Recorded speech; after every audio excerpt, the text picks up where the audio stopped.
and for the last 10 years, Wolf White & Associates have been representing clients injured in motor vehicle wrecks, medical negligence, wrongful termination, Social Security disability, and real estate closings and transactions.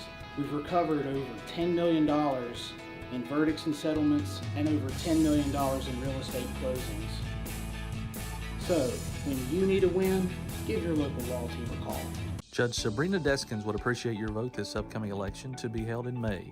Judge Deskins is running for circuit judge in the newly formed 11th Circuit, which combines Logan and Mingo counties. Judge Deskins has 10 years judicial experience and the only candidate with years of experience in both Logan and Mingo counties. Vote Judge Deskins, the right choice for Logan and Mingo Circuit Court, paid for by the candidate.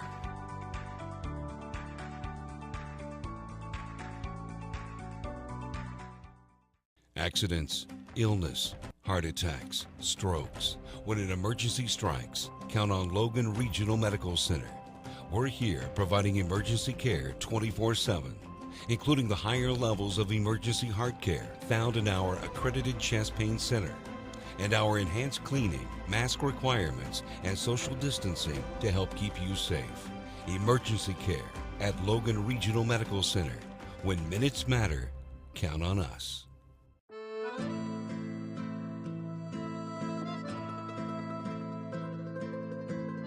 Giovanni's of Logan. Visit the newly renovated restaurant and convenient drive-thru. It is the Italian place to be. Call today 304-752-9030 or check out their specials online at giovannislogan.com.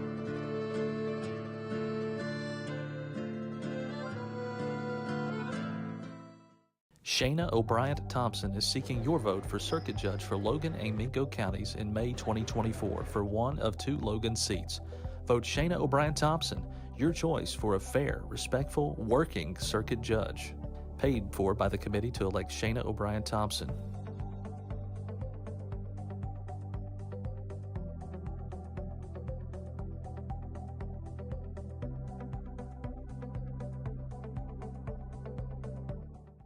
Whether you like traditional banking or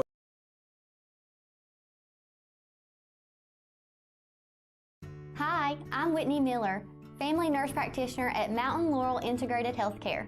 I have long had a heart for serving others since I was little and have always wanted to provide care to people in our community. We also offer our family dental clinic, behavioral health care, an in-agency pharmacy, a 24-hour crisis stabilization unit and safe detox, in-agency lab, transportation services, and much more. Mountain Laurel Integrated Healthcare, where change begins. Hi, I'm Chris White. And I'm Stephen Wolf. And for the last 10 years, Wolf White & Associates have been representing clients injured in motor vehicle wrecks, medical negligence, wrongful termination, Social Security disability, and real estate closings and transactions. We've recovered over $10 million in verdicts and settlements and over $10 million in real estate closings. So, when you need a win, give your local law team a call. Judge Sabrina Deskins would appreciate your vote this upcoming election to be held in May. Judge Deskins is running for circuit judge in the newly formed 11th Circuit, which combines Logan and Mingo counties. Judge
And what's up, everybody? Welcome to Willie Acres Arena. We've got another full day of basketball for you here on Mountain Dreams Media. I'm Stevie Browning alongside Big Steve Browning.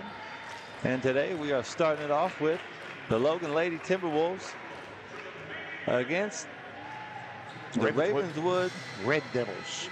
Well, they used to be Red Devils. Lady Red Devils. Logan just coming off I think I see middle school basketball coach Seth Hayden over there. Big win last night for him. Huge win against county rivalry Chapmanville. County rival Chapmanville. Yep. Today's starters for this one, we've got for Ravenswood. Did we catch those? I didn't catch those. Okay, we've got number 23, and that is Maddie Good. We've got number 10, Zim Wise. We've got number 43, Rachel Lambert. We've got number 35, Emily Andrade. Is that correct? Andrade. Yep. And number 4, Lily Stewart. For Logan, we have Miley Fleming. Number 1, number 2, Lindsay Keyser. We must have something wrong down here. Why? Oh, this hasn't started yet? Some water on the floor. Ah. We've got number 13, Jersey White. Number 10, Jenna Hatfield. And number 32, Bailey Vance. She jumped onto me last night. All right, good. Because I used to do that. Because we call her an 8th grader, and she's not. She's a 7th grader. Oh, my goodness. So on the floor, there's only, I think on the team, there's only one 8th grader on this Logan Middle team, and that's Jenna Hatfield. So. All right. Well, still I like that number that Vance has too. 32. That was my high school. Hey, actually, you and Scotty both discarded it. That was mine all the way through school, through college. Listen, I wore it even at Fairmont. 32 was too heavy to carry. You had to go to one number. You couldn't carry 2 numbers on your chest. No, you had to go down to one number. When I got to Marshall, it was already took, so I had to choose another number. And tip is up, controlled by Ravenswood. And that's number 35, Emily Andrade, with the ball. And she's trying to come off that screen right there. I'm not sure how that's not a 5 count. Closely guarded, no matter if you're going to the rim or not. But either way. Oh, and a carry. And they will get Rachel Lambert for the carry. So right now it looks like Andrade can handle it really well. And I think Coach Chad Hatfield will be probably scouting really quick. Mm-hmm. Who can, who can't. And I wouldn't hesitate to see maybe a press come out of here real soon. And Ravenswood must have did some scouting of their own, because they're in a 3-2, and that's what Hurricane played the other day and kind of gave. That appears to be the Logan Middle School killer. Yeah. You know, we boys struggle a little bit, and the girls have a little bit of trouble with it. But I think Jersey needs to be a little bit more aggressive when she catches the pass. And kick out to Jenna Hatfield for a nice 3. No, that was a long 2. Long 2. All right, long 2. Do I put that in the book as a long 2? Yeah, put that in the book as a long 2. And that's another carry right there. And that was by Andrade. And, if it's something that anything like we saw in the Winfield game and the games, not the Winfield, but the Hurricane game and the games before. Turnovers are huge factors. Yeah, and Lindsay Keyser gets after the ball. Yeah, she does. Whoever it is. And that ball tipped around. Let it go. And it'll stay in possession of the Lady T-Wolves. We aren't in the Wolves Den today. No. But we are in the Willie Acres. Ball being inbound by 7th grader. There you go, Bailey Vance. Nice skip pass. Keyser, she shoots a floater. Off the side of the backboard.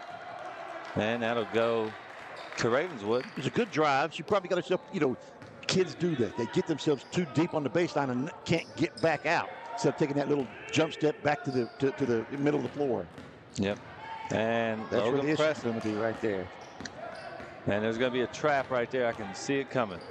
And I think that's going to stay Ravenswood ball. Yep, it will.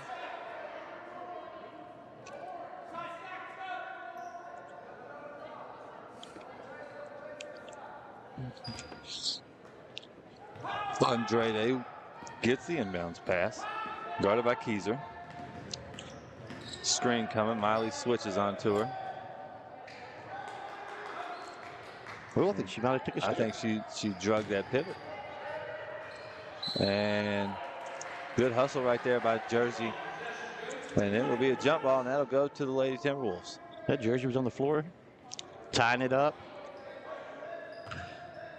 And we're going to see the press right back at him right here. And a lot of times people do that. Hey, you know, Press for press. Press for press, you know. See how you handle it. Well, Miley can handle it. Yeah, good speed. And that's a good pass. One more, it's a layup. And there it is. And that is Missed it. missed it, but that's how you break a press. That's right there. Andrade might have carried it, but She almost did, but Jenna Hatfield with the steal over to Jersey. Swings around, Hatfield in the corner. Pass to Bailey Vance. Up, and Bailey Vance will be headed to the line for 2 free throws. 7th grader Bailey that's Vance. right. Got to make sure we preface that. You better start getting the roster and the stuff before you start claiming grades on people that you're not really certain on. Well, me and Dougie were confused the other day. That one's short off the front of the rim.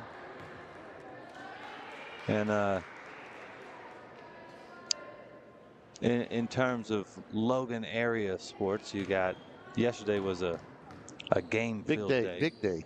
and that one air ball. Logan Middle School boys beat Chapmanville in a tightly contested one up until about 3 minutes to go. Yeah, the score is not indicative of what the final outcome scores. The game was the game was a 2-point game the spread entire the whole game. way. Yeah. I remember Coach Hatcher was sitting beside me and said, "Man, I wish we just get an 8-point lead." And then about a minute or two later, there it was. I said, I elbowed him. Should have said that earlier.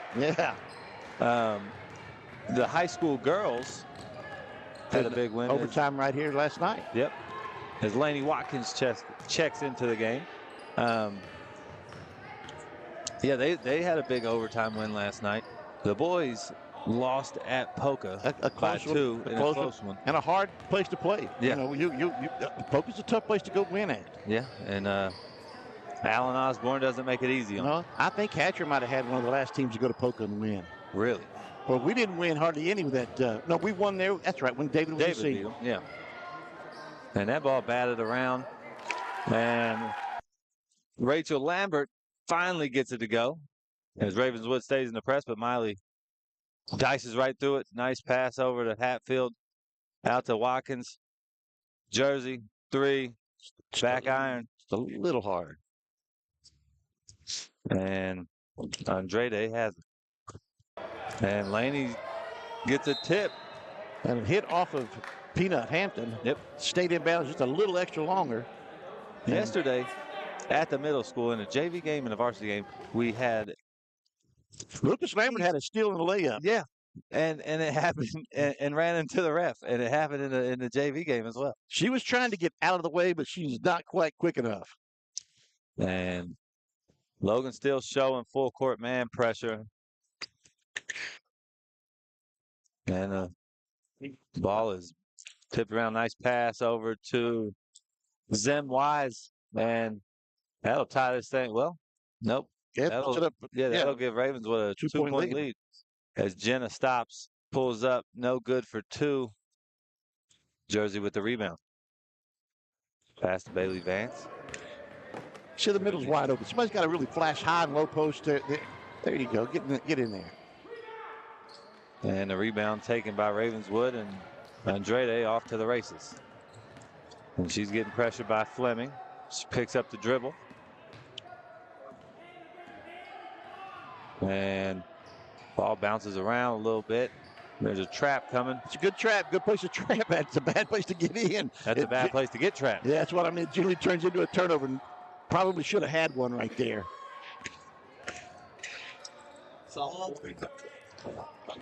And 2 up. No good by Lambert. That's going to be over the top. Foul on number 30 or 23. Did they get it on? I think it's on 23. Let's see who it's on. Yep, 23, and that is Maddie Good. And I believe that'll be her first personal. I think it's the first foul of the game. No, second foul of the game. We have 2 free throws down here. And they leave Miley to herself against the press, and it works out. They all just take off down the floor on her. Shots blocked by. I couldn't tell who did. That was 23 blocked that. The one that just got the foul. Good. Just had the block shot. And that ball short by Miley Fleming. And into the game comes number 14 for Ravenswood. We do not have her on the roster. Let's see if we can get that. I've got no 14 on the roster. Don't have her either. 14. And Andrade pushes. She'll have somebody. She'll have. Ball was tipped and Jersey ran it down off the tip, but she was open. A bounce pass probably gets in there. Pass over to Watkins. 2 up. Bounces around. White with the rebound. Puts it back up and good. Ties this thing up at 4s. And these Logan Middle girls get after it. Fu with the steal. They do. And as you mentioned, they're really young. I mean, they're middle school. Obviously, they're young, but they're young for middle school. Middle school. You know, they're playing as 6th and 7th graders. So, you know, and they have a certain amount of tenacity out there that brings with it a pleasure to watch. Yep. And I think we have number 11 just checked in for Logan, which is... That is Priestley Fu Decker. Fu. All right. I asked her mama about the nickname. Okay. And she said that has been her nickname since before she was born. Okay. And she said nobody calls her Priestley. Everybody calls her Fu. All right. Said she barely even responds if you say Priestley. All right. And that is Isabella Queen, number 14. I'm not sure what we got going on here. It looks like Isabella Queen. Yeah, Isabella Queen. Well, we're going to have some shooting here. She probably wasn't in the lineup either then, is what it is. No, that's exactly what it is. And then Mama gets 2 technical free throws right here. First one up and good. And I'm telling you right now, as far as overall athletes, yeah, Mama's at the top of the list. Her and her sister Lily. Oh, they get after it. And softball players, you know, man. I'm telling you right now, I saw Mama and her sister make plays in the field this past year that were like. Well, their dad was a good baseball player, and that's exceptional. And you can see that they've had that hands-on training since they were, you know, little. Yeah.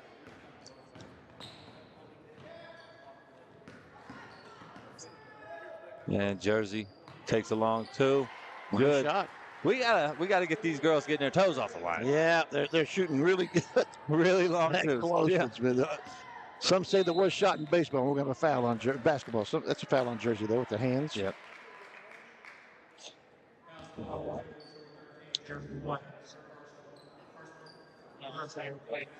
Logan with a 4-point lead with 33 seconds left in this first quarter. And inbound. That was the Queen. To Queen, and we're going to have a push again. It may go on White also. And Wise will get fouled. If it's her, it's 23. No, that's going to be 32. It's going to be on Vance. Yep. The 7th grade. The 7th grade Vance. As opposed, there must be a 8th grader somewhere that you were confused with. Must be. I just see the RCB girls basketball coach coming in. You know, he's the Bridgeport baseball coach, 7 straight state champions baseball coach. Really? Yeah. That's incredible. Yeah, so he coaches RCB and girls basketball, Bridgeport boys baseball. Well, they're right next to each other, and that is a nice one. It's a nice drive. 35 by Andrade. 2, and she's going to get a free throw at it.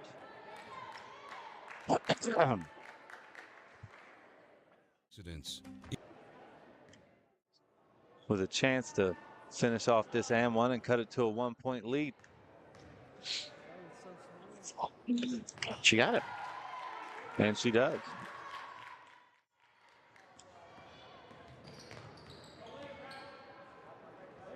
And that one will go out of bounds with 14 seconds left, and Ravenswood with a chance to take the lead right here.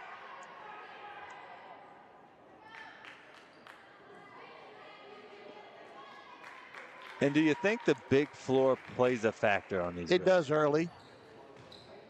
And there you go. Give it right back. Yeah, it does early. You know, But probably by the second half or second quarter, they kind of got a little more used to it. Yeah, but early on, yeah, you turned to go, and you got another 10 feet to go.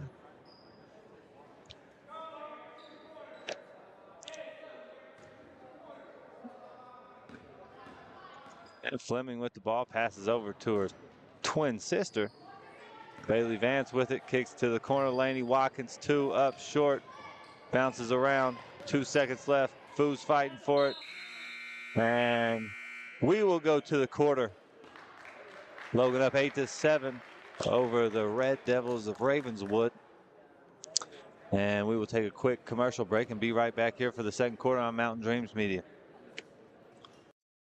Jennifer May, family nurse practitioner at Mountain Laurel Integrated Healthcare at Chatteroy, West Virginia. Mountain Laurel is a federally qualified health center providing primary care and other medical services to individuals and families in southern West Virginia and eastern Kentucky. Besides being a family nurse practitioner, I'm also a wife and mother of 2. I've had a passion to work in the healthcare field for many years. This isn't just a job for me, it's a calling. Mountain Laurel Integrated Healthcare, where change begins. Judge Sabrina Deskins would appreciate your vote this upcoming election to be held in May.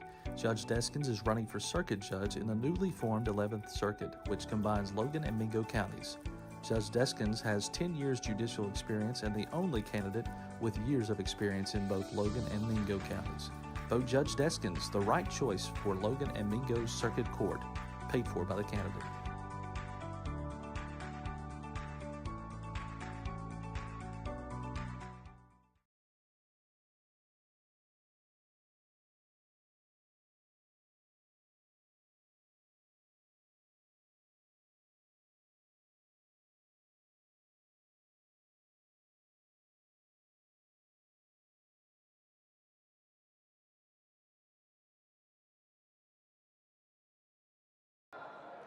And we are back. Second quarter action here on Mountain Dreams Media. Logan Lady Timberwolves up by 1.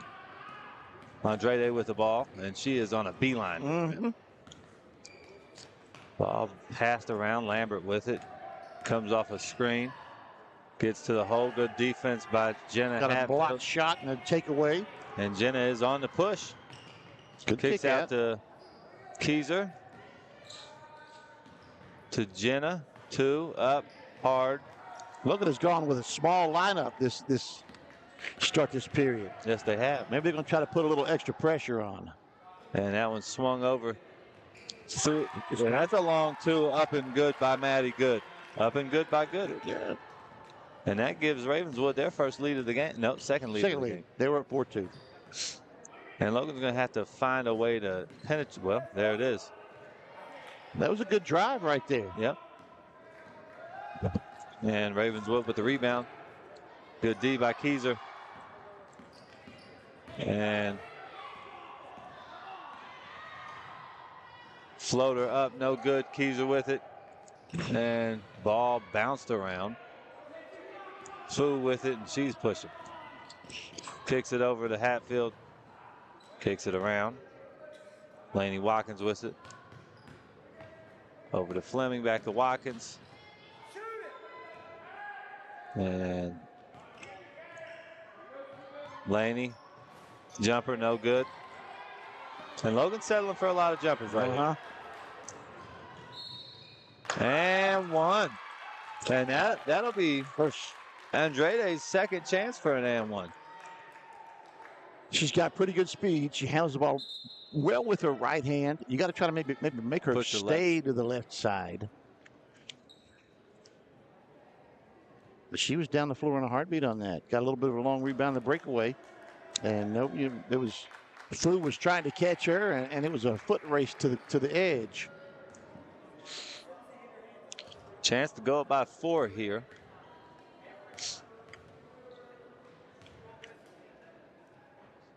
Free throw, good. And Ravenswood in the press.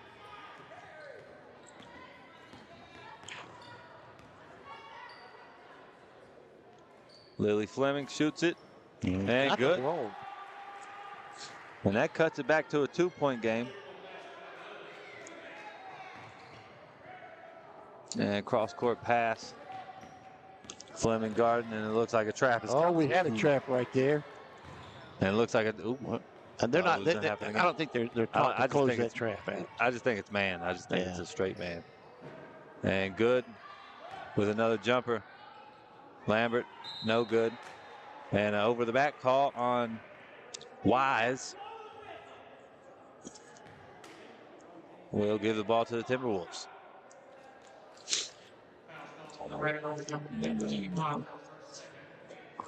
Still in that press. Looks like it's a diamond. And Fleming over to Decker. And my swings it. Gets it back. Drives the gap. Jersey White, 3. Hard. And Logan back in the man.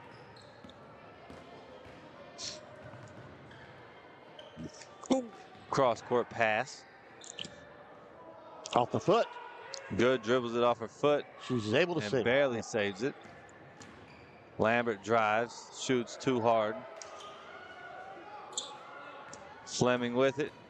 And she's going to push, get it over to Hatfield. Jersey White, 2. Good. Good ball movement. And that ties it up. And there will be a full timeout taken by Ravenswood. So we will step aside and go to a commercial break and be right back here for the rest of this second quarter on Mountain Dreams Media. Accidents, illness, heart attacks, strokes. When an emergency strikes, count on Logan Regional Medical Center. We're here providing emergency care 24/7, including the higher levels of emergency heart care found in our accredited chest pain center, and our enhanced cleaning, mask requirements, and social distancing to help keep you safe. Emergency care at Logan Regional Medical Center. When minutes matter, count on us. Whether you like traditional banking or online banking, Logan Bank & Trust has you covered. LB&T has 5 convenient locations where customers can stop in, make a deposit, get a loan, or a new instant debit card. Too busy to stop in? Don't worry. Logan Bank & Trust offers online banking with mobile deposits, banking app, and loan applications at the click of a button from anywhere, anyplace, and anytime. Member FDIC, Equal Housing Lender. Logan Bank & Trust. We are the difference.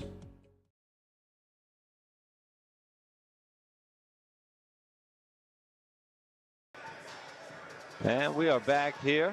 2 minutes of 51. Logan has had a 4-point run here. Yeah, tied it up. And going to put the press back on.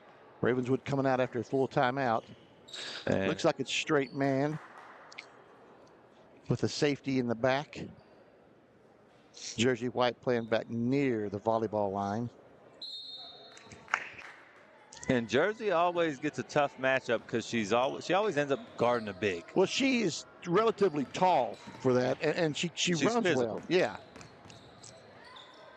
Trap, and I think you should get a trap right here. Yeah, you should get one. Lambert, 2-pointer up, no good, bounced around. Hatfield comes out there with it, and she'll save it. But turnover. And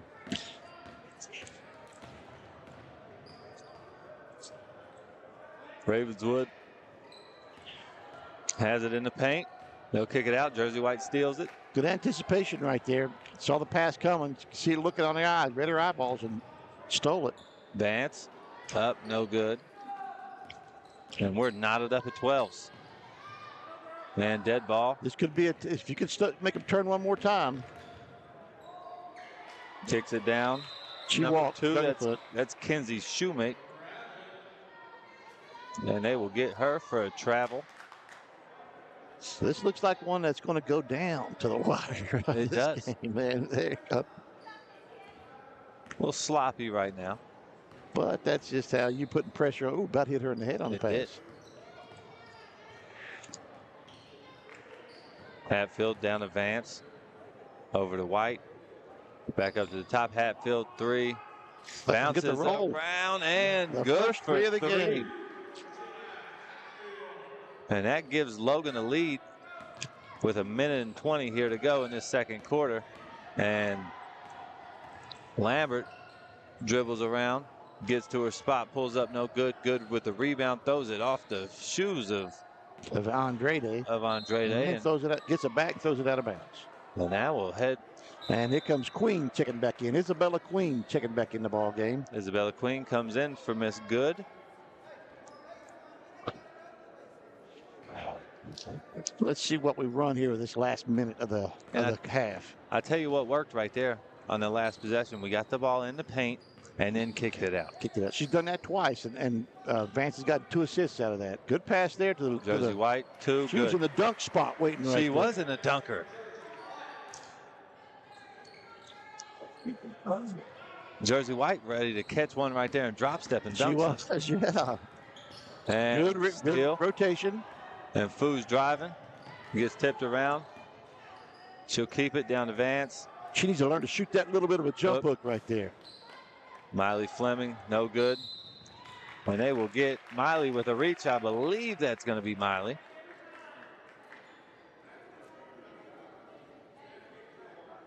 And Kevin Gertz over here giving his girls lessons. Well, on probably he walked over there and said, "That's what you do." Pointing at one of them. Now, he's not one afraid of embarrassing his players. He is not. He will call them out.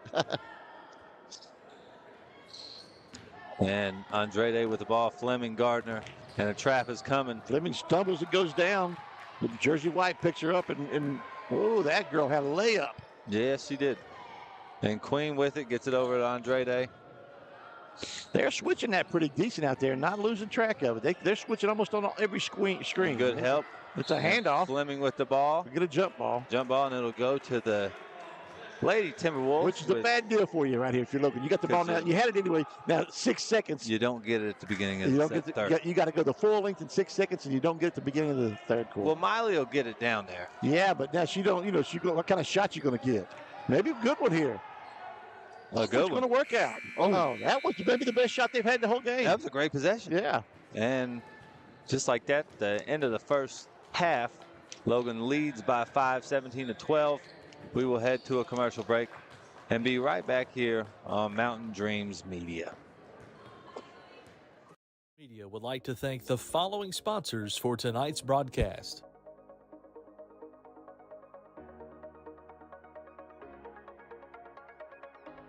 Are you looking to buy or sell real estate in southern West Virginia? Call or message Eugene Maynard with Bray & Oakley Real Estate at 304-688-4648.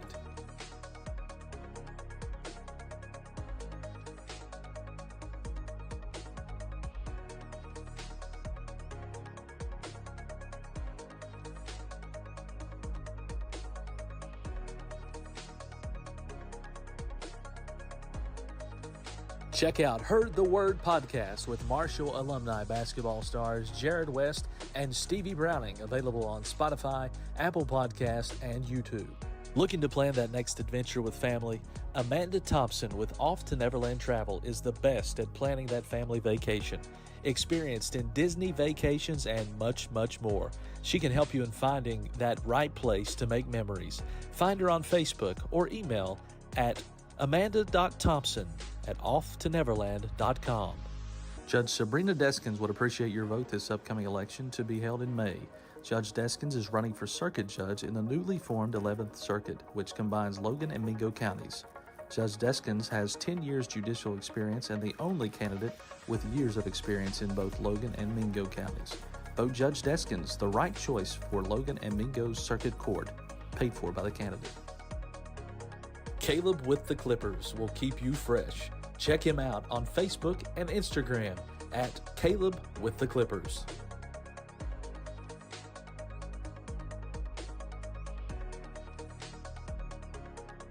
Shayna O'Brien Thompson is seeking your vote for circuit judge for Logan and Mingo counties in May 2024 for one of 2 Logan seats. Vote Shayna O'Brien Thompson, your choice for a fair, respectful, working circuit judge. Paid for by the committee to elect Shayna O'Brien Thompson.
And we are back here, about a minute left in this halftime. Logan up by 5.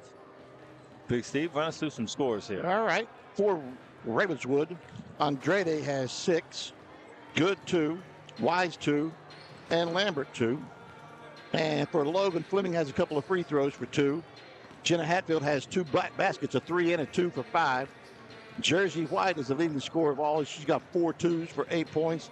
And Lily Fleming has a basket for 2 points. That brings it 17-12. Logan, as we're getting ready to start the second half here, Logan really kind of got a bad break on that jump ball. But, you know, they ended up getting probably the best look they've had the whole game of that. But, you know, they had to go full into the court with about 6 seconds to go. And over that jump ball. But we're going to start it out here now. Nobody appears to be in any foul trouble. And both teams are pressing each other. Both teams are you know, have a lot of turnovers. Logan's got a little bit less lately than what Ravenswood. I think Logan turned them over a little bit more there at the very tail end of the quarter. And, you know, just he made a little bit of a switch, but he went back to bringing Vance in back for her size. I think at that point, you know, she's a big girl. She is. And she's able, you know, she's pretty good around the basket. Yeah. I think she needs to look to score more when she gets the ball, especially little jump hooks. When she can turn to her left and shoot that little right-handed jump hook, that would be a very difficult shot to defend if she would get that. And like you said, Ravenswood's ball coming out because of that jump ball with about 6 seconds left. Same starters for everybody. And Andrade with the ball. Keyser Gardner. And she'll come off a pick and roll. Ball tipped around. Good with it. Swings it over to Lambert. Lambert comes off a screen. And that ball is staying over on that. Yeah, they can't get it back to reverse it. And here it comes now. And Logan has switched on every screen. They switch, which is, you know, doing it pretty well, too. They're not getting lost in it. They're all pretty much like-sized other than Vance. And Andrade up. No good. Mama with the rebound, and she's going to have nice pass out ahead. Hatfield up. Hatfield. Layup, no good. Keyser with it, no good. Ball tipped around, Lambert with it. And now Ravenswood's running.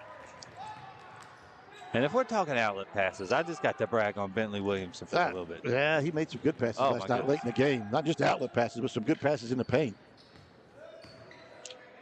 That's a good block. Yep, that's that a good ball block. blocked by Hatfield. And now she's running, and she's got Vance ahead. Ooh. And just loses it, or she had a layup. She had a layup, catching a dribble. She's shooting a layup. Both teams are after each other right now. They are. No place to breathe. Long one go. Here goes the long And they're throwing it. And that is Hatfield going to run it down. And that was like a punt. Yeah. Dumps it down to Vance. She'll go up with it. Ball tips around the rim. No good. Lambert with a rebound. Andrade's pushing. And she will stop and the bank shot off the glass. A little kiss off the glass for Andrade brings it back to a 3-point game. Yeah, they're staying in the diamond press. Logan needs to attack the middle of that, but I guess they don't need to do anything but let him bring it down. Let Miley just dribble.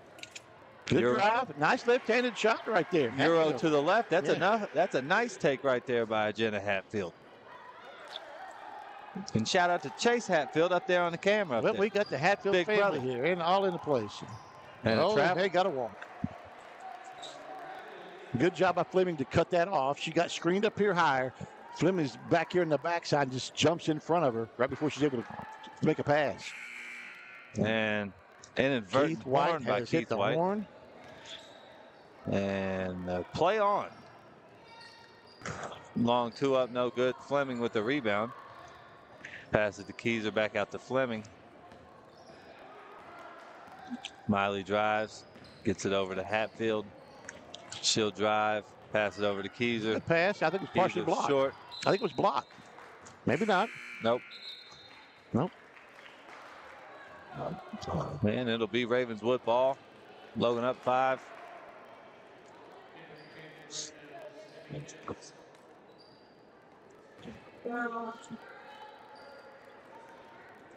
Logan stays in that man. Full court. Andrade is, she gets it. She goes down the floor with it. Yes, she does. They're going to trap her in the corner. Here it comes. And a steal. If you can get kids to realize that, run that player all the way down to that corner. As far as you can. Yeah, let them. Jersey Nice drive and a pull-up jumper. Really nice that time. And Jersey gets the little floater to go. She made a crossover there to her left hand at about the elbow and stepped inside of that. They're really trapping her now. And Vance with a steal. And if she doesn't get ran down, she's going to have a layup. Oh, missed it. White had the rebound tipped out from her hands. And it'll stay Logan ball. Yeah. So Logan will have it under up 7. Chance to kind of spread this game out. And Vance catches it, pump fakes, gets it over to Hatfield, swings it around to Keyser. Skip pass to Miley. She'll give it over to Jersey. Long 2, good. She's getting. Jersey's on fire today. Yeah. That's the biggest lead. A 9-point lead at 23-14, and we have a. I don't know. It's a full. It's going to be a full. It's a full, so we will go to a commercial break and be right back here for the rest of this third quarter on Mountain Dreams Media. Our goal is to provide you with the best automotive experience. From our state-of-the-art facilities, amenities, and certified staff, we call family. You'll be offered the best experience you deserve. We take pride in our focus for customer care, bringing the best quality and support for all of our customers' needs. What are you waiting for? It's your time to get behind the wheel with Thornhill. Get started now at thornhillautomotive.com. Just tag it at Thornhill, where it's all here for you. US 119 Chapmanville and Logan, WV to Belfry, Kentucky. Shayna O'Brien Thompson is seeking your vote for Circuit Judge for Logan and Mingo counties in May 2024 for one of 2 Logan seats. Vote Shayna O'Brien Thompson, your choice for a fair, respectful, working Circuit Judge. Paid for by the committee to elect Shayna O'Brien Thompson.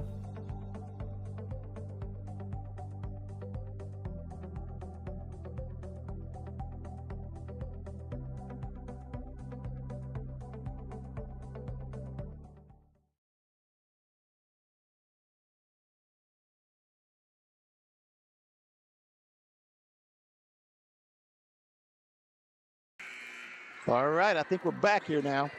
And the difference right now is Logan has kind of changed that press. I believe in their own way. It's not really a true run and jump, but they're taking the ball out of Andrade's hands. Yeah. If she has it, they're going to try to trap her. Yep. That's what it looks like, and it's really kind of been effective here in the last minute and a half. And Andrade with it. We'll see. Oh, she dribbles it right through her legs. And there's the double again right there. And a good trap. Yep. And that's number 15, Jet Meadows. And Andrade got free for a 3 that just didn't fall. And rebound tipped I think that'll around. stay there. I think that'll stay there. Stay with Ravenswood.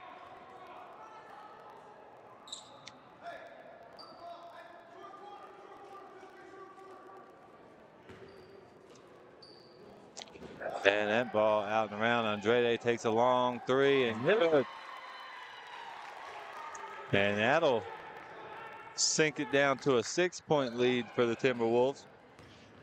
And they've backed up now into a 3-2 or a 2-3, it looks like. More boxing 1, maybe. Yeah, it's a boxing 1.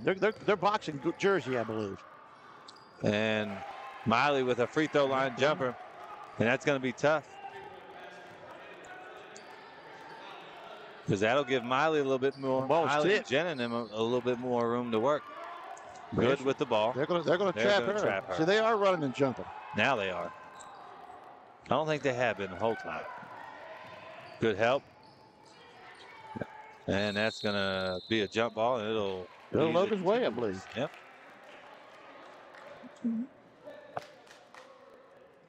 Let's see here what they drop back into. See, I think they're playing her. I think they're playing Jersey. Maybe not now. Yeah, they are too. Yep, they are. They're in a box of 1. Maybe not. She's lost her now. Maybe it's a 3-2. A couple subs into the game for Logan. You got Laney Watkins. And I think we're in a 3-2 here. We're in a 3-2. And Priestley Decker. Check in. That'll give Jersey, Bailey, and Lindsay All a break for probably the last 30 of this third quarter. Hatfield with it. Fleming to Fleming. And a reach around there on number 15. Meadows.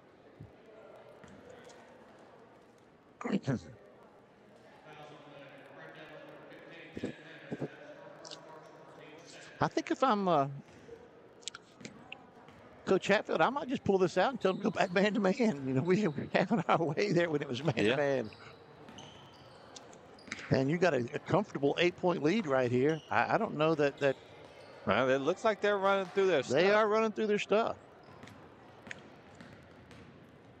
Oh, and a nice take right there by Hatfield. Gets to the line, draws a little contact. Yeah, she comes across a little handoff there. And running the weave. And she's running it in the lane, it looked like right there, and waiting on to see what that forward does. If the forward plays her or the forward plays the person in the corner, you're going to take the layup. Yep.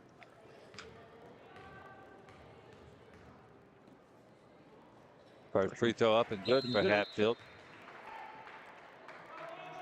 And Jersey White set to check back into the game for Hatfield. And if this was me, I'd miss the free throw. Yeah, just so you can stay in a little longer. Yep. But see, that's a teammate right there. That's a good teammate right there. 27-17, largest lead of the game. And Logan stays in the press.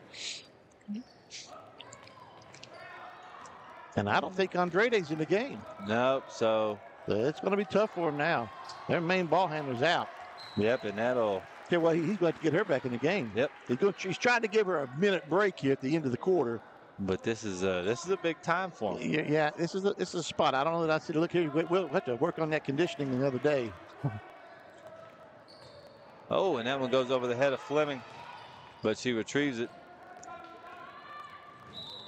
And she will get knocked to the ground and get right back up.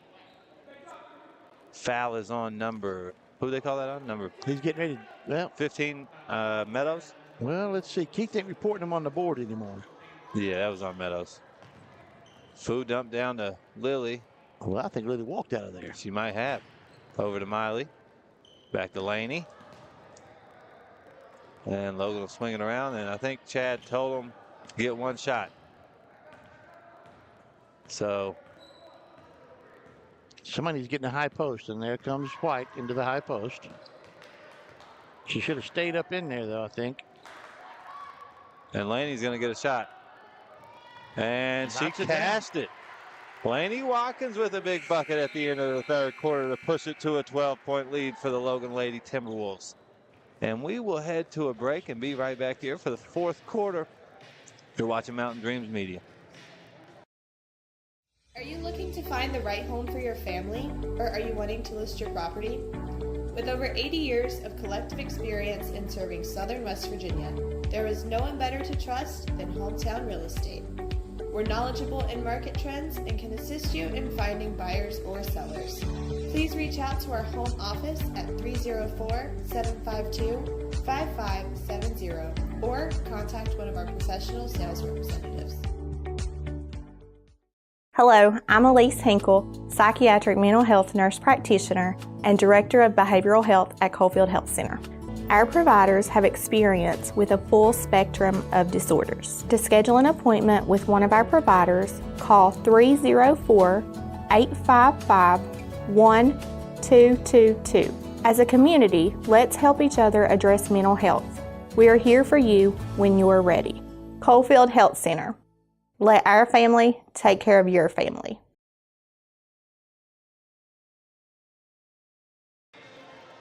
And we are back here, fourth quarter start. Logan up 12. And Andrade back into the game. And they'll swing it around, get it back to her.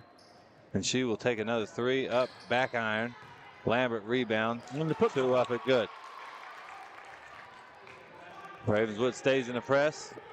Miley kicks it ahead to Hatfield. Hatfield takes it right in. Good drive. That's a nice take. Forced the contact right there. Switched over to her left hand to get it up. Pretty good job that time. I think Ravenswood's got to stay under pressure at this point. You're down 10, and that's what I don't like that about middle school. For some reason, it's a 6-minute quarter. It's like 8 is too. You can't play 8 minutes. The kids can't run 8 minutes on the floor. I don't get that, and they go by so quick. Yeah, they do. But if you look at it, college plays technically 10-minute quarters. Yeah, but girls do play 10-minute quarters. So it goes, and then in the pros they play 12. So it just you bump it back 2 every level. Yeah, so in other words, we should be at for Buddy League we should be at 1-minute quarters. Yes. All right. 2-minute quarters. Yeah. And that one almost stole Lambert with it. Kicks it up to Good. Good up. Layup. Good. Is that good? And that makes it a 10-point game. And Ravenswood having a tough time pressing with Miley. And that 3 up, no good. Bounces around, kicked off the foot of that is Andrade. So it'll stay in possession of the Timberwolves. Vance will take it out. Get it up. Hatfield with it. Drive. She looks to drive. And layup. She looks to get to the rim. Andrade's got to run out. And keys are on her. And oh my goodness. And that's her 3rd and 1 opportunity of the game. And that cuts it to an 8-point lead with just under 5 to go here. Andrade with a chance for her 3rd and 1 of the game. You don't see that a lot. No, you don't. Now, that was a tough one there, too. Free throw up and good. Vance inbounds to Fleming. Miley drives, kicks it ahead. Jersey White, 3, no good. Rebound Andrade. Oh. And good D right there. was all over her. Lambert with it. And I think they will try and get a trap right here, maybe. Oh, layup coming up here. And another layup. That makes it a 5-point game. 5-point game and a timeout called by Coach Hatfield. And it'll be a 30, so we'll stay right here. Big Steve, what are you seeing? Right now, they really picked the pace up somewhat. Offensively, Ravens have been a little more aggressive. And we've missed a couple of shots down here on this side. Maybe a little impatient on it. I don't know. They were good shots. And I like in the fourth quarter, if you're more than half, if you've got more than half the quarter over, I still like being aggressive on the offensive end. Especially if you're spread out a little bit. But as the game gets closer to that midway point, you got to start being a little more selective and patient and run some clock. I'm a fan of playing until about a minute and a half, 2 minutes left. 2 minutes maybe. Minute and a half. It depends what the score is there. I try to figure that out as possessions. Maybe 15 to 20 seconds if you're really pushing it, possession. But let's say it's 30 seconds of possession. So bring that down. If I'm like so many scores up every 30 seconds, then I'm going to try to kill that clock out at that point. It's got to have a little method. There's a method to the madness. Yeah. White inbounds. Gets it over to somebody Miley. To get in the middle. And she will get it to Hatfield. Hatfield went the other way. And she's going to tip the ball out. Good hustle, and she got the putback. And layup up and good, and that cuts it to a 3-point game. And Fleming pushes, and Good will get called on the reach. And this is turned back into a close one. It has. It was 31-21. So we're on a 7-point run. And Miley with it up top. That's what she should do right there. And they need to just be patient and look to get a good shot here. And that's going to be Vance with a floater, no good. And White with the rebound and hook shot got fouled on. She was going to shoot the turnaround hook. She was going to shoot it. She gets fouled. Good rebound. Good anticipation. Saw the shot was going to be short. Grabbed it, spun out with a hook shot, and was fouled.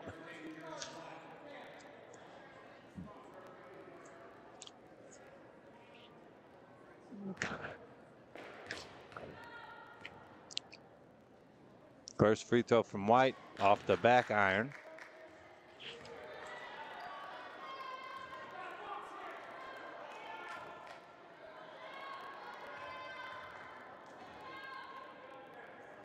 Second free throw from Jersey, good.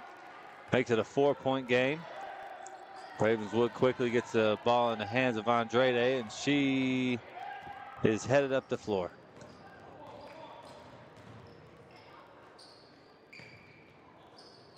Andrade back with it, and she will. Keyser has committed a foul there, and that is Logan's second. So neither one really yet shooting. Hey, I don't even call it a bonus anymore. What do we call it now? Because it's all 2-shot fouls. So it's just, I don't know. And it looks like Watkins checks back in for Keyser. Oh my goodness! But that's a on the throw from the ref. If it's a bobble, you could do that's. I wasn't sure. A nice spin move right there by Lambert. They get it back to Andrade. And Randy Robinette is over there counting to 5. And I think they're going to get it. Yep. They're going to get the 5-second call. Good defense right there by Miley Fleming. Stays right in front of you. You got, she is like a pesky something or another, but she is right on you, man. Can't shake her loose. Can't shake it. And Coach Hatfield telling them to get into something. And Ravenswood's went man-to-man here. Hatfield with it. She'll Going drive. to the rack. Nice drive. Hatfield with a nice drive. And a nice little floater right there by Jenna Hatfield. Pushes it back to a 6-point lead. And going to get a foul on Vance. Yep, going to get a foul on Vance. And that will be Logan's third. So 2 more fouls till they're in the 2-shot penalty. I guess that's what we'll call it.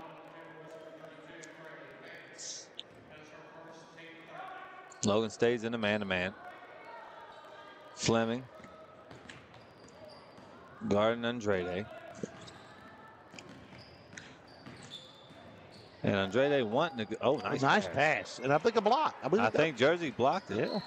And Laney Watkins gets the block shot and will get fouled.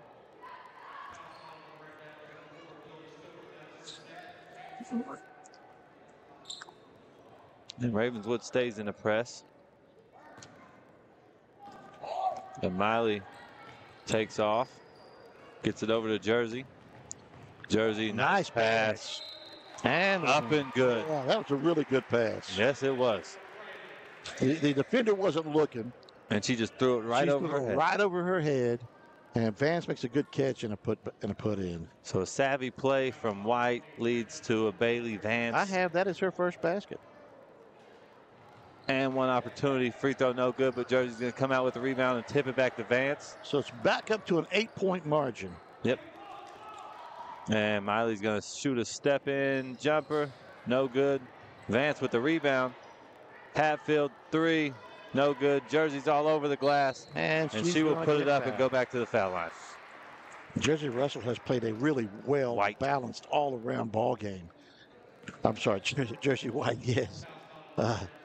Yes, she has. She shot the ball well. She gets after it. Block shots. She's defending the post. She's handling the ball. She's played a really good ball game.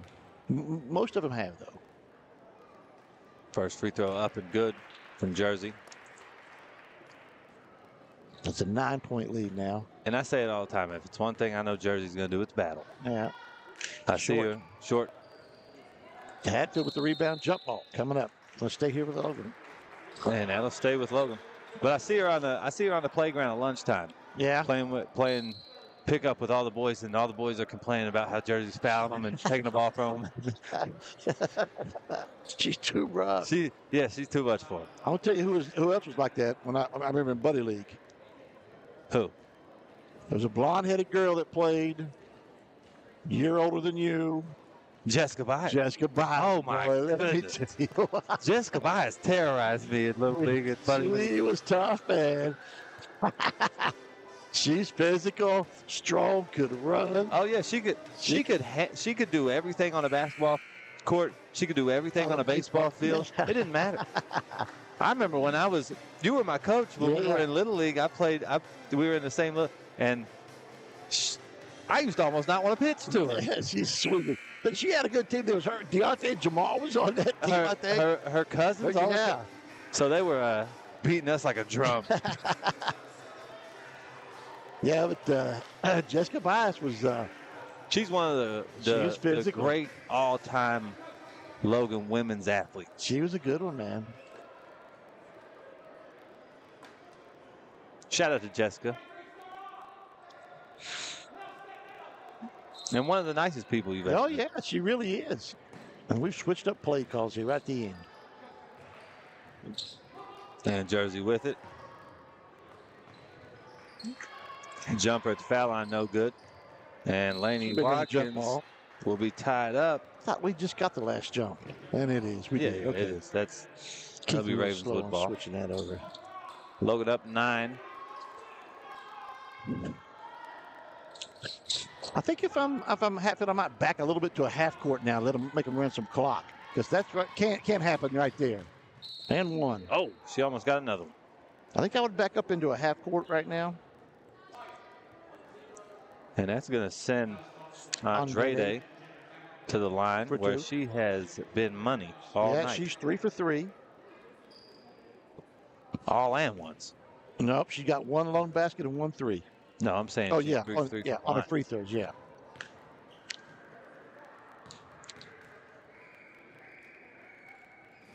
She's got another one. And no jinx there. No announcers jinx there. That's right. That's right. She don't play that game. She's not worried about what we're talking about.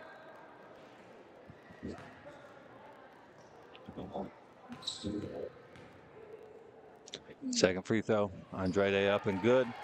And she remains perfect from the line. And that ball tipped around. Oh, yeah. Fleming with it. Well, that's a... if she would have got it back, it would have been a carry. Yeah, since you didn't. And a nice pass to Laney. Laney with a handoff. Laney did give a handoff. Oh, well, they're going to call it a foul. Oh, I'm not sure on that one. The crowd was wanting a carry, but she didn't complete. Get it back. Yeah. It was like a pass. It lost. Yeah, and she just kind of come out of her hands. And that's a 5th foul. Nope. It doesn't matter. It will be the 5th foul. I think she.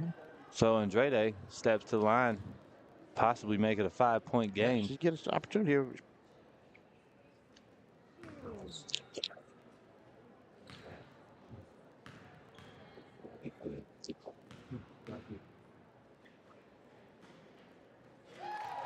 First free throw good.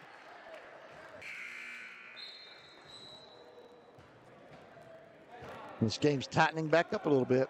Going to call a 30-second timeout right here. We got a 6-point lead.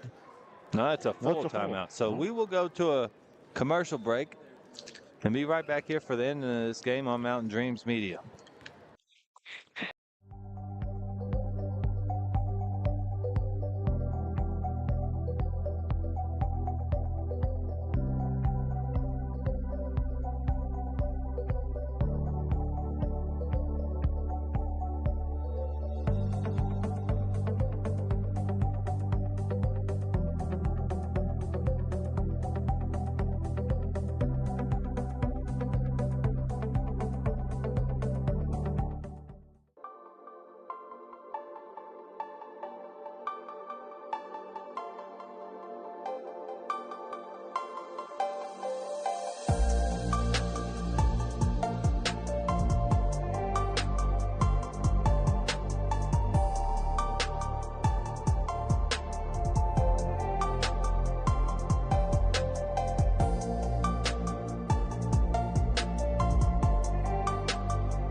We are back here, minute 47 left in this contest. He's got 1 free throw left, Andrade. And we're going to see that press come back out, that same diamond they've been in. Logan hasn't had much trouble with the press.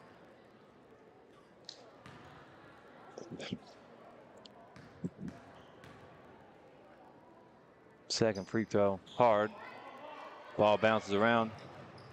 And Lambert and tied up with Jersey. And that'll be in ball. Possession of the Lady Timberwolves.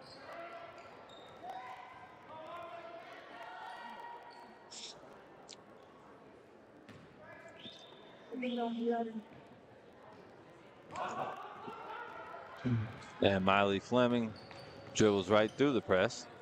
And you're going to see them pull it out here, I think. Yep. No, they're running their offense. They are running their set. Hatfield kicks it over to Fleming. Out to Vance. 2-pointer up. Good. Jumper. And that creates a little bit of separation right there. Right when things were starting to get tight. Another jump ball coming. And it was a good jump. Yeah. Anticipation. She seen that. She was getting ready to get in that spin move. And White saw that spin move coming, just stepped in there. I remember how keyed in we were to the word anticipation with Scotty Browning. Because that is a key. I mean, that's a big thing in basketball. It's huge. You can anticipate. Oh, double dribble. Yeah. Yep. A little pickup to the change of the hands. Right. Sometimes that works. Sometimes it doesn't. Sometimes you can get away with it. You got to try it sometimes, man.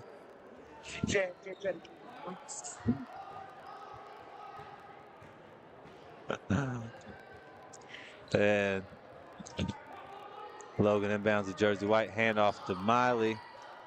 Fu with it. Over to Jersey. Over to Miley. They're gonna spread it out. Logan just playing keep away right now. That's got to be a foul. That should have been a foul.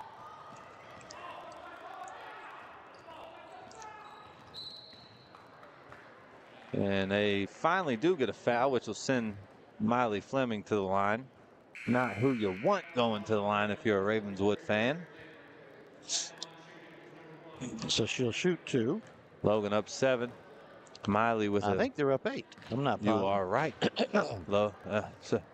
Math wasn't. That's my mud fork math. Now they're up 10.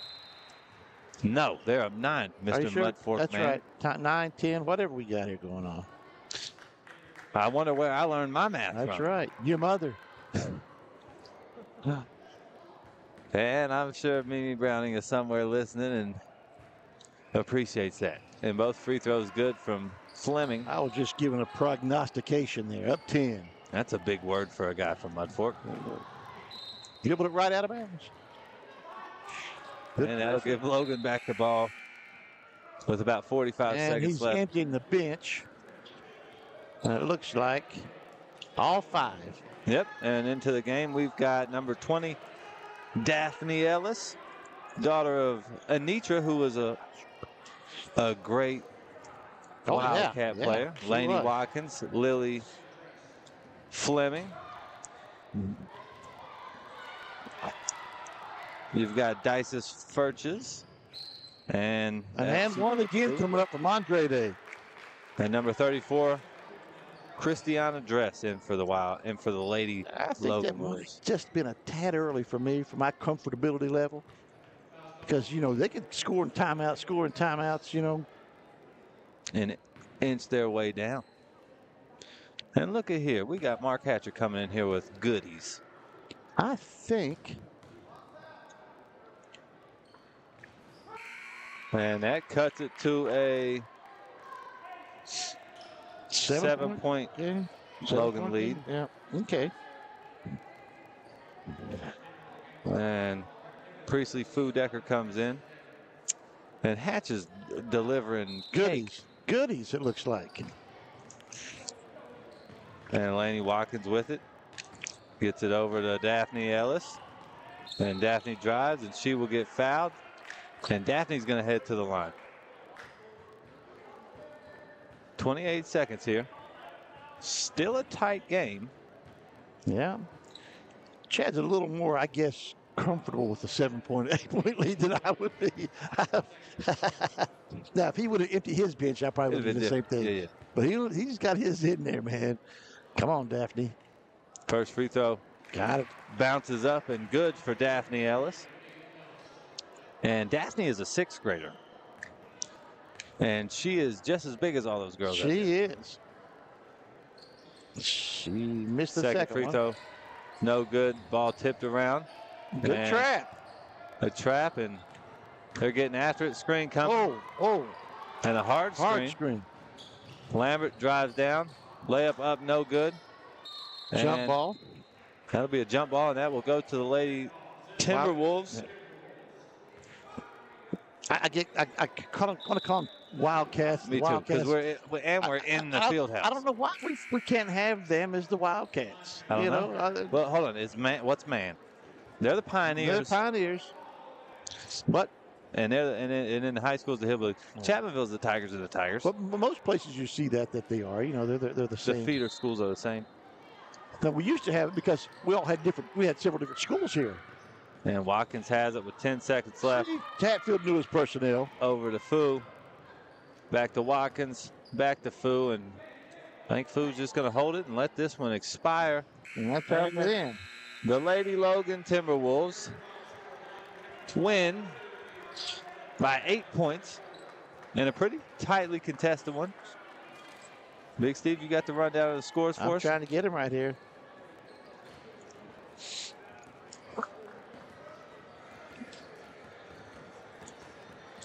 There we go.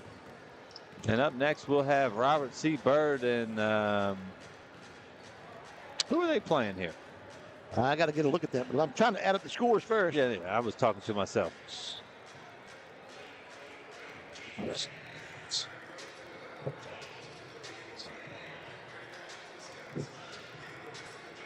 I think that Andrade had 20. Yeah, she had a bunch. She filled it up.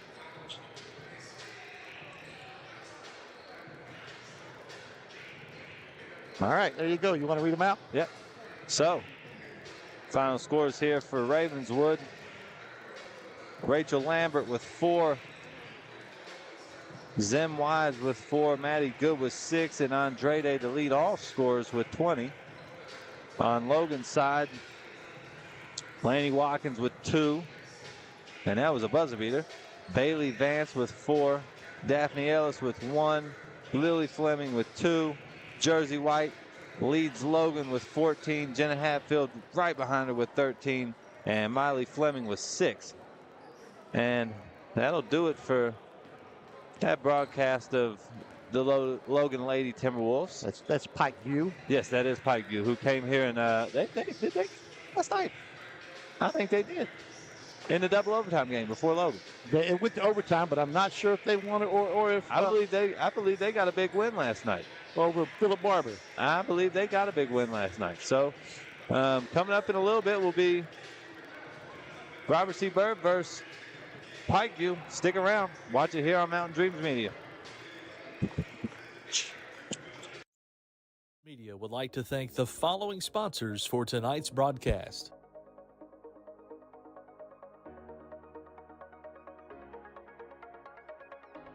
Are you looking to buy or sell real estate in southern West Virginia?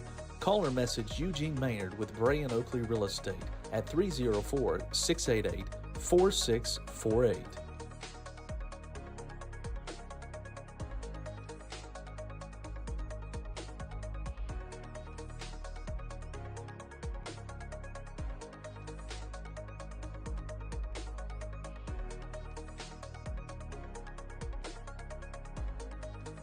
Check out Heard the Word podcast with Marshall alumni basketball stars Jared West and Stevie Browning, available on Spotify, Apple Podcasts, and YouTube. Looking to plan that next adventure with family? Amanda Thompson with Off to Neverland Travel is the best at planning that family vacation. Experienced in Disney vacations and much, much more. She can help you in finding that right place to make memories. Find her on Facebook or email at amanda.thompson@offtoneverland.com. Judge Sabrina Deskins would appreciate your vote this upcoming election to be held in May. Judge Deskins is running for circuit judge in the newly formed 11th Circuit, which combines Logan and Mingo counties. Judge Deskins has 10 years judicial experience and the only candidate with years of experience in both Logan and Mingo counties. Vote Judge Deskins, the right choice for Logan and Mingo's Circuit Court, paid for by the candidate. Caleb with the Clippers will keep you fresh. Check him out on Facebook and Instagram at Caleb with the Clippers.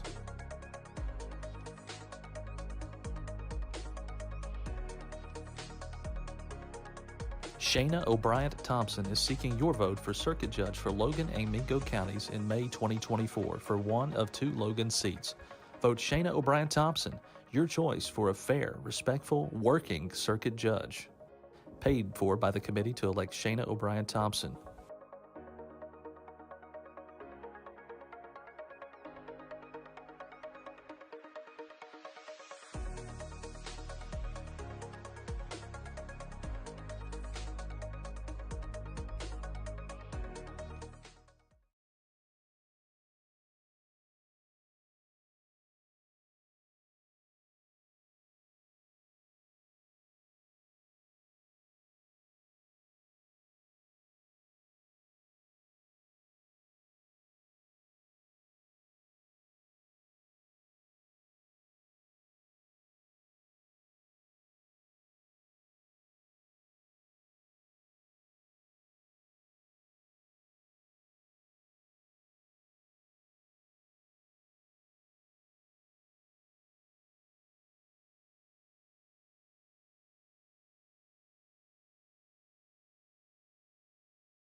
Hi, I'm Whitney Miller, family nurse practitioner at Mountain Laurel Integrated Healthcare.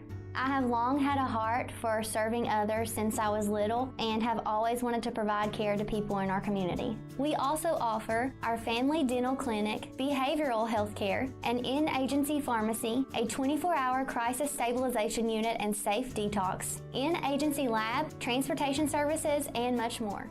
Mountain Laurel Integrated Healthcare, where change begins. Hi, I'm Chris White. And I'm Stephen Wolf. And for the last 10 years, Wolf White & Associates have been representing clients injured in motor vehicle wrecks, medical negligence, wrongful terminations, social security disability, and real estate closings and transactions. We've recovered over $10 million in verdicts and settlements and over $10 million in real estate closings. So, when you need a win, give your local law team a call. Judge Sabrina Deskins would appreciate your vote this upcoming election to be held in May. Judge Deskins is running for circuit judge in the newly formed 11th Circuit, which combines Logan and Mingo counties. Judge Deskins has 10 years judicial experience and the only candidate with years of experience in both Logan and Mingo counties. Vote Judge Deskins, the right choice for Logan and Mingo's Circuit Court, paid for by the candidate.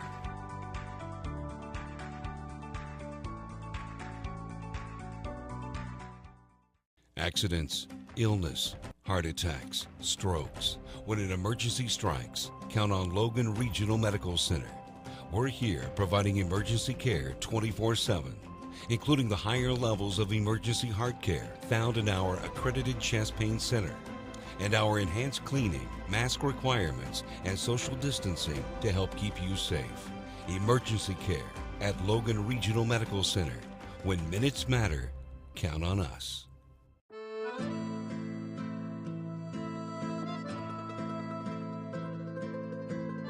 Giovanni's of Logan. Visit the newly renovated restaurant and convenient drive-thru. It is the Italian place to be. Call today 304-752-9030 or check out their specials online at giovannislogan.com.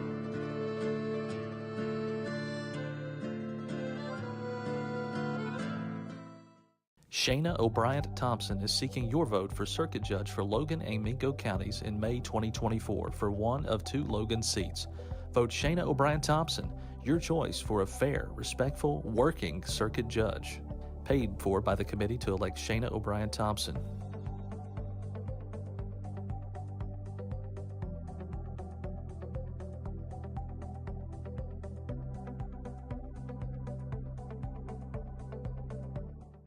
Whether you like traditional banking or online banking, Logan Bank & Trust has you covered. LB&T has 5 convenient locations where customers can stop in, make a deposit, get a loan, or a new instant debit card. Too busy to stop in? Don't worry. Logan Bank & Trust offers online banking with mobile deposits, banking app, and loan applications at the click of a button from anywhere, anyplace, and anytime. Member FDIC, Equal Housing Lender. Logan Bank & Trust. We are the difference. Hello, I'm Elise Hinkle, psychiatric mental health nurse practitioner and director of behavioral health at Coalfield Health Center. Our providers have experience with a full spectrum of disorders. To schedule an appointment with one of our providers, call 304-855-1222. As a community, let's help each other address mental health. We are here for you when you're ready. Coalfield Health Center. Let our family take care of your family. Are you looking to find the right home for your family, or are you wanting to list your property? With over 80 years of collective experience in serving Southern West Virginia, there is no one better to trust than Hometown Real Estate. We're knowledgeable in market trends and can assist you in finding buyers or sellers. Please reach out to our home office at 304-752-5570 or contact one of our professional sales representatives. Here at Thornhill, our goal is to provide you with the best automotive experience. From our state-of-the-art facilities, amenities, and certified staff we call family. You'll be offered the best experience you deserve. We take pride in our focus for customer care, bringing the best quality and support for all of our customers' needs. What are you waiting for? It's your time to get behind the wheel with Thornhill. Get started now at thornhillautomotive.com. Just tag it at Thornhill, where it's all here for you. US 119 Chapmanville and Logan, WV to Belfry, Kentucky.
Family nurse practitioner at Mountain Laurel Integrated Healthcare.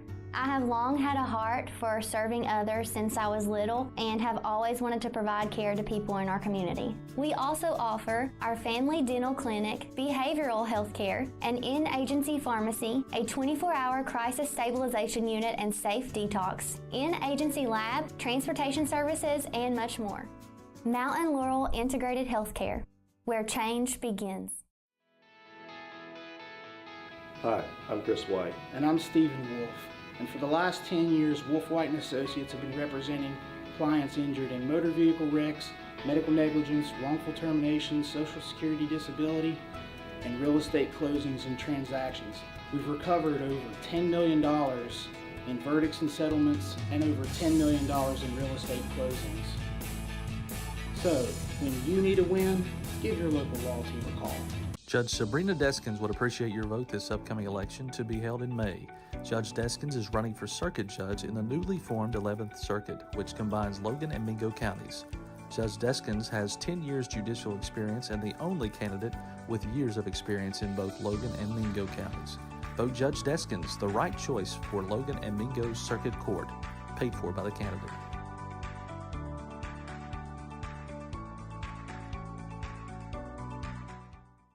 Accidents, illness, heart attacks, strokes. When an emergency strikes, count on Logan Regional Medical Center.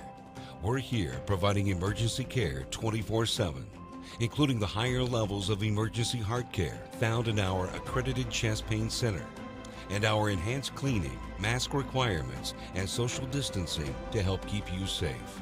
Emergency care at Logan Regional Medical Center. When minutes matter, count on us.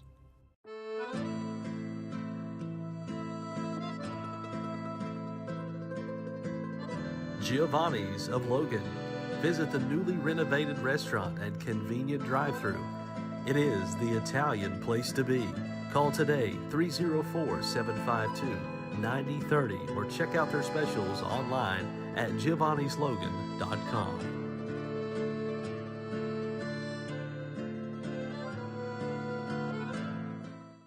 Shayna O'Brien Thompson is seeking your vote for circuit judge for Logan and Mingo counties in May 2024 for one of 2 Logan seats.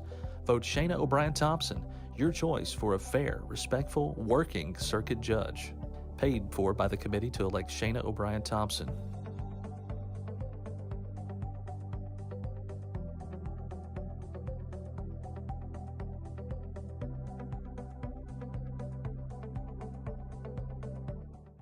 Whether you like traditional banking or online banking, Logan Bank & Trust has you covered. LB&T has 5 convenient locations where customers can stop in, make a deposit, get a loan, or a new instant debit card. Too busy to stop in? Don't worry. Logan Bank & Trust offers online banking with mobile deposits, banking app, and loan applications at the click of a button from anywhere, anyplace, and anytime. Member FDIC, Equal Housing Lender. Logan Bank & Trust. We are the difference. Hello, I'm Elise Hinkle, psychiatric mental health nurse practitioner and director of behavioral health at Coalfield Health Center. Our providers have experience with a full spectrum of disorders. To schedule an appointment with one of our providers, call 304-855-1222. As a community, let's help each other address mental health. We are here for you when you're ready. Coalfield Health Center. Let our family take care of your family. Are you looking to find the right home for your family, or are you wanting to list your property? With over 80 years of collective experience in serving Southern West Virginia, there is no one better to trust than Hometown Real Estate. We're knowledgeable in market trends and can assist you in finding buyers or sellers. Please reach out to our home office at 304-752-5570 or contact one of our professional sales representatives. Here at Thornhill, our goal is to provide you with the best automotive experience. From our state-of-the-art facilities, amenities, and certified staff we call family.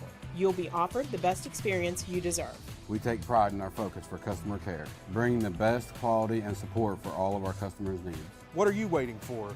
It's your time to get behind the wheel with Thornhill. Get started now at thornhillautomotive.com. Just tag it at Thornhill, where it's all here for you. US 119 Chapmanville and Logan, WV to Belfry, Kentucky.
All right, welcome back inside of Willie Acres Arena, Game 2 of the Lady Wildcat Classic, a Class AAA battle. Robert C. Byrd, 5-2 overall, and the Pikeview Lady Panthers, 5-3, with a number 8 ranking in Class AAA.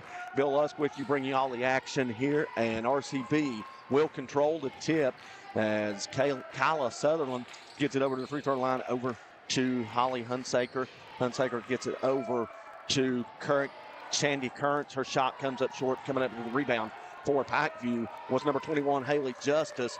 Now with the ball for the Panthers is Kat Farmer. Pikeview with a big win last night over number 4, Philip Barber, 52-49 in overtime to improve to 5-3. The Lady Panthers have won 2 in a row, looking to make it 3 in a row. And with a win here over the 5-2 Eagles of RCB, potentially move up into those Class AAA rankings that will be released this week, as pass inside knocked away by Sutherland. Possession remains with Pikeview. Starting lineup for the Panthers, Hannah Harden, Kat Farmer, Brooke Craft, Haley Justice, and Riley Meadows. We'll get to RCB's lineup in just a second as inbound pass comes in to Justice, and she's tied up. Possession remains with Pikeview. For RCB, Shandy Currents, Martina Howe, Kyla Sutherland, Carly Crutz, and Holly Hunsaker. As a shot up, no good. Rebound by Pikeview, but once again, Justice is tied up by Howe, and the possession, Justice tied up by Crotz, and the possession to RCB. No score here in the opening minute of the first quarters. RCB breaks the timeline as Sutherland with the basketball gets it over to Howe. Howe puts it on the floor, kicks it back out. Shot fake by Hunsaker. Now pass back over to Howe. Howe take a 3, and it rims out, no good. Rebound by Kraft for Pikeview. She gets it up ahead to Justice, who will walk it in, get it up ahead to Kraft. Up ahead, that was Kat Farmer, who missing out the shot off the mark.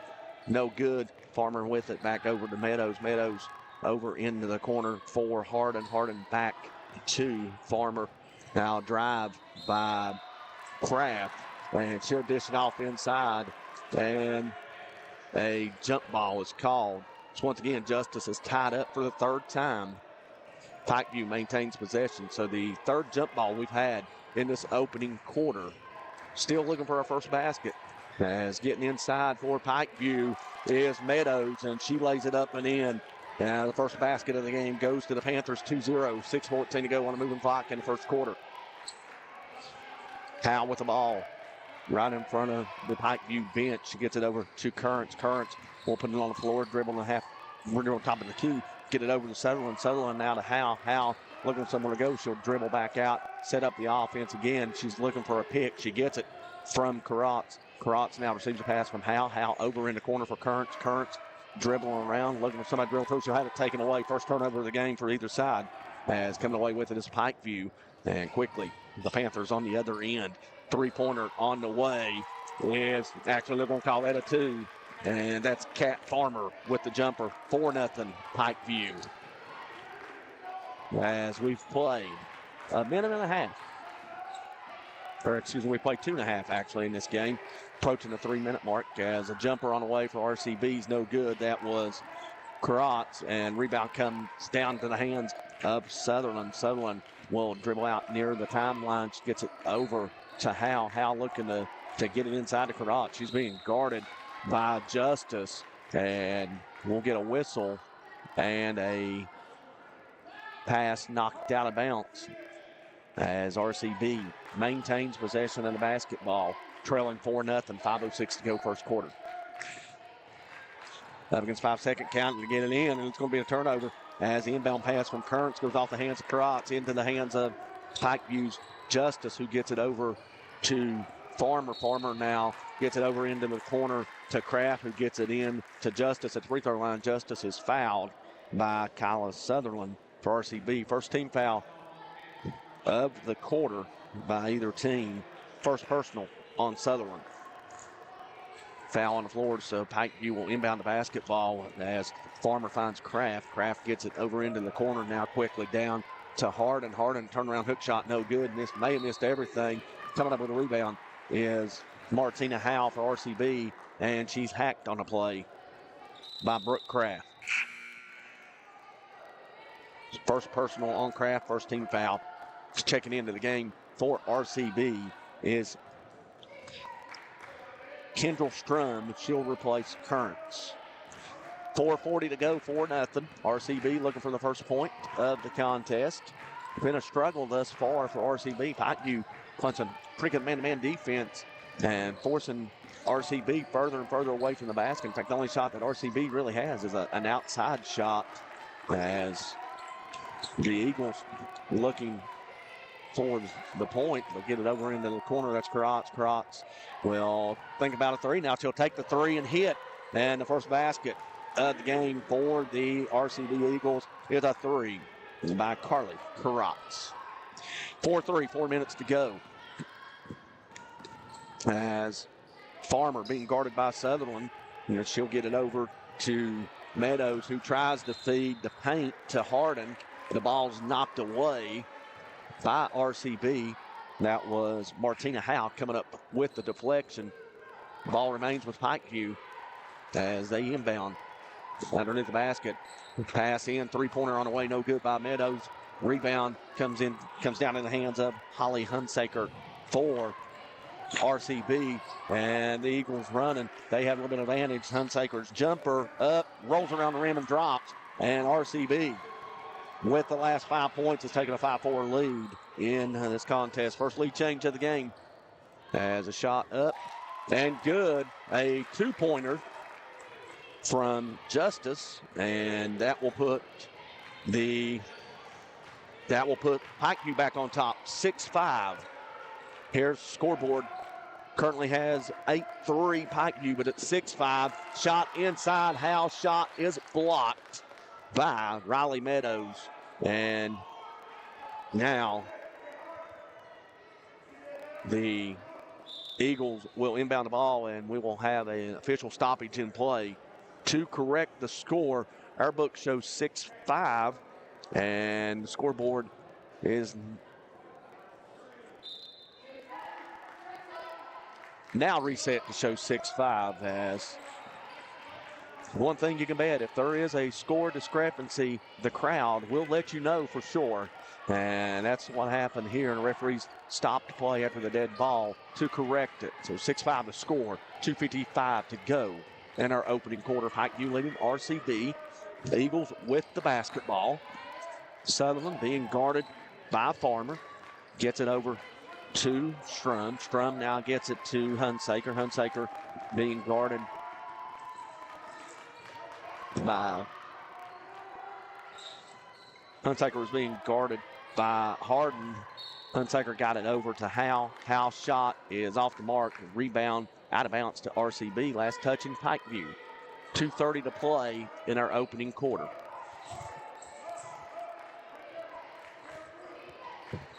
RCB the inbound. The pass comes in to Sutherland. Sutherland gets it over into the corner. Three-pointer on the way up. No good off the back iron. That was Kendall Strum with the three, and rebound by Harden for Pikeview. Quickly racing it up into the court as Farmer for Pikeview, and she'll dish it down to Haley Justice, who scores the basket. So 8-5 now the score at Pikeview. With 2 minutes to go in our opening quarter of basketball here from the Willie Acres Arena. Shot blocked as Sutherland got around her defender and drove to the basket, but her shot was blocked by Brooke Kraft, and possession will remain with RCB. Now checking in to the lineup for the Eagles, Jada Sutherland replacing Holly Hunsaker. For Pikeview, Hannah Harden will exit the game, and checking in will be Jalen Shrewsbury for the Panthers. Ball inbounded to Pikeview. Howe with the basketball, looking for her first point. And she'll feed inside to Jada Sutherland. Sutherland back out.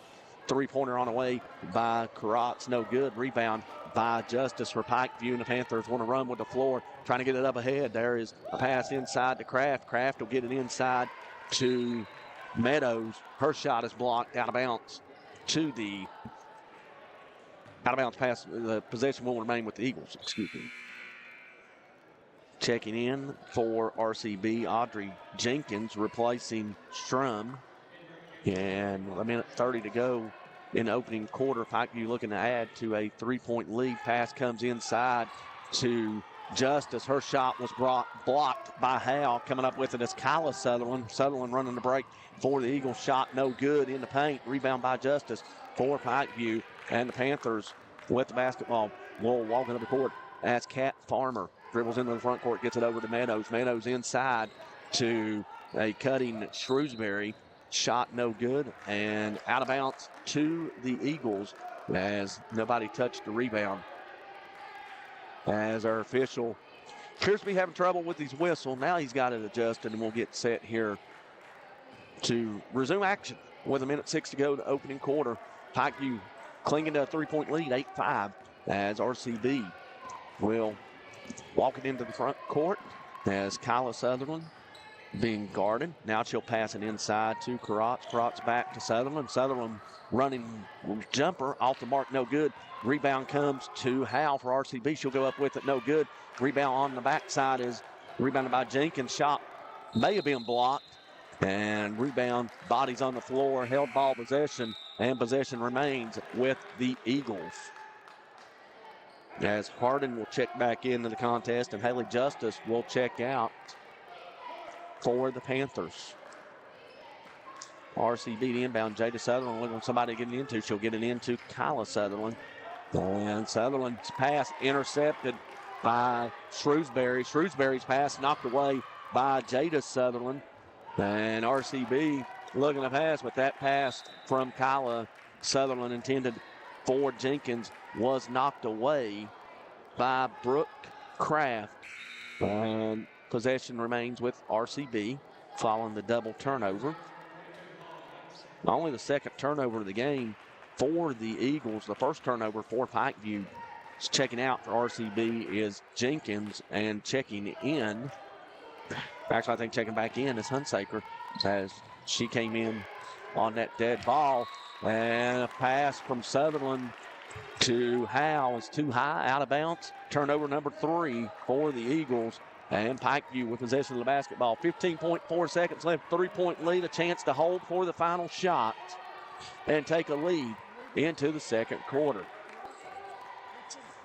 Farmer gets it over to Shrewsbury. Shrewsbury driving the lane. She'll be trapped. Double team in the corner, tied up, but the buzzer sounds. Ending our first quarter of play here from the Willie Acres Arena. Lady Wildcats Classic, game number 2, is at the end of the first quarter. Pikeview 8, Robert C. Byrd 5. We'll be back with more coverage on Lady Wildcats Classic on Mountain Dreams Media following these messages.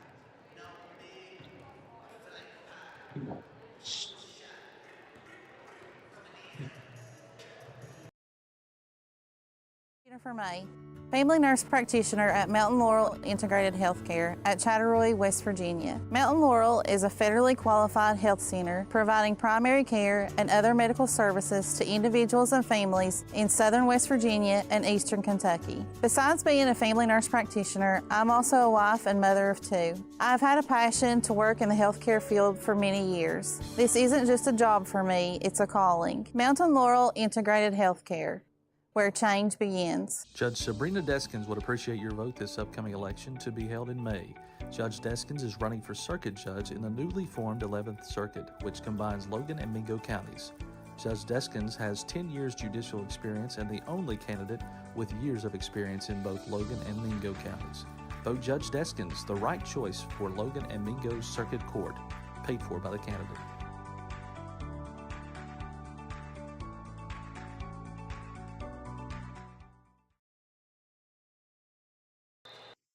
Welcome back to the Willie Acres Arena. Lady Wildcats Classic, game number 2, has reached the second quarter. Pikeview with an 8-5 lead and possession of the basketball is driving the lane for the Panthers. Putting up a shot is Meadows. Shot does not fall, and coming away with it for the Eagles is Kyla Sutherland.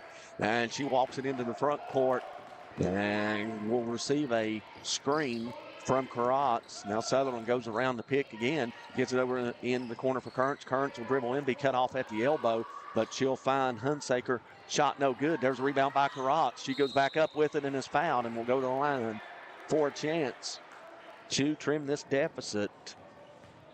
As low scoring first quarter is picking up a foul for the Panthers with Jalen Shrewsbury. Her first. Team foul number 1 of the first quarter. 2 shots coming up for Karatz. Free throw up and in for Karatz. She now has 4 points. Second free throw incoming. 2-point lead for Pikeview. It rolls around, doesn't go, and rebound for Pikeview was Kraft as she gets it up. And she gets it up to Farmer. Farmer will get it back to her, and now Kraft will find Meadows on the block for a little hook shot. 10-6. Pikeview with the lead early in the second quarter as they've led throughout the contest.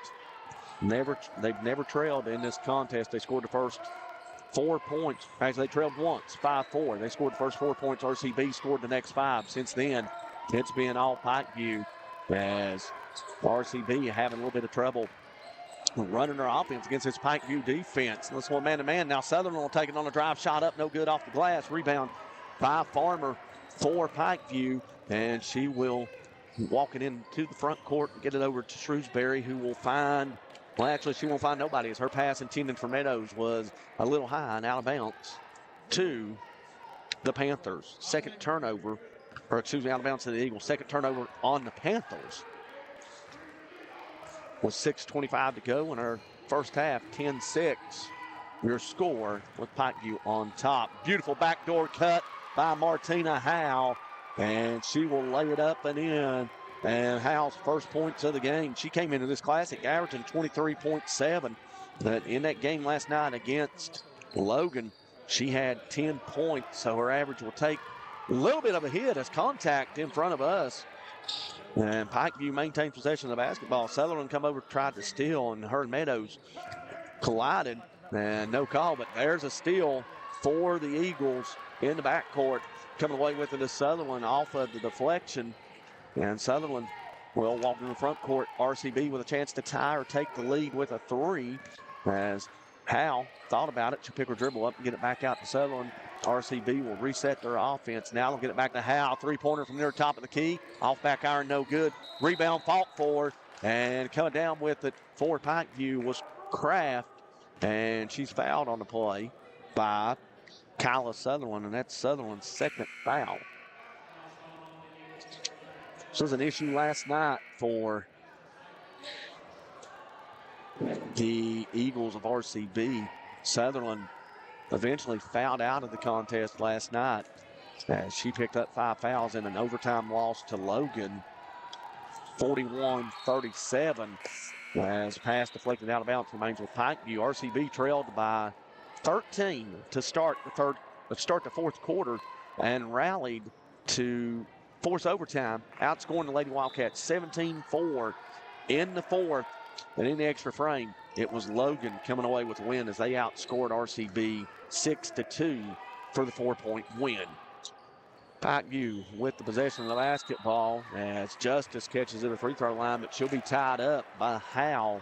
And possession will give the ball to RCB. That is the 4th turnover and the 3rd turnover on consecutive trips for the Panthers. RCB with the basketball as Howe crosses the timeline. Looking to dribble into the corner. She'll be cut off at the far wing. Now she will dribble to her left, find Currents. Currents will get it inside of Carot's. Pass knocked away by Justice. And coming up with it for Pikeview is Farmer. Farmer in the front court. She'll get it out over into the short corner for a jumper, which is no good by Kraft, and rebound by RCB as Howe has it. Howe quickly into the court. She gets it over to Currents. Currents into the corner for Amira Moore. Moore is cut off on her drive to the basket by Shrewsbury, but she finds Howe. And Howe will drive in the lane, put up a running one-hander off the rim, and it drops. 4 points for Howe in the quarter, and RCB has tied the game at 10. 4:11 to go in our opening half. It's Pikeview now with the basketball, and the Panthers looking to go ahead, break this 10-10 tie as Farmer will get it over to Shrewsbury. Shrewsbury over into the corner for Kraft. Kraft got it down inside to Harden, who got it over to Justice. Shot no good, but a foul on the play, and that is on the Eagles. That is the second foul against RCB. And to the free throw line is Justice. Shot up, good by Justice, and it's an 11-10 Pikeview lead. Picking up the foul for RCB was number 14, Kendall Strum. Second free throw for Justice is up and in, and Pikeview back out in front, 12-10 now after 2 free throws from Justice. 3:43 to go in the second quarter. The Eagles with possession of the basketball out near the top of the keys. Hunsaker works it over to Strum. Strum being guarded by Kraft. Gets it over to Howe. 3-pointer on the way. Rims out, no good. Rebound fought for. And last touch in Pikeview as it looked like Brooke Kraft and Jada Sutherland crashed the boards. And the ball last touching Pikeview's Kraft as Jada Sutherland inbounds at the Howe. Howe looking to drive baseline. Pass inside, gets away from Carot's. And RCB regroups, is coming away with it as Howe. Howe will have her pass deflected, but Carot's is right there to handle a reflection. And Jada Sutherland looking to drive the lane. She thought about a shot, passes it back out to Hunsaker. Hunsaker will feed the post down to Howe. Shot up, no good, but a foul on the floor against the Panthers. And that is on Shrewsbury, her second team foul, number 2 of the quarter. Shrewsbury will check out for Pikeview. Checking back in Riley Meadows as the Eagles with possession of the basketball. And pass come in for Strum, and it's taken away by Pikeview as Farmer has the basketball, races into the front court, gets it over to Meadows. Meadows back to Farmer. Farmer over into the corner for Kraft. Kraft feeds it inside to Justice. Pass is tipped around, and coming away with it is RCB's Howe as she races into the front court. She'll find Jada Sutherland on the backside. Shot up, no good, but there's a foul on the play, and Jada Sutherland will go to the line for 2 shots. An opportunity to tie the game if she can knock down both free throws as Haley Justice picked up the foul for Pikeview. That is team foul number 3 in the quarter and personal number 1. First free throw no good by Jada Sutherland. And checking in for Pikeview will be Shrewsbury. Shrewsbury will replace Hannah Harden. Second free throw up, rolls around no good, rebound. Fought for and coming down with it for Pikeview is Haley Justice. And she'll get it over to Farmer, who dribbles into the front court. 2-point lead for Pikeview, 12-10. A low-scoring first half between these two teams as Meadows has it in the corner. She's being guarded by Howe. She'll get around Howe. She'll put up a shot, no good. Gets her own rebound, goes back up with it, no good again. And coming down for the rebound for Pikeview is Haley Justice. And she's tied up again in this first half.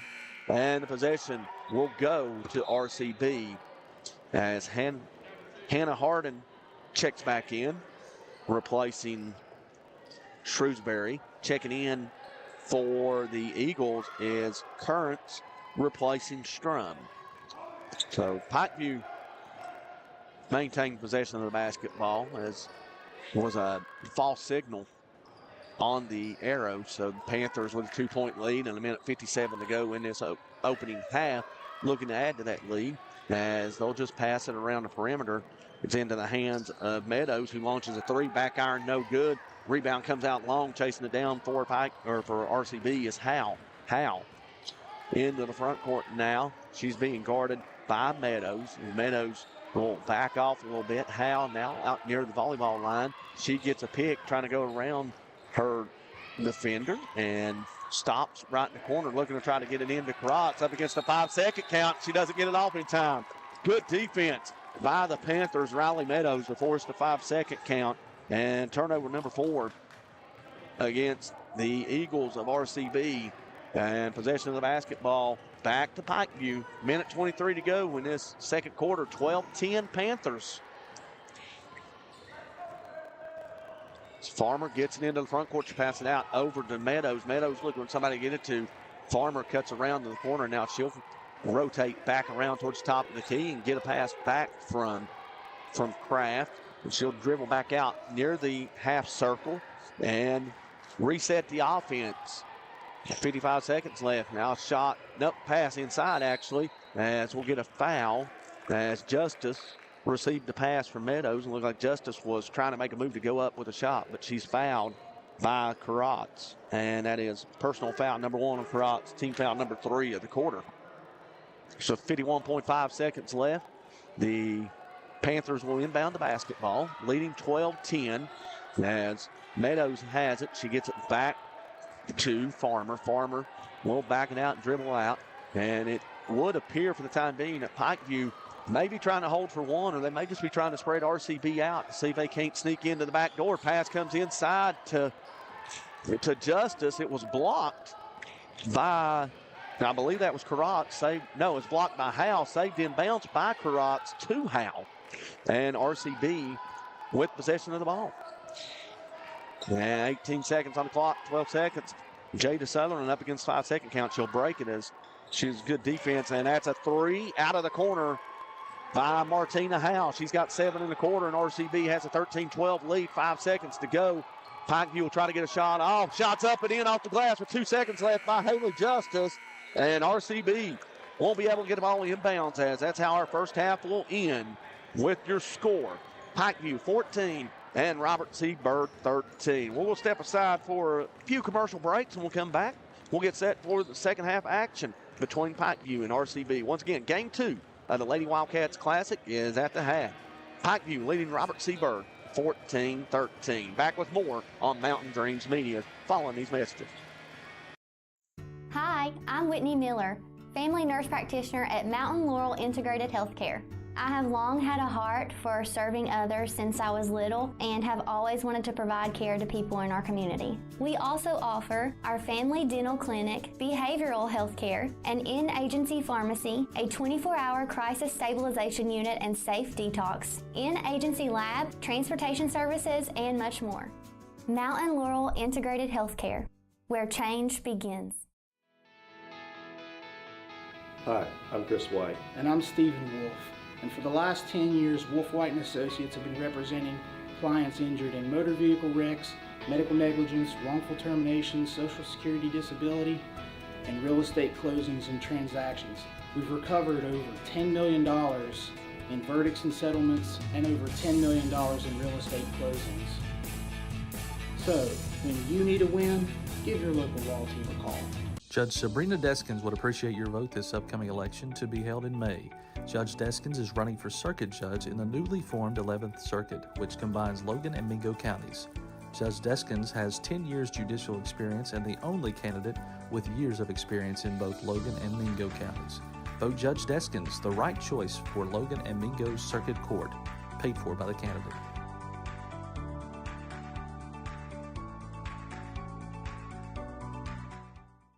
Accidents, illness, heart attacks, strokes. When an emergency strikes, count on Logan Regional Medical Center.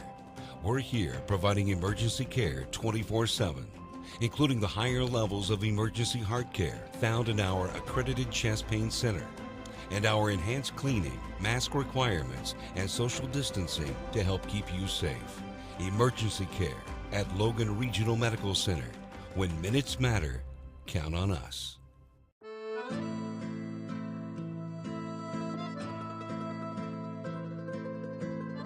Giovanni's of Logan. Visit the newly renovated restaurant and convenient drive-thru. It is the Italian place to be. Call today 304-752-9030 or check out their specials online at giovannislogan.com.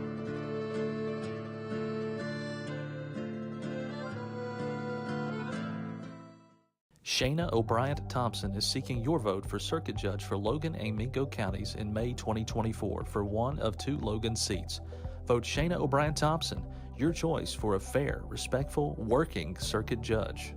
Paid for by the committee to elect Shayna O'Brien Thompson.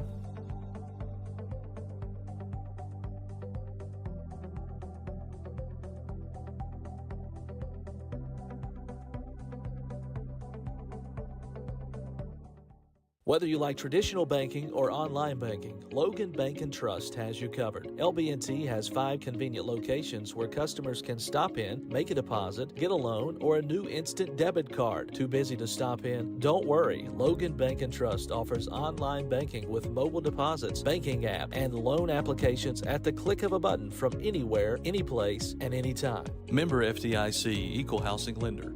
Logan Bank & Trust. We are the difference. Hello, I'm Elise Hinkle, psychiatric mental health nurse practitioner and director of behavioral health at Coalfield Health Center. Our providers have experience with a full spectrum of disorders. To schedule an appointment with one of our providers, call 304-855-1222. As a community, let's help each other address mental health. We are here for you when you're ready. Coalfield Health Center. Let our family take care of your family.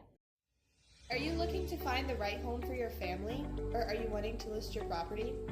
With over 80 years of collective experience in serving Southern West Virginia, there is no one better to trust than Hometown Real Estate. We're knowledgeable in market trends and can assist you in finding buyers or sellers. Please reach out to our home office at 304-752-5570 or contact one of our professional sales representatives. Here at Thornhill, our goal is to provide you with the best automotive experience. From our state-of-the-art facilities, amenities, and certified staff we call family. You'll be offered the best experience you deserve. We take pride in our focus for customer care, bringing the best quality and support for all of our customers' needs. What are you waiting for? It's your time to get behind the wheel with Thornhill. Get started now at thornhillautomotive.com. Just tag it at Thornhill, where it's all here for you. US 119 Chapmanville and Logan, WV to Belfry, Kentucky.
Family nurse practitioner at Mountain Laurel Integrated Healthcare. I have long had a heart for serving others since I was little and have always wanted to provide care to people in our community. We also offer our family dental clinic, behavioral health care, an in-agency pharmacy, a 24-hour crisis stabilization unit and safe detox, in-agency lab, transportation services, and much more. Mountain Laurel Integrated Healthcare, where change begins. Hi, I'm Chris White. And I'm Stephen Wolf. And for the last 10 years, Wolf White & Associates have been representing clients injured in motor vehicle wrecks, medical negligence, wrongful termination, social security disability, and real estate closings and transactions. We've recovered over $10 million in verdicts and settlements and over $10 million in real estate closings. So, when you need a win, give your local law team a call. Judge Sabrina Deskins would appreciate your vote this upcoming election to be held in May. Judge Deskins is running for circuit judge in the newly formed 11th Circuit, which combines Logan and Mingo counties. Judge Deskins has 10 years judicial experience and the only candidate with years of experience in both Logan and Mingo counties. Vote Judge Deskins, the right choice for Logan and Mingo's Circuit Court, paid for by the candidate.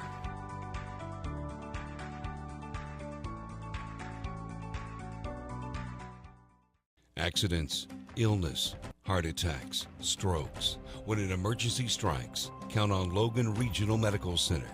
We're here providing emergency care 24/7, including the higher levels of emergency heart care found in our accredited chest pain center, and our enhanced cleaning, mask requirements, and social distancing to help keep you safe. Emergency care at Logan Regional Medical Center. When minutes matter, count on us.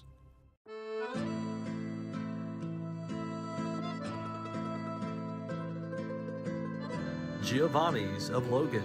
Visit the newly renovated restaurant and convenient drive-thru.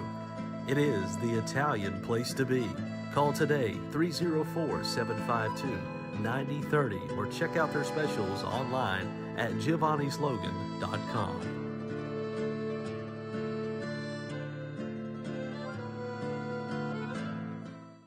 Shayna O'Brien Thompson is seeking your vote for Circuit Judge for Logan and Mingo counties in May 2024 for one of 2 Logan seats. Vote Shayna O'Brien Thompson, your choice for a fair, respectful, working Circuit Judge. Paid for by the committee to elect Shayna O'Brien Thompson.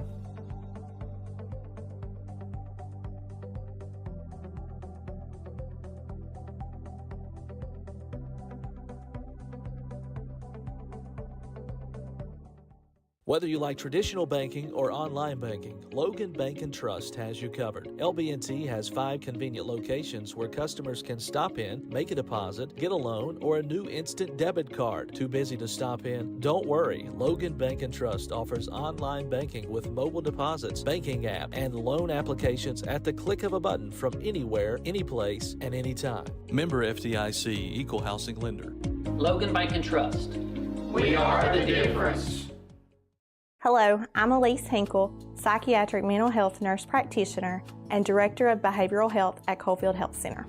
Our providers have experience with a full spectrum of disorders. To schedule an appointment with one of our providers, call 304-855-1222.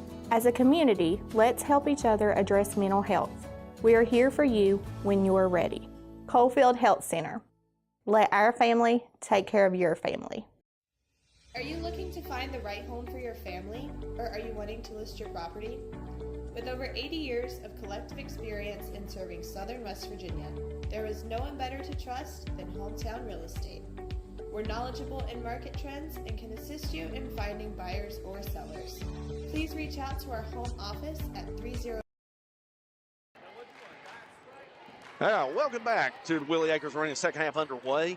Robert C. Byrd with a 1-point lead and possession of the basketball, 14-13. Lead to the Pikeview Panthers. Forgot about that bucket by the last segment. RCB with possession of the basketball. Justice had a bucket just before the first half buzzer to give Pikeview the lead after Martina Howe had gave RCB a 13-12 lead with a three-pointer.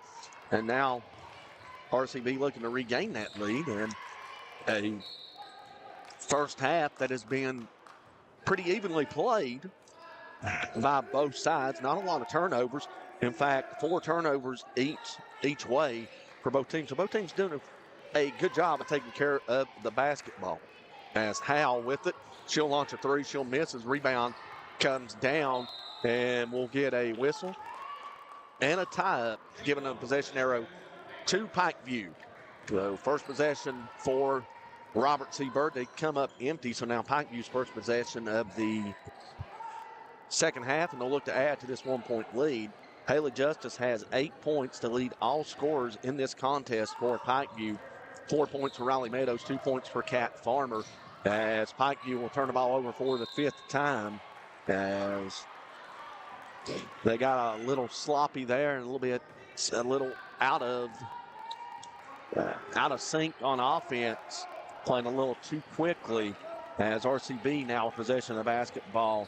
Kyla Sutherland being guarded by Farmer. She gets it inside to Karatz, who will feed Martina Howe on the backdoor feed, and RCB back out in front by 1, 15-14. Bill Lusk with you from the famed Willie Acres Arena, as inside looked like that Meadows lost the ball. It was saved back in momentarily by Pikeview, and Howe comes away with it. She'll drive the lane, lay up off the glass and in. She's got 11 points to lead all scorers in this contest now. She's got 4 in this third quarter, all 4 points for RCB, and the Eagles up by 3. Howe had 7 points in the first half, to lead Robert C. Byrd. 4 points for Carly Karatz and 2 points for Holly Hunsaker. As Pikeview with the basketball out near the jump circle is Kat Farmer. Farmer gets it over to Meadows. Meadows now looking for somebody in the corner. Nobody's there. She'll drive, pull in, free throw line jumper. Actually, a jumper just inside at the elbow is good by Meadows. And Pikeview trims the lead to 1. 17-16. Two teams from the Class AAA field that hope to be playing in Charleston in March, as Howell's shot is blocked inside by Justice. Howell will track the rebound down in the corner. She'll get it into Currents on the low block. Currents will be tied up by Justice, and possession arrow will remain with RCB as we get substitutions for both teams. Currents checks out. Jada Sutherland checks in. Checking out for Pikeview is Justice. Checking back in for the Panthers is Jalen Shrewsbury. Shrewsbury is yet to score in this contest, but she's gave some productive minutes off the bench as a pass nearly thrown away, as Hunsaker will track it down and get it out to Kyla Sutherland out near the volleyball line. And she'll feed it inside to Karatz. Karatz thought about a backdoor feed, but that pass was knocked away off the leg of a Pikeview player, and coming away with us the Panthers as Farmer gets it up and gets it over the timeline over to Shrewsbury, and will now get it back from Shrewsbury. She'll set the offense as the Panthers look to regain the lead. As shot, no, actually passed up on the corner. I thought Meadows was going to take the three out of the corner. She passed it up. The ball's passed around. Back around over the other corner to Farmer, now back, or to Kraft, now back to Farmer. Farmer over to Shrewsbury now, out near the wing. Shrewsbury back over to Farmer. Farmer backs up, resets the offense, gets it over to Harden. Harden over to Meadows. Meadows thought about getting into the corner. No, nothing was there. Now back out to the yellow line, and Farmer in possession of the basketball again. A very patient possession here for the Panthers with 4:12 to go in this third quarter as they work it around again. Farmer back to it. Now she get it over to Shrewsbury. Shrewsbury Meadows back to Farmer. And once again, Pikeview resets the offense as RCB is backed into 2-3 zone. A shot on the way from Harden was blocked by Sutherland. Coming down with the loose ball is Karats. And Karats will get it across the timeline and give it to Kyla Sutherland as RCB looking to extend the lead as nothing's there for Howe. She'll give it back to Sutherland. Out for a three-pointer on the right wing from Hunsaker. No good. Rebound out of bounds to Pikeview. 17-16, 3:31 to go in this third quarter. RCB has outscored Pikeview 4-2 in this quarter. And the Eagles with a 1-point lead as Pikeview gets it in the front court. And good defense there by Jada Sutherland on Farmer. Farmer got it in Harden. Harden back to Farmer. Back inside to Harden. And she is tied up on the possession by Hunsaker, and possession arrow remains with Pikeview. As Audrey Jenkins will check in for the Eagles, replacing Holly Hunsaker.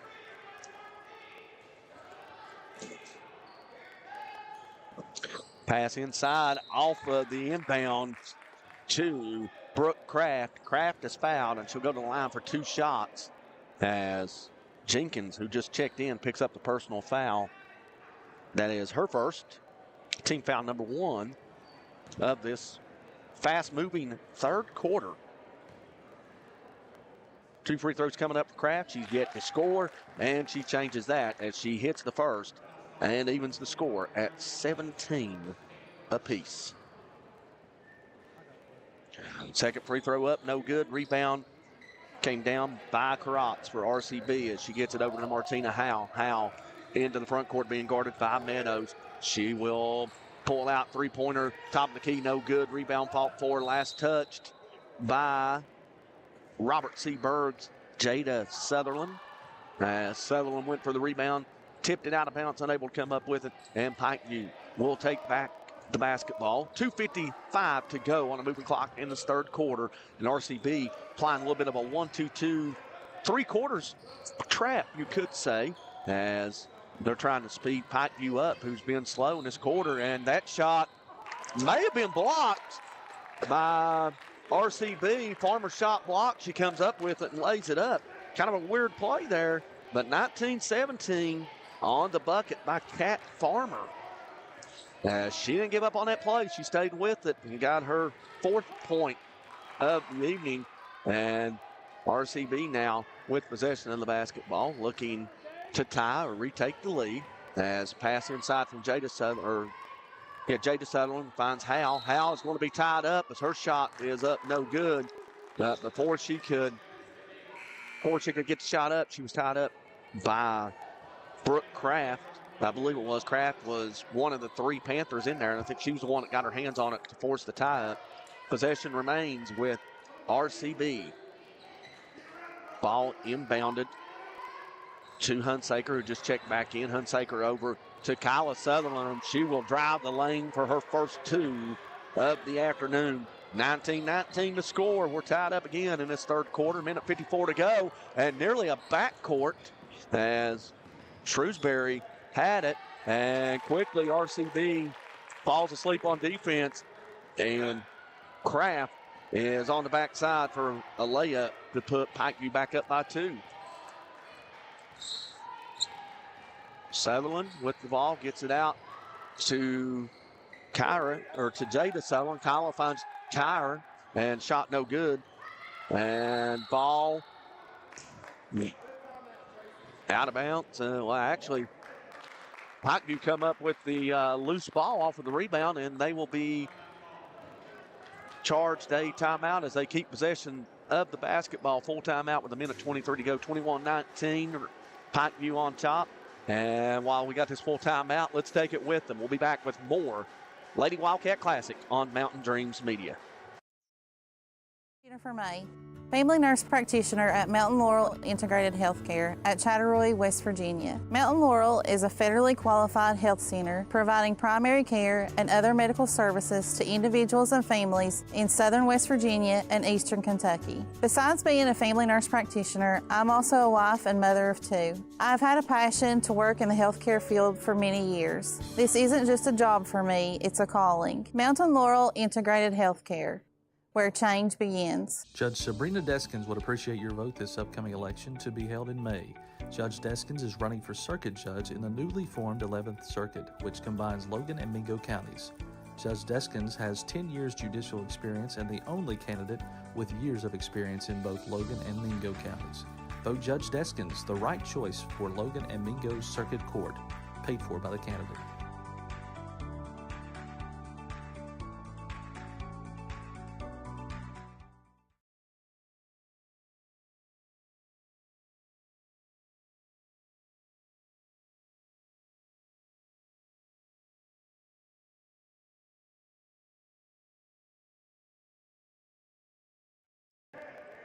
Now, welcome back to the Willie Acres Arena Lady Wildcats Classic Game 2 on Saturday, January 6th. 21-19 third quarter lead for the Pikeview Lady Panthers over Robert C. Byrd Eagles.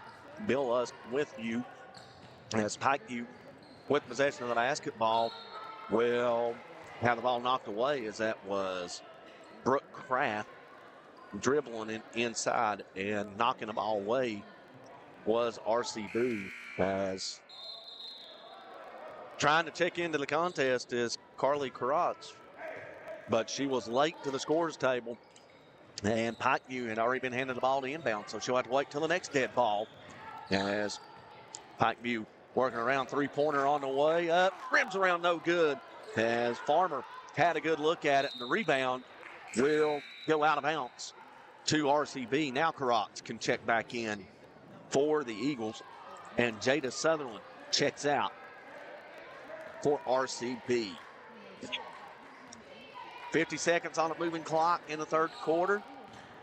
RCB down by 2, possession of the basketball. Howe with it up near the top of the key. Now she'll dribble over onto the wing hand to Sutherland. Sutherland in possession of the ball.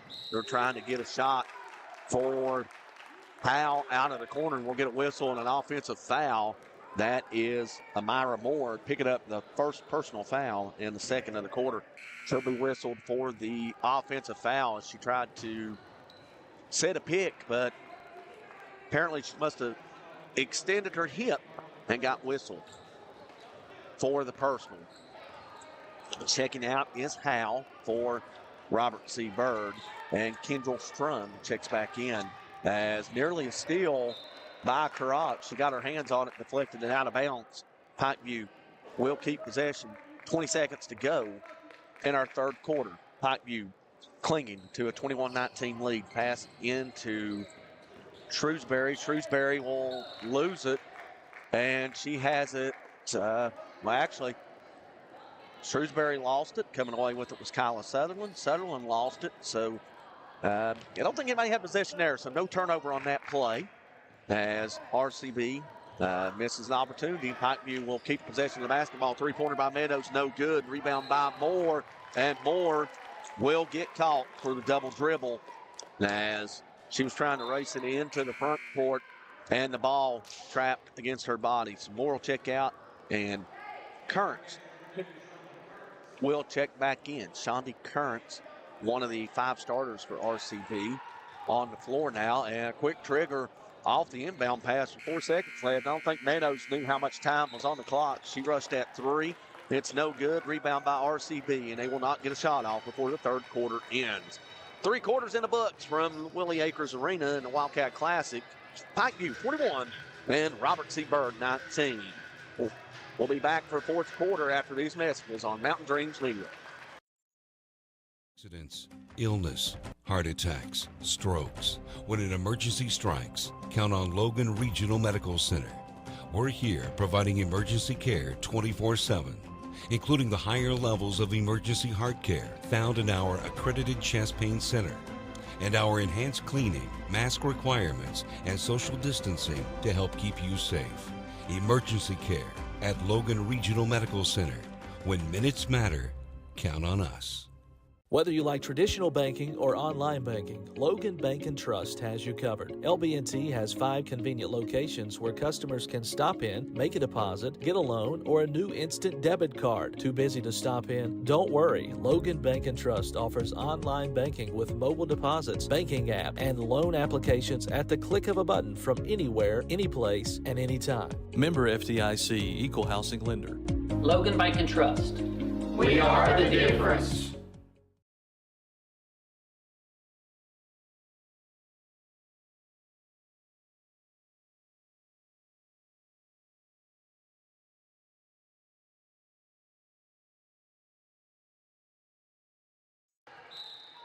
Yeah, welcome back to Willie Acres Arena, ready for fourth quarter action here in the Lady Wildcats Classic. Pikeview possession of the basketball and leading 21-19, and a whistle and a foul in the front court will be called on Kyla Sutherland. That is her third foul, I believe.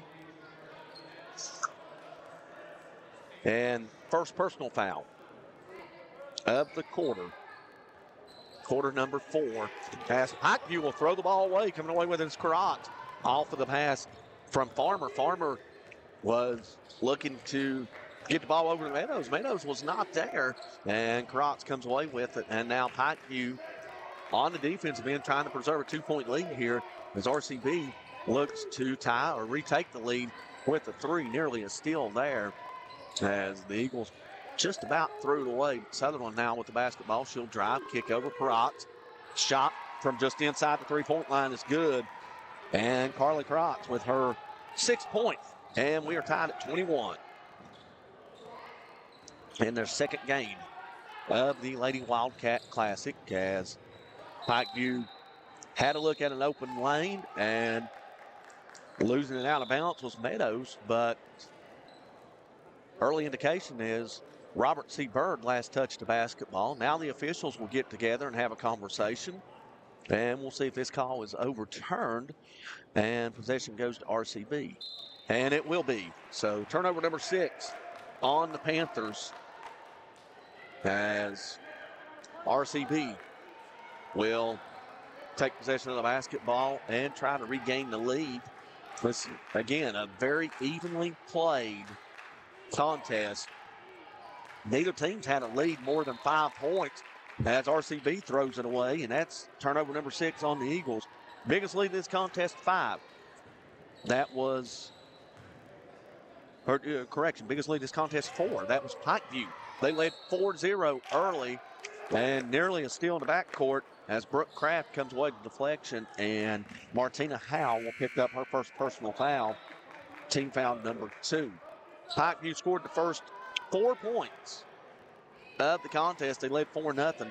Then RCB answered with 5 more points, and Pikeview went up by 4 later in the quarter, 10-6, and since then we've pretty much been right at that 2 4-point pace as we are tied at 21. And we got a whistle and another foul in the backcourt. Foul number 3 coming up on RCB. Is it Howe or is it Sutherland? And it will be Martina Howe who picks up back-to-back fouls, and that's her second. This ball inbounded to Farmer, and she'll get it back in the front court. Now she'll quickly get it over to Meadows. Meadows trapped in the corner, trying to dribble between 2 players, and she loses it. Coming away with it is Martina Howe. Into the front court come the Eagles. Howe finds Karats. Jumper from the right corner, no good. And rebound by RCB, or rebound by Meadows. Foul by RCB is what I meant to say. And that's Kyla Sutherland's 4th. And not only is that her fourth foul, but that's team foul number 4. 6 minutes, 14 seconds to go in this fourth quarter. RCB with no fouls to give. The next foul by the Eagles, as long as it's not a player control foul, will send the Panthers to the free throw line as they had possession of the basketball in the front court. Farmer over to Kraft. Kraft back to Farmer, over to Meadows. Meadows thought about getting in Shrewsbury. She's laid her rifle to the corner. Now they get it back out to Farmer, who holds the basketball. Now Shrewsbury over to Kraft. Kraft back to Farmer as RCB in a 2-3 zone. Now here's the running one-hander up off the rim and in for Jalen Shrewsbury. Her first points of the contest, and RCB, a little bit of defensive communication there, allowed Shrewsbury to get in for the basket. 23-21 Pikeview. As the Eagles with the basketball, thinking about a shot was Strum. She'll get it inside to Hunsaker. Hunsaker shot off the glass, no good. Rebound comes down to Meadows for Pikeview. 5:09 to go. Pikeview in no hurry as they get it across the timeline. Now out over to the corner to Kraft. Kraft back to Farmer. Now Farmer over to Meadows as RCB patiently passing this ball around the perimeter, moving this defense for RCB. Now RCB looks like they may come out in a man-to-man. Now they back off into the 2-3.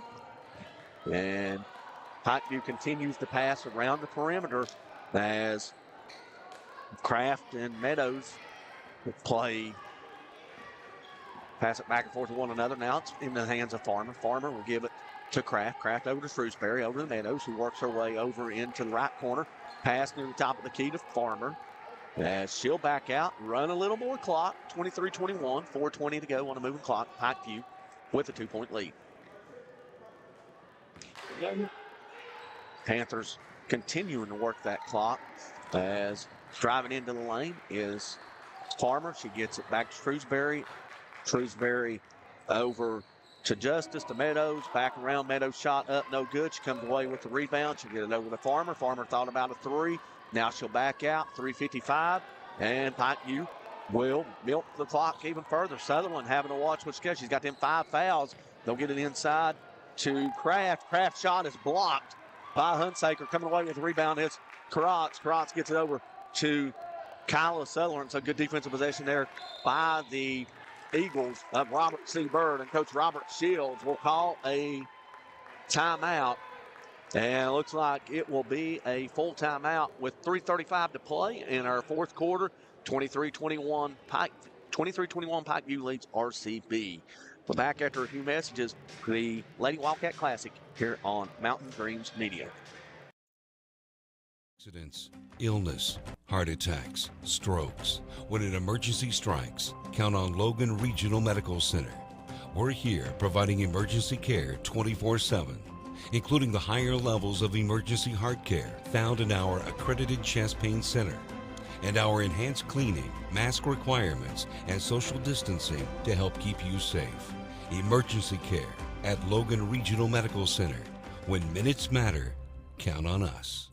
Whether you like traditional banking or online banking, Logan Bank & Trust has you covered. LB&T has 5 convenient locations where customers can stop in, make a deposit, get a loan, or a new instant debit card. Too busy to stop in? Don't worry. Logan Bank & Trust offers online banking with mobile deposits, banking app, and loan applications at the click of a button from anywhere, anyplace, and anytime. Member FDIC, Equal Housing Lender. Logan Bank & Trust. We are the difference.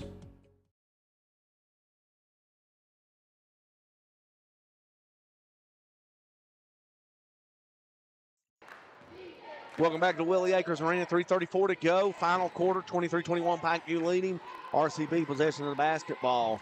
And the Eagles looking to regain the lead with a 3 or tie with a 2 as Karotz has possession of the ball. She's cut off on her drive to the basket. She'll give it to Hunsaker. Hunsaker now out near the top of the key, and she'll hand it off to Kyla Sutherland, who gets it back over to Karotz. Karotz now feeds Hal. Turnaround jumper in the lane, no good. Rebound fought for, comes down by Pikeview, and that is Brooke Kraft with the rebound, and her pass nearly gets away from Kat Farmer. She tracks it down, gets it back to to Kraft. Kraft now into the front court, nearly loses it, touches it over to Meadows, and the pass last touching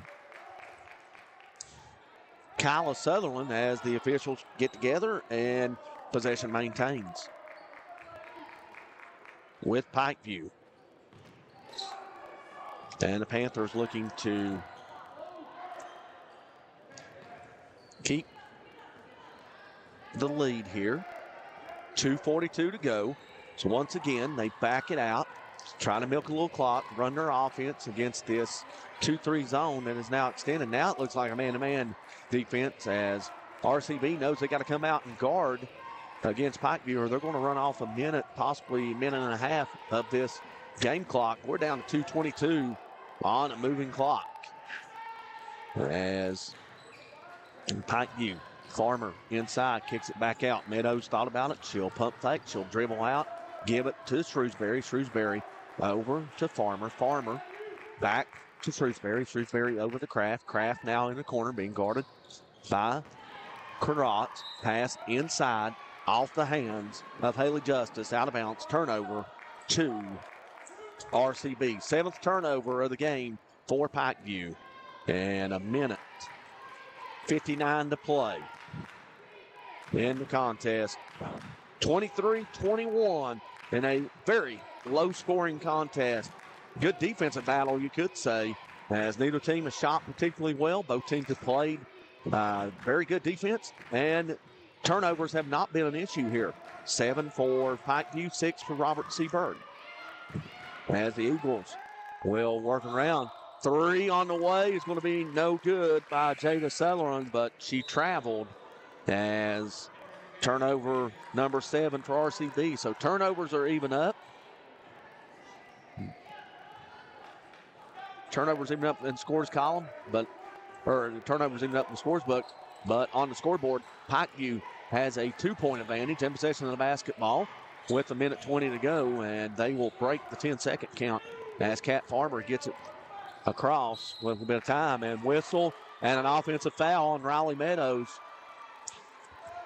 She caught the ball in the corner, dribbled in, and ran over Holly Hunsaker, and that is the first foul of the quarter on RCB and the first personal on Meadows.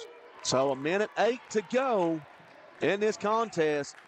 Both of these teams played overtime last night.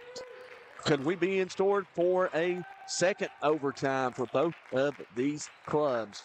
As RCB on the block is Martina Howe. She'll turn, and her hook shot is good. And we are tied at 23 with 48.9 seconds left as Coach Robert Shields and Robert C. Byrd will take a timeout. And it will be a 30-second timeout. So we'll keep things right here for the time being. 23-23 our score, 48.9 seconds left. And Robert C. Byrd, again, they've played from behind the entire game. They had the lead there in the third quarter. And really, I thought that they might be able to stretch the lead out. But unfortunately, the Pikeview Panthers just would not quit. They fought back, took a 2-point lead, 21-19 into the fourth quarter. And RCB tied it up. Pikeview went back out in front, 23-21. And that basket by Martina Howe has evened the score yet again at 23 in this contest between two Class AAA hopefuls that have goals of playing in the Charleston Civic Center in March at the Girls State Tournament. And Pikeview with one signature win to their credit, as a whistle and a foul on Kyla Sutherland, who has just fouled out of the contest, and that blocking foul will send Pikeview's Riley Meadows to the free throw line for 2 shots, and 40.1 seconds left in this contest. A chance to give Pikeview the lead as Currents checks in for Sutherland, who fouled out with 2 points. First free throw No good. And the score remains 23-all. Second free throw up, and it's good. And Pikeview out in front, 24-23. With 40 seconds to play. Now RCB with the basketball. That is Jada Sutherland. She gets it over to Hal. Three-pointer from the corner, off the back iron. No good. Rebound fought for. Coming down with it is Brooke Kraft for Pikeview, and she double dribbled, trying to dribble away from pressure. She picked her dribble up and was unaware. And the second time that she put it down, she got whistled for the infraction. And that's the 8th turnover on Pikeview. And another 30-second timeout called by Coach Shields and Robert C. Byrd. That'll leave him with 2 timeouts. I do believe Pikeview has 3 timeouts perhaps in this contest. So 22.7 seconds to go. RCB possession of the basketball, trailing by 1. They've had difficulty shooting the basketball in this contest, and I imagine they're getting their Coach Shields will be drawing a play up for Martina Howe, who after scoring 10 points last night in an overtime loss to Logan, has 13 points here tonight. She had 7 in the first half, all of those coming in the second quarter. She came into this Lady Wildcat Classic averaging 23.7 points a contest.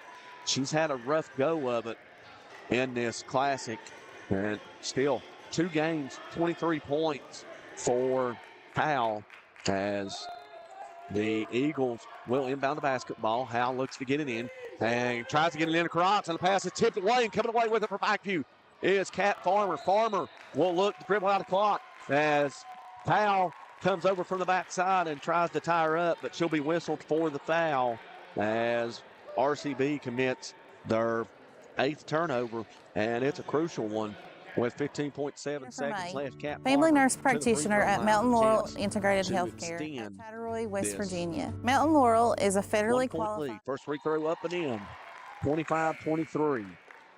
Now the score. As Pikeview with a 2-point lead. Checking out is Currents, and second free throw good. 26-23, and Pikeview will ask for a full timeout, and we'll take it with them. 15.7 seconds left in this contest. 26-23, Pikeview leads. Back for the final 15.7 after this on Mountain Dreams Media.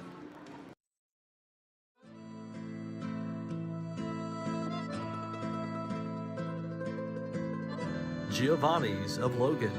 Visit the newly renovated restaurant and convenient drive-thru. It is the Italian place to be. Call today, 304-752-9030, or check out their specials online at giovannislogan.com.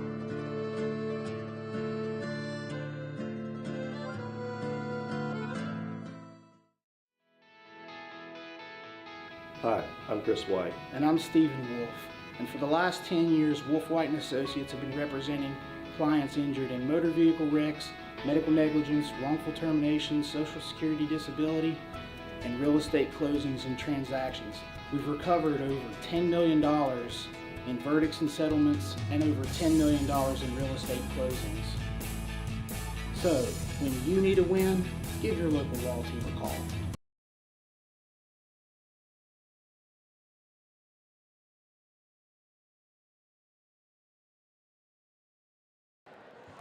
Welcome back inside the Willie Acres Arena. Lady Wildcat Classic, 15.7 seconds. Pikeview with a 3-point lead. And RCB possession of the basketball, and a smart foul there by Riley Meadows. Pikeview with only 1 team foul. They have 3 to give, so that foul there is only the second team foul. So they can foul 2 more times before RCB was to go to the free throw line. And there's one of the 2 as Farmer picks up the foul. So 3rd personal foul. They can do 3 more, and I will say that Coach Shields will take a timeout for RCB. 7.6 seconds left. He's out 30-second timeouts, so it's going to be a full timeout. So we'll keep things right here for this. Actually, they will credit him with 32nd. I didn't think he had one. I thought he took one earlier, but he's now left with a full timeout as Coach Shields down there drawing up a play. You got to imagine if you get the ball inbound, you know they're going to foul.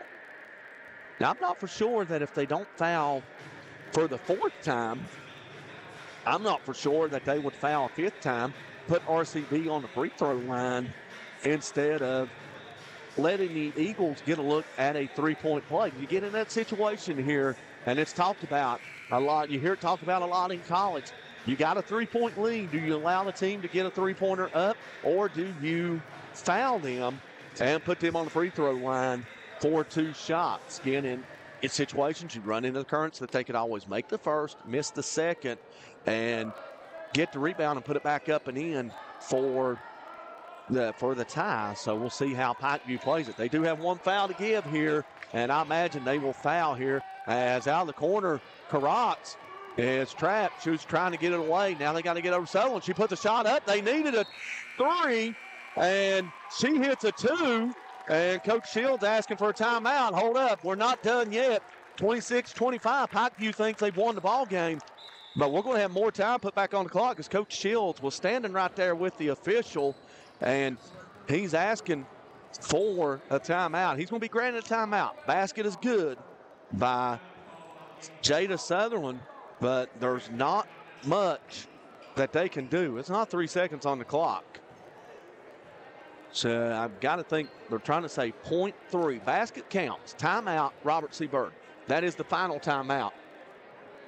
0.3 seconds on the clock. Basically, all you can do is tip it in.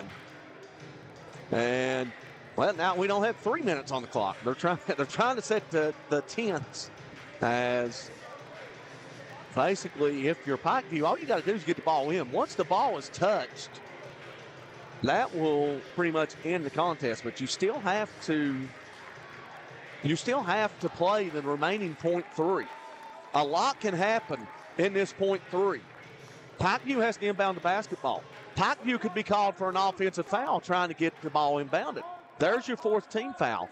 And then on the RCB inbound, they could commit a second foul as RCB would try to get it in, and we could see that. But pass comes in, and there's the tip, and there's the horn, ending the contest. And the Pikeview Panthers have come down to Logan County, the Willie Acres Arena, and the Wildcat Classic, and they pick up 2 signature victories on the year, defeating number 4 Philip Barber 52-49 in overtime on Friday night, and they come back Saturday afternoon to defeat Robert C. Byrd 26-5. Robert C. Byrd falls to 5-3 on the season. Pikeview will improve to 6-3, and the Lady Panthers, number 8 in Class AAA, will be moving up in those Class AAA rankings. That will be released Monday by the Associated Press. Well, I'd like to thank you for watching this presentation of high school girls basketball on Mountain Dreams Media.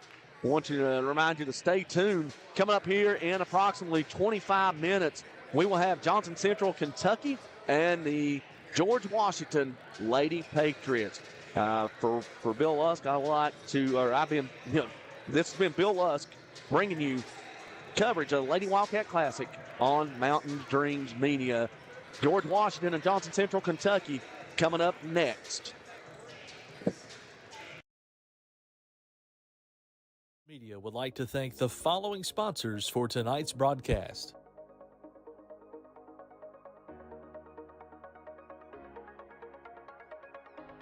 Are you looking to buy or sell real estate in southern West Virginia? Call or message Eugene Maynard with Bray and Oakley Real Estate at 304-688-4648.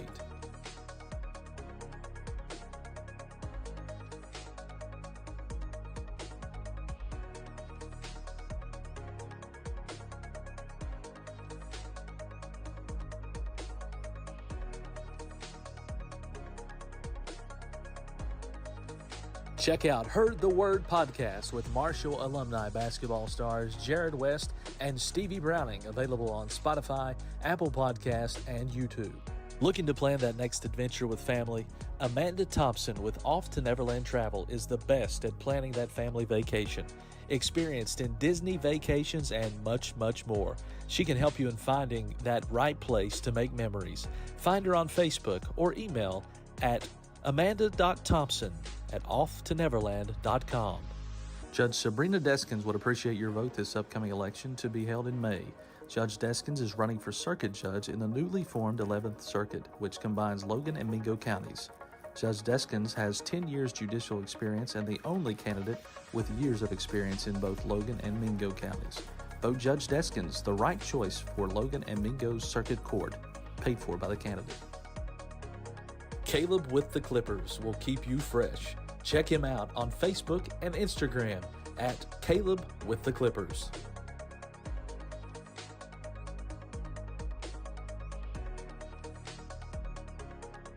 Shayna O'Brien Thompson is seeking your vote for circuit judge for Logan and Mingo counties in May 2024 for one of 2 Logan seats. Vote Shayna O'Brien Thompson, your choice for a fair, respectful, working circuit judge. Paid for by the committee to elect Shayna O'Brien Thompson.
Hi, I'm Whitney Miller, family nurse practitioner at Mountain Laurel Integrated Healthcare. I have long had a heart for serving others since I was little and have always wanted to provide care to people in our community. We also offer our family dental clinic, behavioral health care, an in-agency pharmacy, a 24-hour crisis stabilization unit and safe detox, in-agency lab, transportation services, and much more. Mountain Laurel Integrated Healthcare, where change begins. Hi, I'm Chris White. And I'm Stephen Wolf. And for the last 10 years, Wolf White & Associates have been representing clients injured in motor vehicle wrecks, medical negligence, wrongful termination, social security disability, and real estate closings and transactions. We've recovered over $10 million in verdicts and settlements and over $10 million in real estate closings. So, when you need a win, give your local law team a call. Judge Sabrina Deskins would appreciate your vote this upcoming election to be held in May. Judge Deskins is running for circuit judge in the newly formed 11th Circuit, which combines Logan and Mingo counties. Judge Deskins has 10 years judicial experience and the only candidate with years of experience in both Logan and Mingo counties. Vote Judge Deskins, the right choice for Logan and Mingo Circuit Court, paid for by the candidate.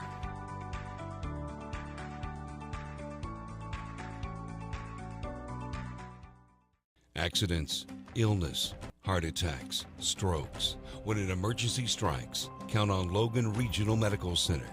We're here providing emergency care 24/7, including the higher levels of emergency heart care found in our accredited chest pain center, and our enhanced cleaning, mask requirements, and social distancing to help keep you safe. Emergency care at Logan Regional Medical Center. When minutes matter, count on us.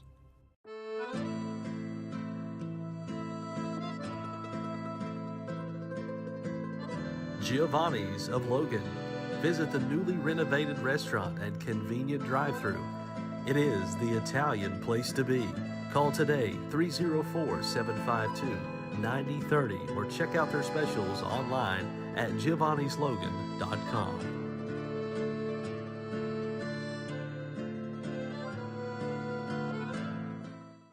Shayna O'Brien Thompson is seeking your vote for Circuit Judge for Logan and Mingo counties in May 2024 for one of 2 Logan seats. Vote Shayna O'Brien Thompson, your choice for a fair, respectful, working Circuit Judge. Paid for by the committee to elect Shayna O'Brien Thompson.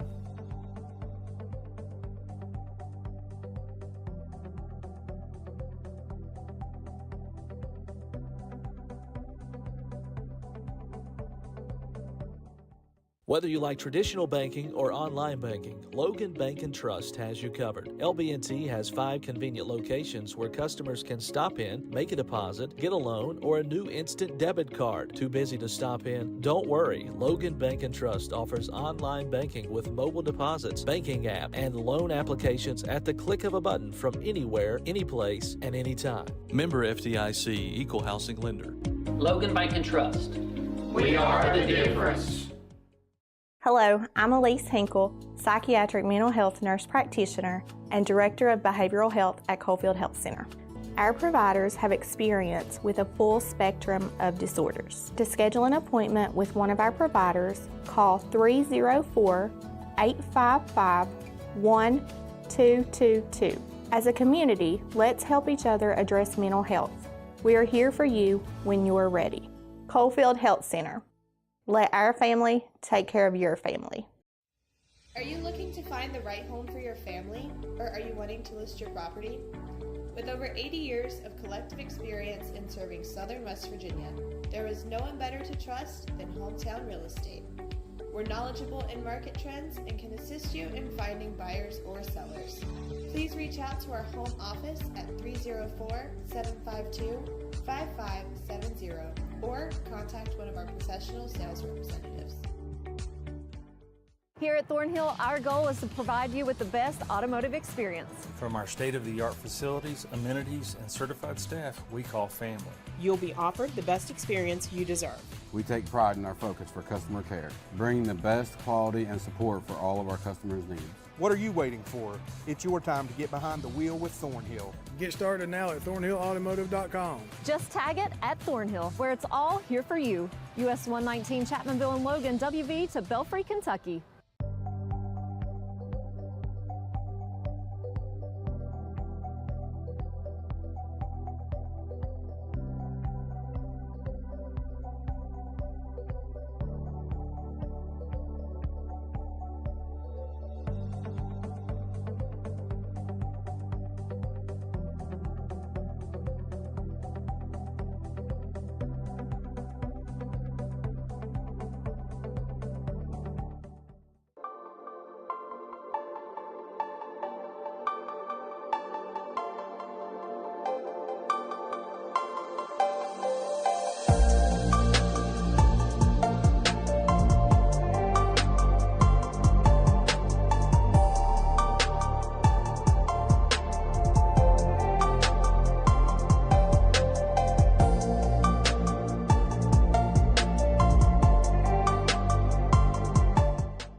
Family nurse practitioner at Mountain Laurel Integrated Healthcare.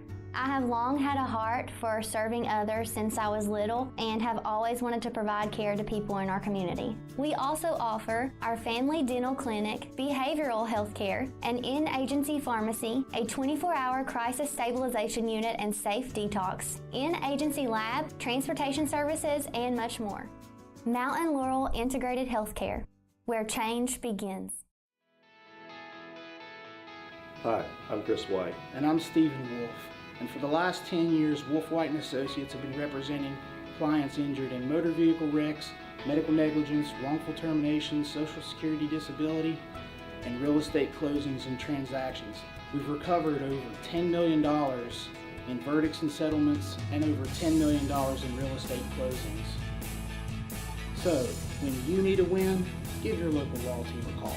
Judge Sabrina Deskins would appreciate your vote this upcoming election to be held in May. Judge Deskins is running for circuit judge in the newly formed 11th Circuit, which combines Logan and Mingo counties. Judge Deskins has 10 years judicial experience and the only candidate with years of experience in both Logan and Mingo counties. Vote Judge Deskins, the right choice for Logan and Mingo Circuit Court, paid for by the candidate.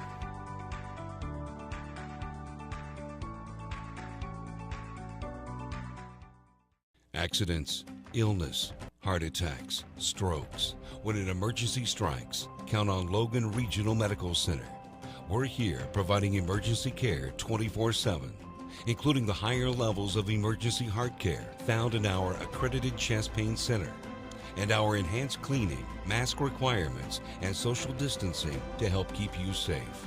Emergency care at Logan Regional Medical Center. When minutes matter, count on us.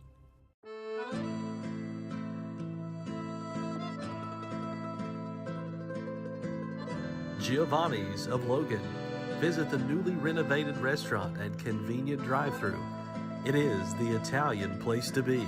Call today 304-752-9030 or check out their specials online at giovannislogan.com.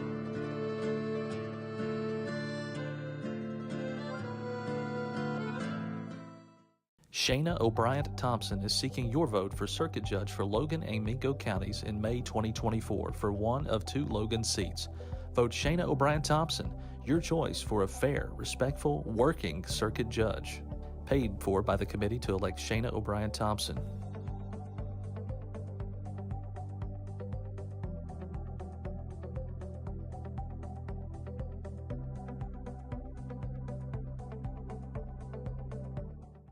Whether you like traditional banking or online banking, Logan Bank & Trust has you covered. LB&T has 5 convenient locations where customers can stop in, make a deposit, get a loan, or a new instant debit card. Too busy to stop in? Don't worry. Logan Bank & Trust offers online banking with mobile deposits, banking app, and loan applications at the click of a button from anywhere, anyplace, and anytime. Member FDIC, Equal Housing Lender. Logan Bank & Trust. We are the difference. Hello, I'm Elise Hinkle, psychiatric mental health nurse practitioner and director of behavioral health at Coalfield Health Center. Our providers have experience with a full spectrum of disorders. To schedule an appointment with one of our providers, call 304-855-1222. As a community, let's help each other address mental health. We are here for you when you are ready. Coalfield Health Center. Let our family take care of your family. Are you looking to find the right home for your family, or are you wanting to list your property? With over 80 years of collective experience in serving Southern West Virginia, there is no one better to trust than Hometown Real Estate. We're knowledgeable in market trends and can assist you in finding buyers or sellers. Please reach out to our home office at 304-752-5570 or contact one of our professional sales representatives. Here at Thornhill, our goal is to provide you with the best automotive experience. From our state-of-the-art facilities, amenities, and certified staff we call family. You'll be offered the best experience you deserve. We take pride in our focus for customer care, bringing the best quality and support for all of our customers' needs. What are you waiting for? It's your time to get behind the wheel with Thornhill. Get started now at thornhillautomotive.com. Just tag it at Thornhill, where it's all here for you. US 119 Chapmanville and Logan, WV to Belfry, Kentucky.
Hi, I'm Whitney Miller, family nurse practitioner at Mountain Laurel Integrated Healthcare.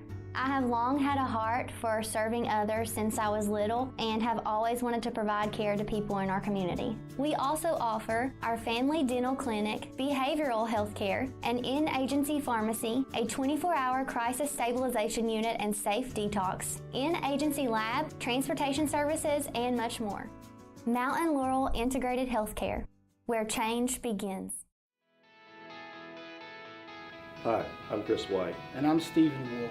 And for the last 10 years, Wolf White & Associates have been representing clients injured in motor vehicle wrecks, medical negligence, wrongful termination, social security disability, and real estate closings and transactions. We've recovered over $10 million in verdicts and settlements and over $10 million in real estate closings. So, when you need a win, give your local law team a call. Judge Sabrina Deskins would appreciate your vote this upcoming election to be held in May. Judge Deskins is running for circuit judge in the newly formed 11th Circuit, which combines Logan and Mingo counties. Judge Deskins has 10 years judicial experience and the only candidate with years of experience in both Logan and Mingo counties. Vote Judge Deskins, the right choice for Logan and Mingo's Circuit Court, paid for by the candidate.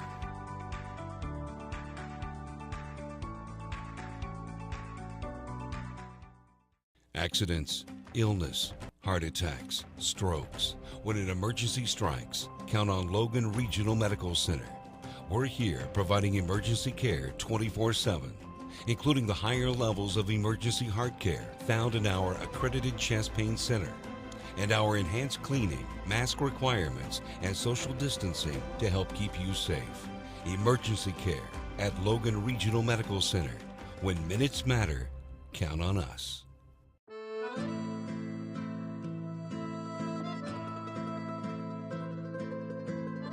Giovanni's of Logan. Visit the newly renovated restaurant and convenient drive-thru. It is the Italian place to be. Call today 304-752-9030 or check out their specials online at giovannislogan.com.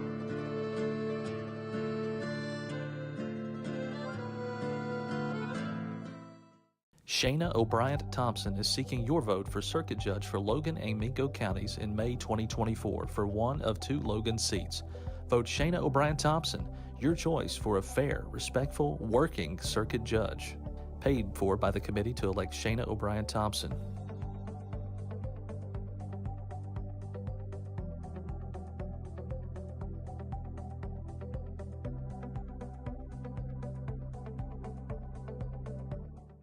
Whether you like traditional banking or online banking, Logan Bank & Trust has you covered. LB&T has 5 convenient locations where customers can stop in, make a deposit, get a loan, or a new instant debit card. Too busy to stop in? Don't worry. Logan Bank & Trust offers online banking with mobile deposits, banking app, and loan applications at the click of a button from anywhere, anyplace, and anytime. Member FDIC, Equal Housing Lender. Logan Bank & Trust. We are the difference. Hello, I'm Elise Hinkle, psychiatric mental health nurse practitioner and director of behavioral health at Coalfield Health Center. Our providers have experience with a full spectrum of disorders. To schedule an appointment with one of our providers, call 304-855-1222. As a community, let's help each other address mental health. We are here for you when you are ready. Coalfield Health Center. Let our family take care of your family. Are you looking to find the right home for your family, or are you wanting to list your property? With over 80 years of collective experience in serving Southern West Virginia, there is no one better to trust than Hometown Real Estate. We're knowledgeable in market trends and can assist you in finding buyers or sellers.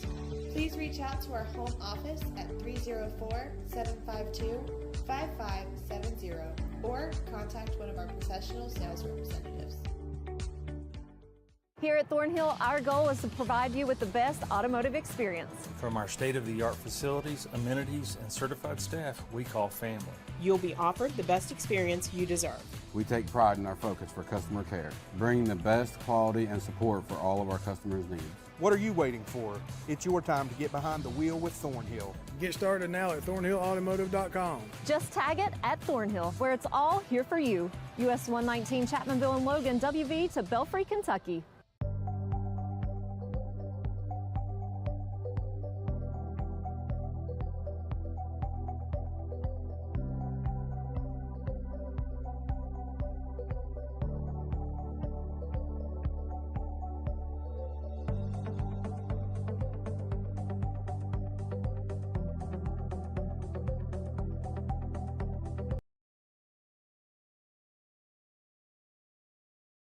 Media would like to thank the following sponsors for tonight's broadcast.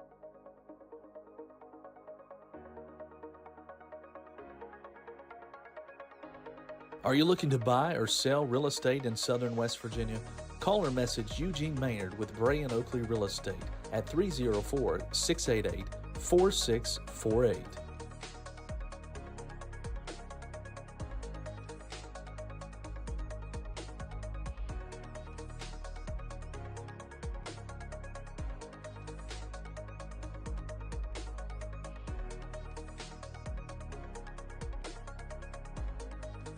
Check out Heard the Word podcast with Marshall alumni basketball stars Jared West and Stevie Browning, available on Spotify, Apple Podcasts, and YouTube.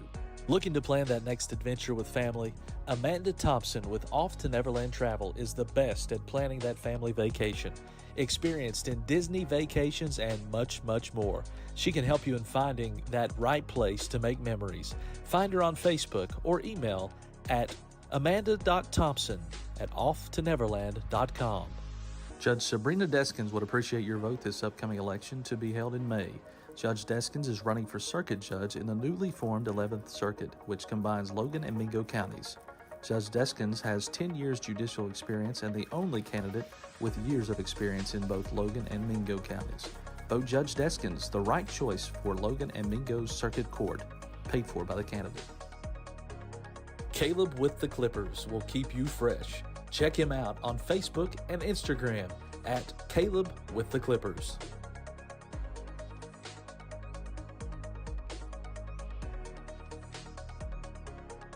Shayna O'Brien Thompson is seeking your vote for circuit judge for Logan and Mingo counties in May 2024 for one of 2 Logan seats. Vote Shayna O'Brien Thompson, your choice for a fair, respectful, working circuit judge. Paid for by the committee to elect Shayna O'Brien Thompson.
Now, welcome back inside the Willie Acres Arena. Game number 3 of the Lady Wildcat Classic, and we've got a border war tonight. That's right. The George Washington Patriots and the Johnson Central Eagles out of Kentucky, and this one should be an exciting one. Our last one was pretty much defensive, stalling, rebounding, poor shooting on both sides, but a very entertaining 26-25 Pikeview win. I think we could see just as many points in the first half of this game. Yeah, I agree. And I talked to some people I know from down around the GW area before the game, and they said that their only loss is to out-of-state Kentucky teams, and teams that shoot the ball real well have been kind of their kryptonite right now. And outside of that, they've handled everything pretty well. So it's going to be interesting to see how this whole thing unfolds. GW looking for the first points of the game. Three-pointer on the way, no good by Cy Smith. Rebound for the Eagles, Kaylin McKenzie. McKenzie gets it up to Becca Wright. Becca Wright now in the front court is a Johnson Central team that lists 4 guards in the center, and they're starting 5. As this is a very guard-oriented team, a Kentucky team that talking to a lot of people down there, they like to press. And basically what you know about Kentucky basketball, if you're not trying to press, you ain't trying to win. Yeah. That pass is knocked away by Smith into the hands of Pryor. Pryor gets it up to Lohan. Three-pointer on the way. It's good. And we know about Finley Lohan. We know she can light up the scores column. She gets started with a three-pointer. Yeah, and I was watching her shoot in warm-ups, and that's one of the purest jump shots I've seen. Speaking of, we're here at the Willie Acres Arena, Lady Wildcats Classic. Did get a final on the Marshall game, but they were pretty well comfortably ahead as we get a travel on Younts inside. Down at Texas First State. Turnover. Arkansas State. They're home.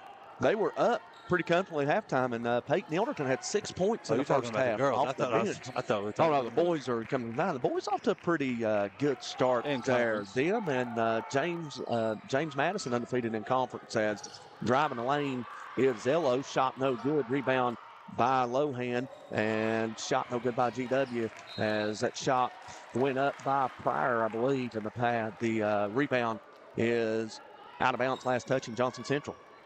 And this GW team has a lot of good young girls on it.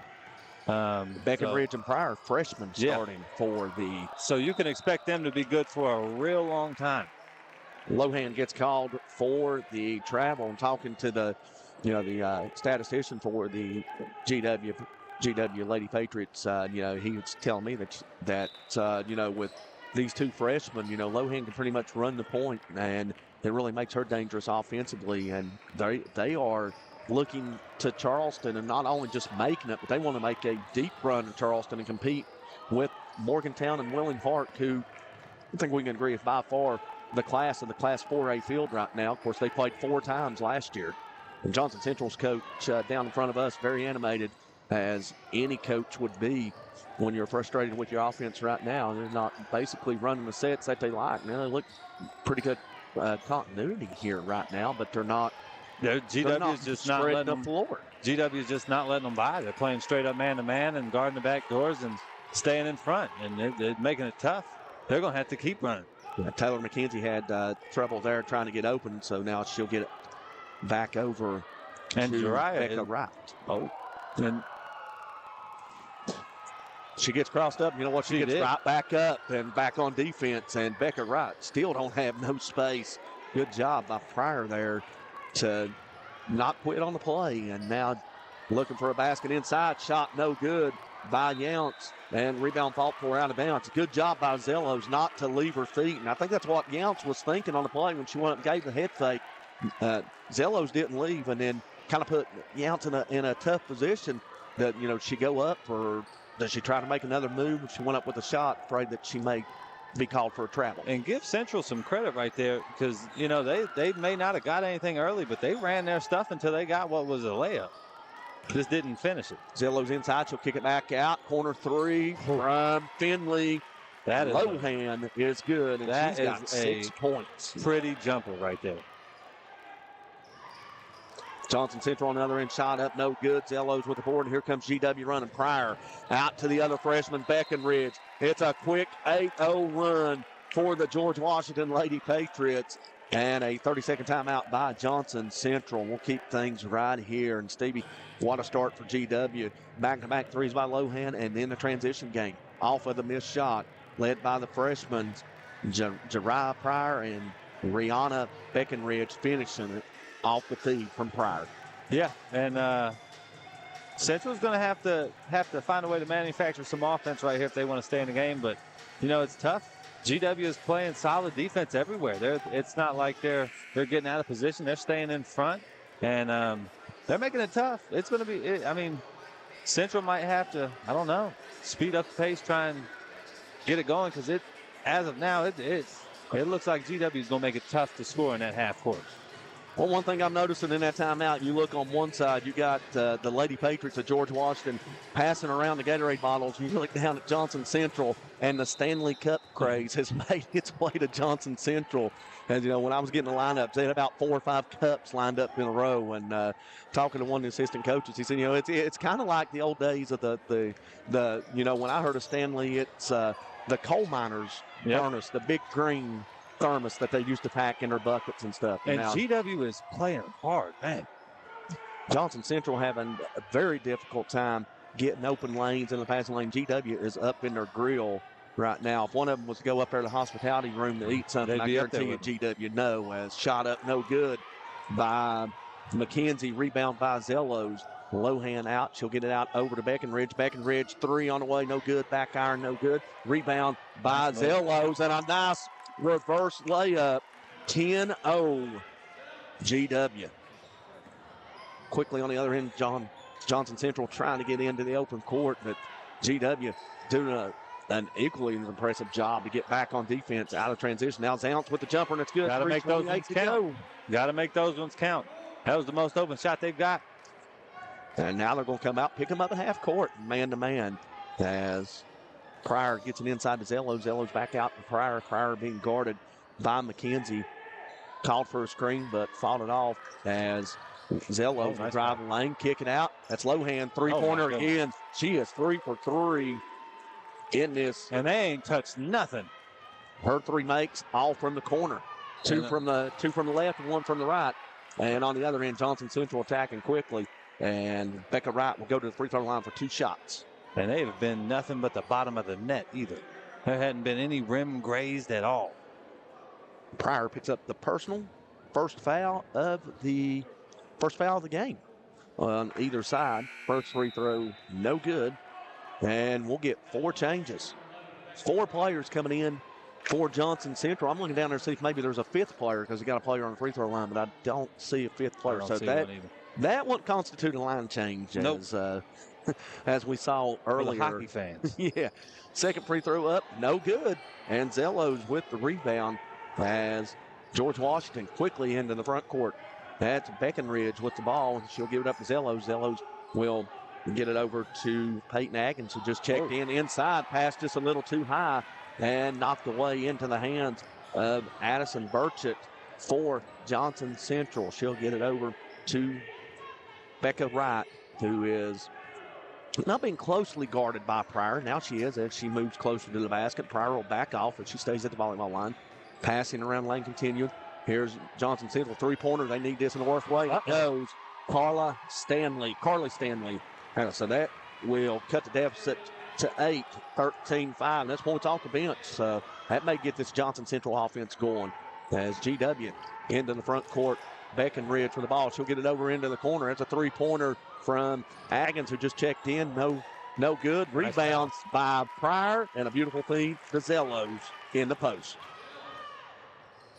15-5. Nice backdoor. GW didn't get back defensively, and Johnson Central missed an opportunity as Maddie Prater misses the layup, and GW racing into the front court as Beckenridge had it. She gave it up. Now she'll get it back. Now she'll give it right back to Peyton Atkins. Peyton Atkins over to Lohan. Lohan being guarded closely, and we'll get an offensive foul as it looks like Zello's got a little aggressive on the inside, and she'll get whistled for the personal. That's her first. Team foul number 2, and that's turnover number 2.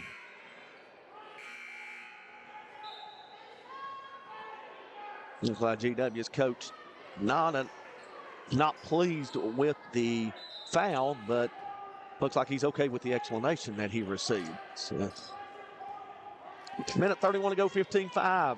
Was that her first or second foul? That's her first.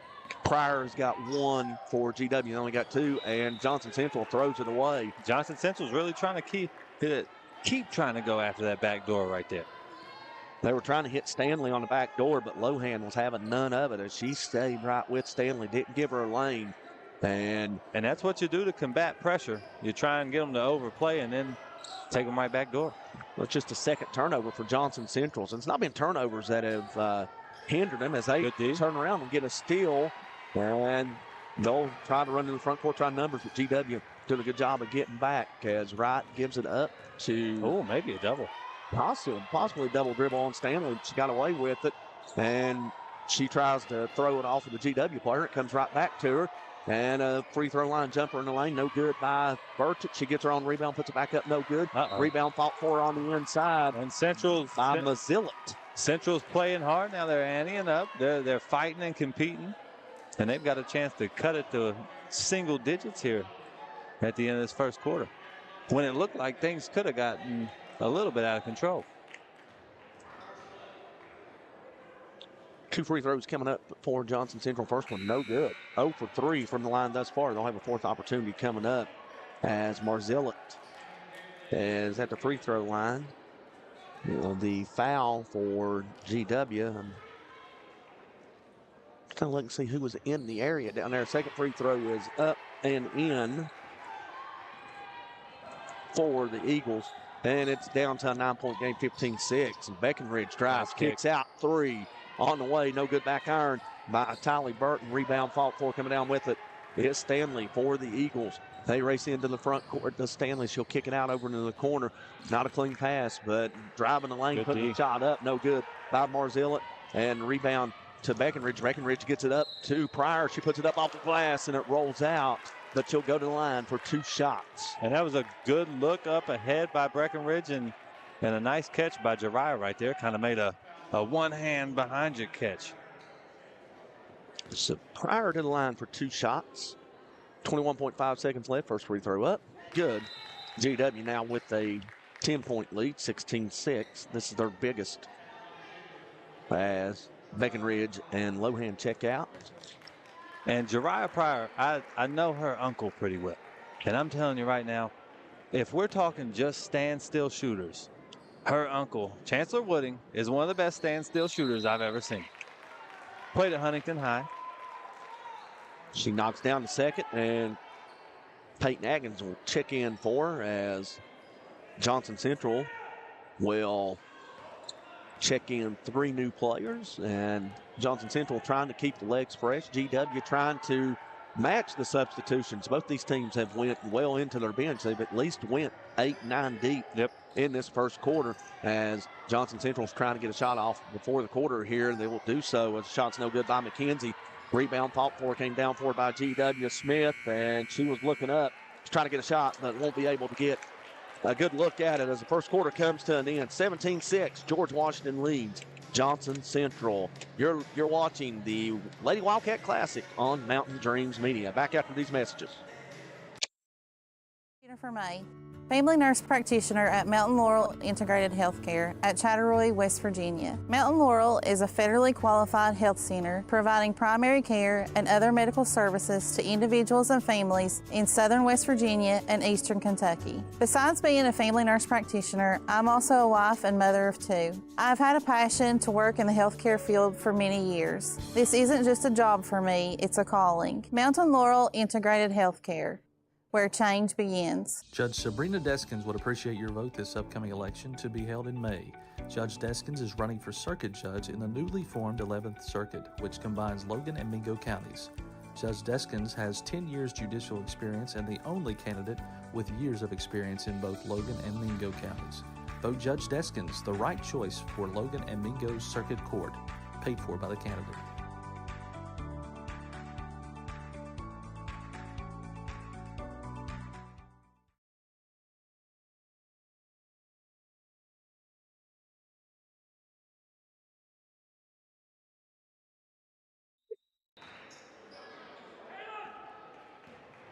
Welcome back to the Willie Acres Arena Lady Wildcats Classic second quarter action. 17-6 George Washington leading Johnson Central. Bill Stevie Browning with you. Johnson Central in possession of the basketball. GW coaching staff. Every one of them up on the bench wanting an illegal screen, but they didn't get it as shot up by Younts. No good. Rebound by GW and quickly Nice into pass. the front court. Beautiful pass coming over from Smith over to Zosby, and her shot was blocked, and a rebound attempt by GW. That was Zello. She's fouled on the play and go to the free throw line for 2 shots.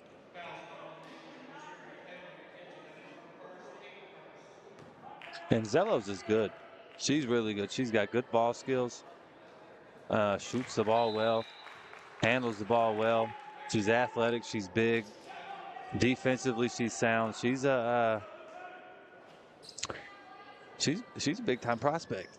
Runs the floor real well for a post player, and Yes. that's something I'm sure college coaches would like to see. And you look at the women's game, there's not really a lot of post presence. It's up and down pace, and she would right now. Excuse me, the way it's looking, she would fit in nicely with those programs as she sinks both free throws, and it's 19-6 now as Johnson Central still having issues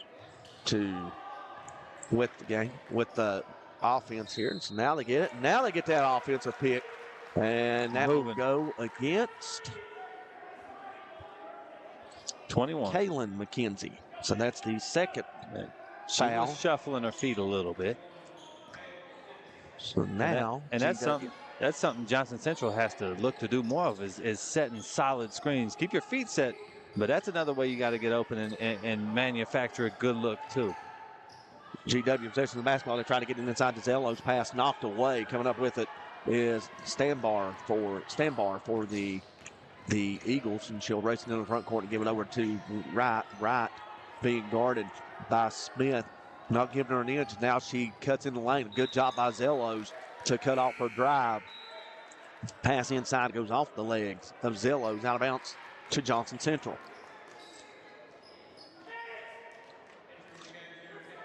And Johnson Central really not doing a bad job at taking care of the ball. They're just having a tough time getting looks.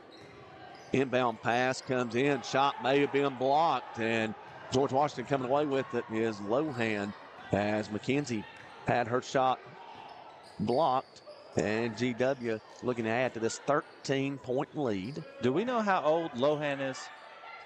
Seems like she's been there a while. I'm wanting to say she's a senior now. So. Well, Brendan Goff says she's a senior. Do we know if she has any offers or if she's going anywhere?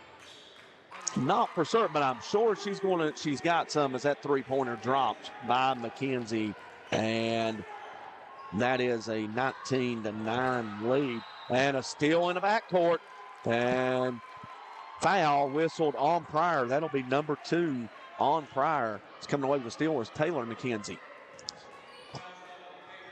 We need something we could look up at halftime. I'm sure. I think we got two fellas over here that could look it up. Landon, can you look that up? I think we got. I'm pretty. She's probably got some offers from the West Virginia conferences. I'm sure she's got some from some small D1 schools. I can see her having some decent sized offers. Pass up near the top of the key, went off the legs of Beckenridge, I believe, and will kick out of bounds. It's 19-9 our score. She's signed with UNC Wilmington. It's a good school down in the South. That's a really good school. And they usually have a lot of West Virginia flavor as Lohan comes up with a steal, gets it up. Pass. And another good pass. So Lohan gets it up to Smith, who gets it over to Pryor for her 4th point. And 21-9 the lead now with 5:25 to go. In the opening quarter, shot up no good by Johnson Central. Stanley coming away with a rebound is Younts for the Eagles. And she'll get it over back to Stanley. Younts, free throw line jumper's the good. Glass. She's got 4 points, and Johnson Central has their second field goal of the quarter. They cut it back to 10, 21-11 as Zellos gets it over to Lohan. Lohan being closely guarded by Stanley. She'll have her pass tipped and into the hands of McKenzie for Johnson Central. Nice McKenzie coming in to the lane will have it knocked away by Breckenridge, and possession remains as 3 more players check in for the Eagles. And Peyton Atkins was told to get up and checked in, and she ran onto the court without even getting to the X, and the coaches had to pull her back and tell her where to go. So 4:49 to go, 10-point game. Johnson Central with the basketball, trying to cut this 10-point deficit down to single digits with a basket. As Wright has the basketball, and she's guarded by Atkins. She gets it over. Now a three-pointer on the way. No good. That three was missed by Burchett. And rebound fought for. Coming up with it for Johnson Central was Marcilla. She misses the shot, gets it back, misses it again. And Zellos comes away with it. Gets it up to Breckenridge. Breckenridge racing into the front court. GW will pause there and reset. And now another offensive foul on Zellos. And that's 2 on her? 2 offensive fouls, and both of them of the same variety, running up the court. And she just runs into her defender and gets a little too aggressive. And she looked at the coaching staff as to wondering what she did wrong. And coaches are telling her. So another turnover, and that's 5 now for GW as the shot goes up no good by Johnson Central, as on the shot was Becca Wright. Lohan got the rebound to come down the court. Breckenridge three-pointer no good. Rebound fought for inside by Burton. She has it, and she's fouled on the play by, I believe it was Marzillet.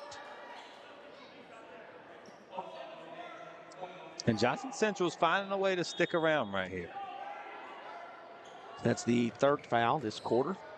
And they're actually first foul on Johnson. That's right, 3rd foul on Johnson Central. And on the inside, Lohan gets free for a bucket. She's got 11. 23-11. As George Washington has a 12-point lead. Johnson Central trying to cut into it, but coming away with the steal is Lohan. As that's turnover number 4 on Johnson Central. GW working around the corner, three-pointer no good by Breckenridge. Rebound tipped around, and Rice coming down with it. Good pass up to Stanley. Her momentum carries her underneath the basket. She misses layup, and quickly into the front court comes Lohan for George Washington. And the Patriots with a 12-point lead. Looking to add to it. Breckenridge gets it out in the corner. Atkins three-pointer on the way. Short rebound by Prater. Prater will dribble a couple steps, and a full timeout will be called by Johnson Central. 3:05 to go in this first half. 23-11. George Washington leading Johnson Central. And we'll take this timeout with them. Back with more Wildcat Classic on Mountain Dreams Media. There you go. After this. Accidents, illness, heart attacks, strokes. When an emergency strikes, count on Logan Regional Medical Center. We're here providing emergency care 24/7, including the higher levels of emergency heart care found in our accredited chest pain center, and our enhanced cleaning, mask requirements, and social distancing to help keep you safe. Emergency care at Logan Regional Medical Center. When minutes matter, count on us. Whether you like traditional banking or online banking, Logan Bank & Trust has you covered. LB&T has 5 convenient locations where customers can stop in, make a deposit, get a loan, or a new instant debit card. Too busy to stop in? Don't worry. Logan Bank & Trust offers online banking with mobile deposits, banking app, and loan applications at the click of a button from anywhere, anyplace, and anytime. Member FDIC, Equal Housing Lender. Logan Bank & Trust. We are the difference.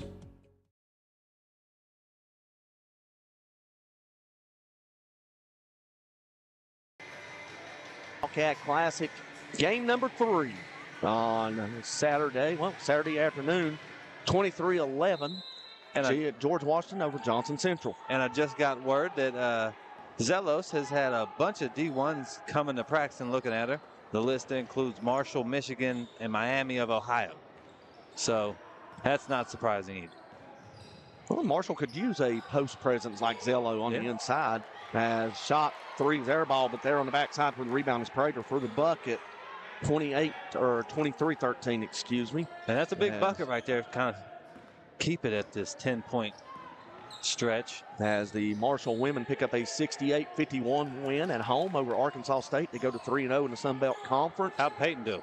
8 points for Peyton Hilderton. Okay, 3 of 4. And 3 of 4 from the field, 2 of 3 from 3 in 15 minutes of playing time. And speaking of threes, Lohan jacks up a 3 and it rims out. And ball comes down on the floor. Held ball possession will remain with George Washington.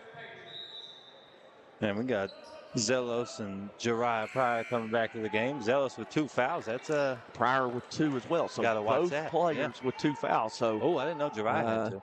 Coach risky. I like it. Coach Lamaster feels confident in his post player and his up and coming freshman guard that they can play without picking up a 3rd foul in this final minute 51. As Zelos puts the ball on the floor, kicks it out to Beckenridge. Shot no good. Rebound tipped by Lohan, but into the hands of Becca Wright. Becca Wright into the front court. Shot goes up, and a blocking foul called on Beckenridge. And she'll go to the line for 2 shots. And I believe that was Pryor with that 3 attempt back there.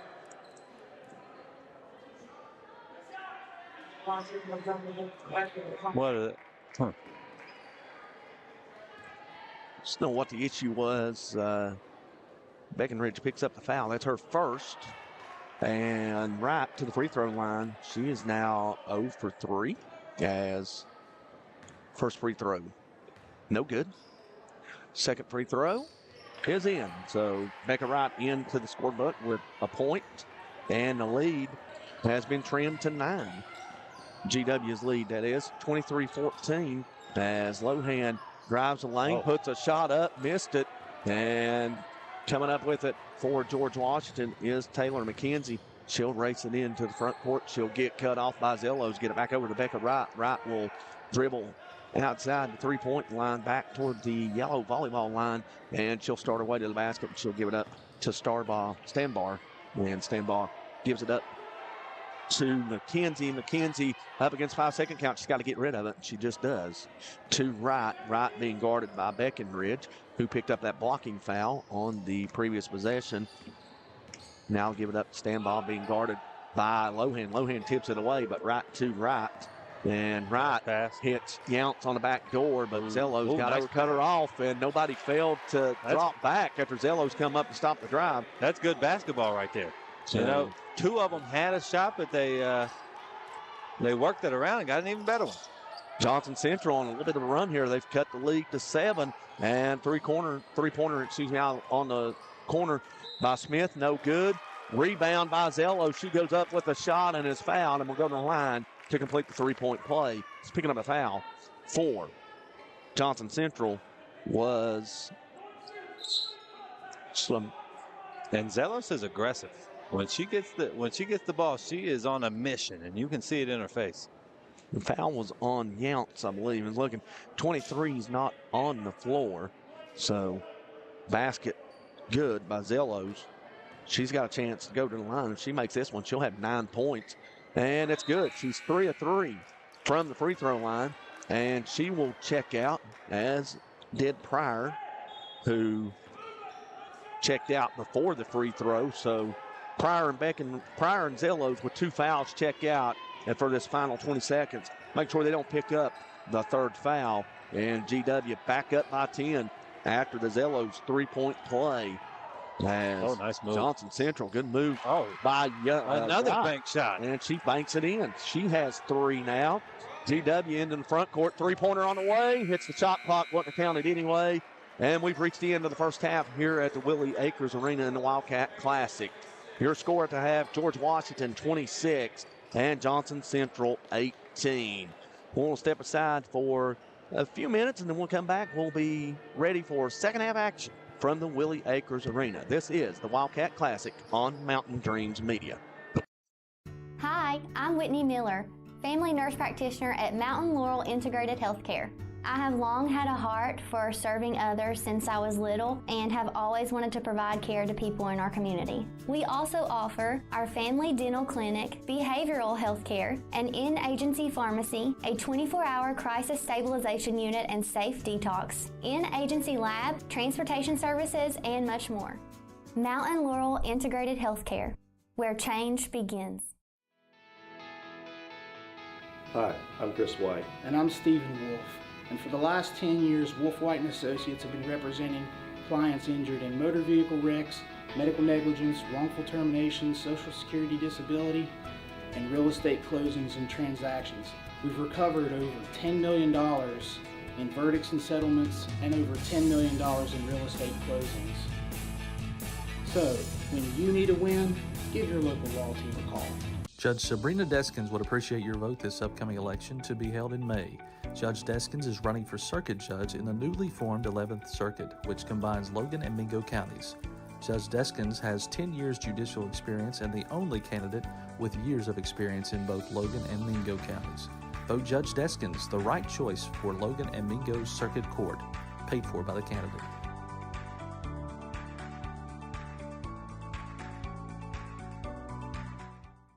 Accidents, illness, heart attacks, strokes. When an emergency strikes, count on Logan Regional Medical Center. We're here providing emergency care 24/7, including the higher levels of emergency heart care found in our accredited chest pain center, and our enhanced cleaning, mask requirements, and social distancing to help keep you safe. Emergency care at Logan Regional Medical Center. When minutes matter, count on us.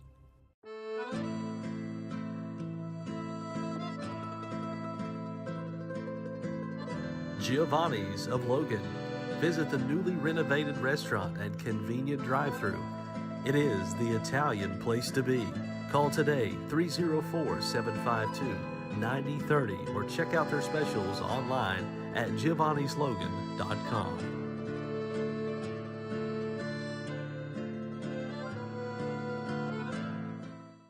Shayna O'Brien Thompson is seeking your vote for circuit judge for Logan and Mingo counties in May 2024 for one of 2 Logan seats. Vote Shayna O'Brien Thompson, your choice for a fair, respectful, working circuit judge. Paid for by the committee to elect Shayna O'Brien Thompson.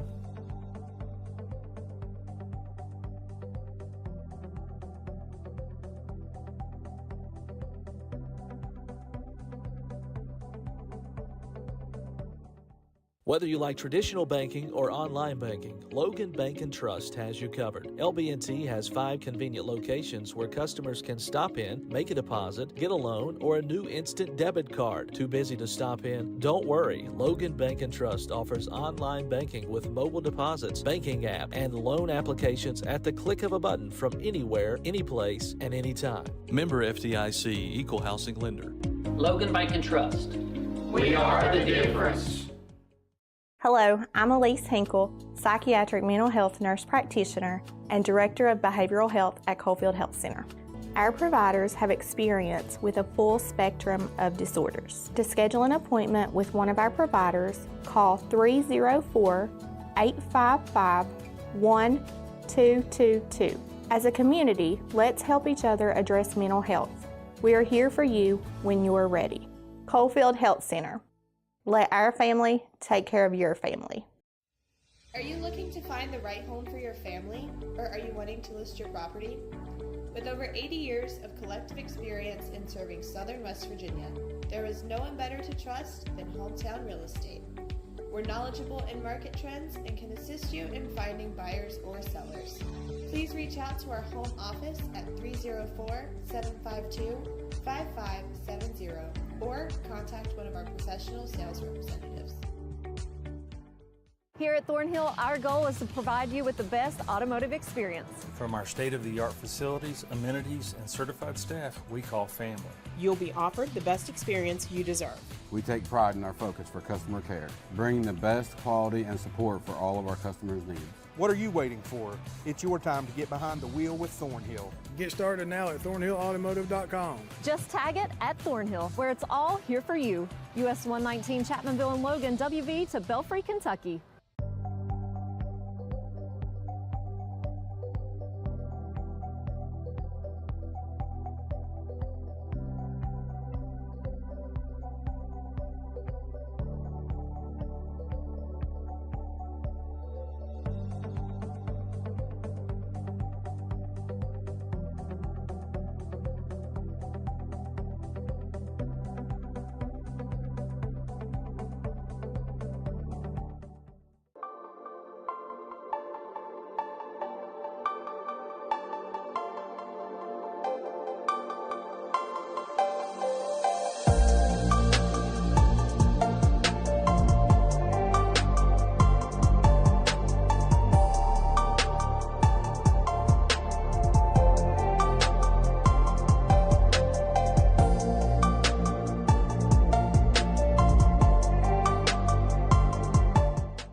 Miller, family nurse practitioner at Mountain Laurel Integrated Healthcare.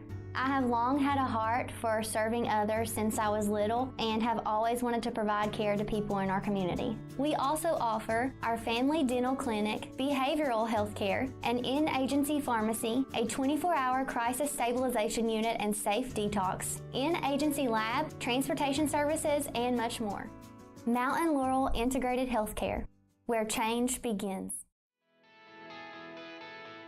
Hi, I'm Chris White. And I'm Stephen Wolf. And for the last 10 years, Wolf White & Associates have been representing clients injured in motor vehicle wrecks, medical negligence, wrongful termination, social security disability, and real estate closings and transactions. We've recovered over $10 million in verdicts and settlements and over $10 million in real estate closings. So, when you need a win, give your local law team a call. Judge Sabrina Deskins would appreciate your vote this upcoming election to be held in May. Judge Deskins is running for circuit judge in the newly formed 11th Circuit, which combines Logan and Mingo counties. Judge Deskins has 10 years judicial experience and the only candidate with years of experience in both Logan and Mingo counties. Vote Judge Deskins, the right choice for Logan and Mingo's Circuit Court, paid for by the candidate.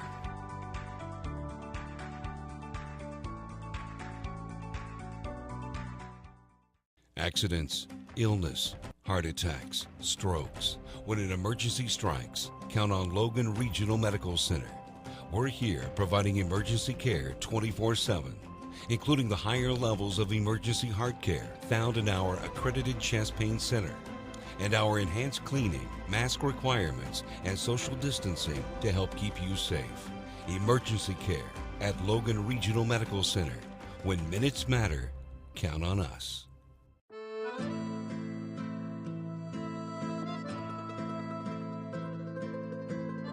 Giovanni's of Logan. Visit the newly renovated restaurant and convenient drive-thru. It is the Italian place to be.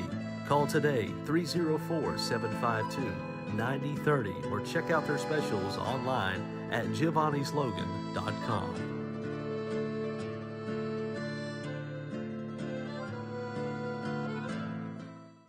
Shayna O'Brien Thompson is seeking your vote for circuit judge for Logan and Mingo counties in May 2024 for one of 2 Logan seats. Vote Shayna O'Brien Thompson, your choice for a fair, respectful, working circuit judge. Paid for by the committee to elect Shayna O'Brien Thompson.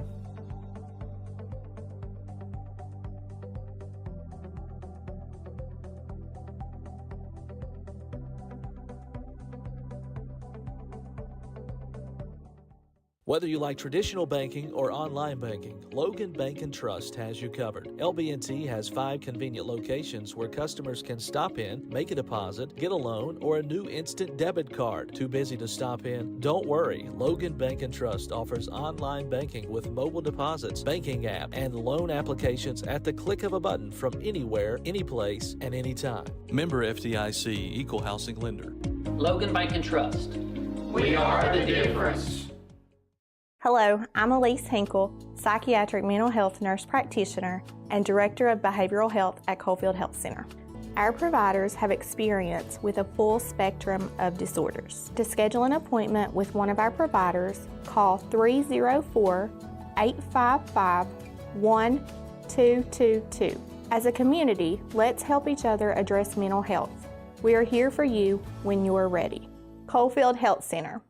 Let our family take care of yours.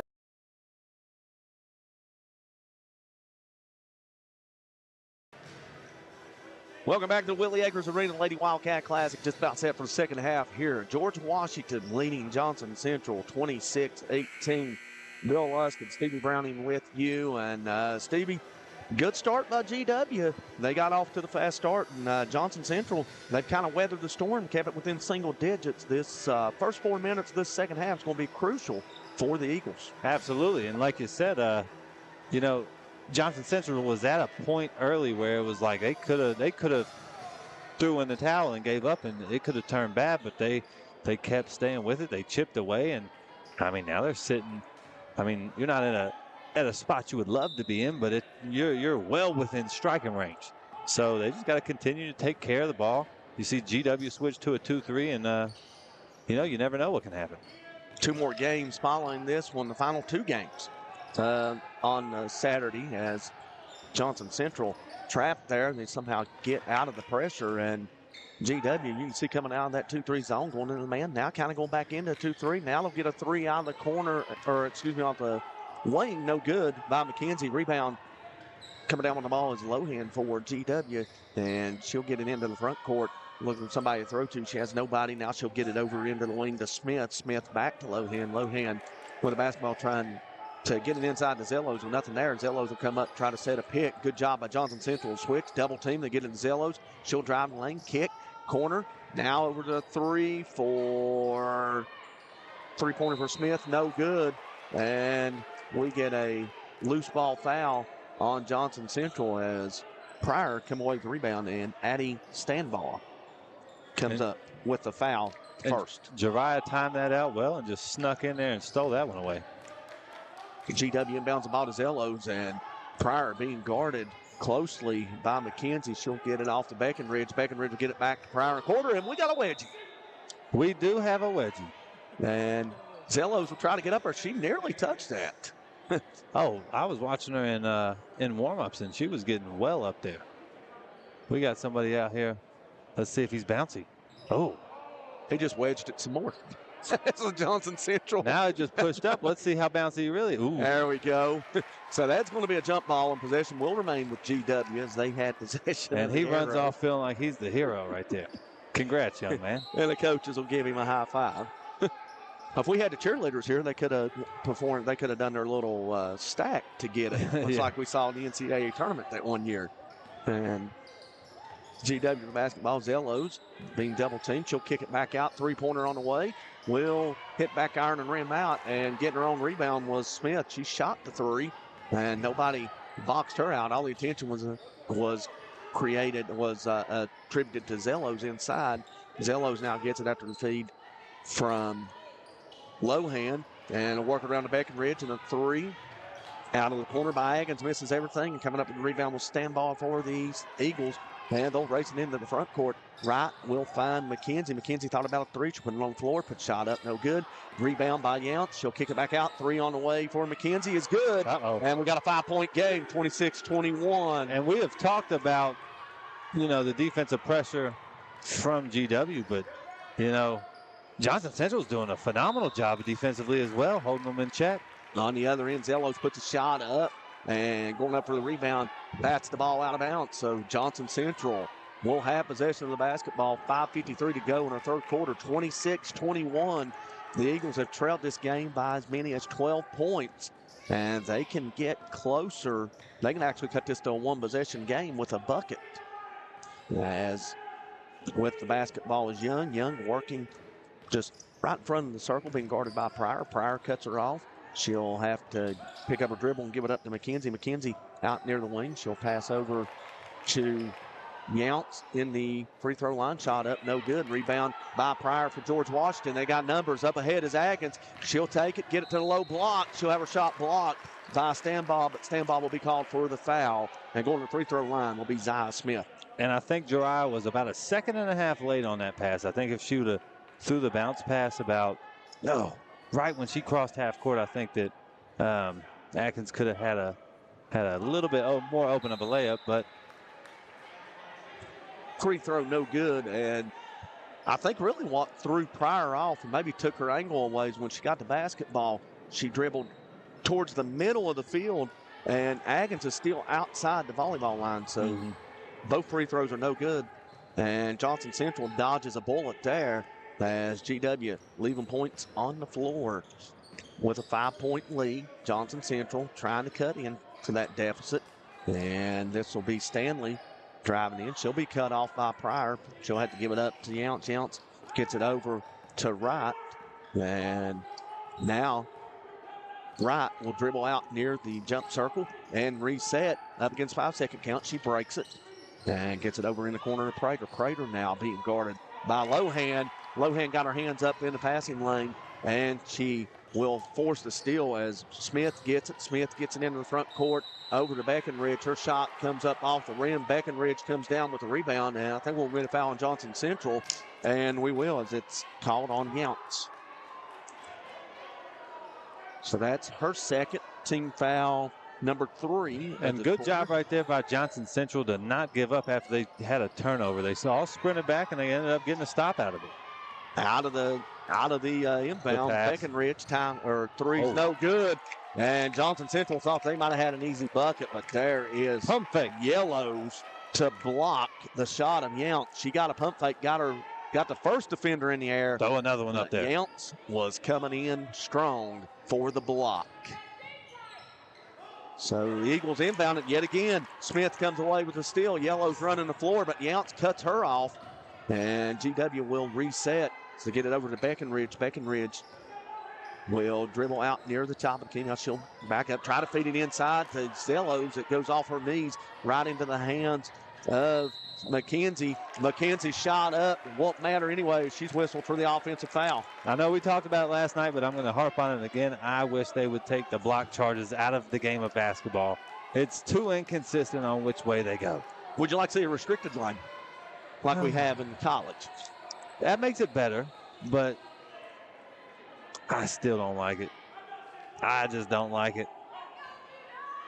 Johnson Central coach very animated as he's letting the officials know what he thought about that call. As backdoor cut by Burton, beautiful feed by Lohan, or excuse me, that's Pryor. Pryor lays it up and in, and the first points of the half for GW. They're now up 7. Three-pointer out of the corner, no good by Stanley. Rebound fought for, loose on the floor. You've got Breckenridge and Lohan as well as Johnson Central's McKenzie down there. It'll be Breckenridge. It'll tie up McKenzie, and the possession arrow will give it to Johnson Central. And GW wants a 30-second timeout, and they will be granted a 30-second timeout. 3:38 to play here in the third quarter, 28-21. As actually, I think they're going to change it to a full. They may not have any more 30-second timeouts. So why don't we take it with them? 3:38 to go in the third, 28-21. George Washington leading Johnson Central in the Lady Wildcats Classic on Mountain Dreams Media. Are you looking to find the right home for your family, or are you wanting to list your property? With over 80 years of collective experience in serving Southern West Virginia, there is no one better to trust than Hometown Real Estate. We're knowledgeable in market trends and can assist you in finding buyers or sellers. Please reach out to our home office at 304-752-5570 or contact one of our professional sales representatives. Hello, I'm Elise Hinkle, psychiatric mental health nurse practitioner and director of behavioral health at Coalfield Health Center. Our providers have experience with a full spectrum of disorders. To schedule an appointment with one of our providers, call 304-855-1222. As a community, let's help each other address mental health. We are here for you.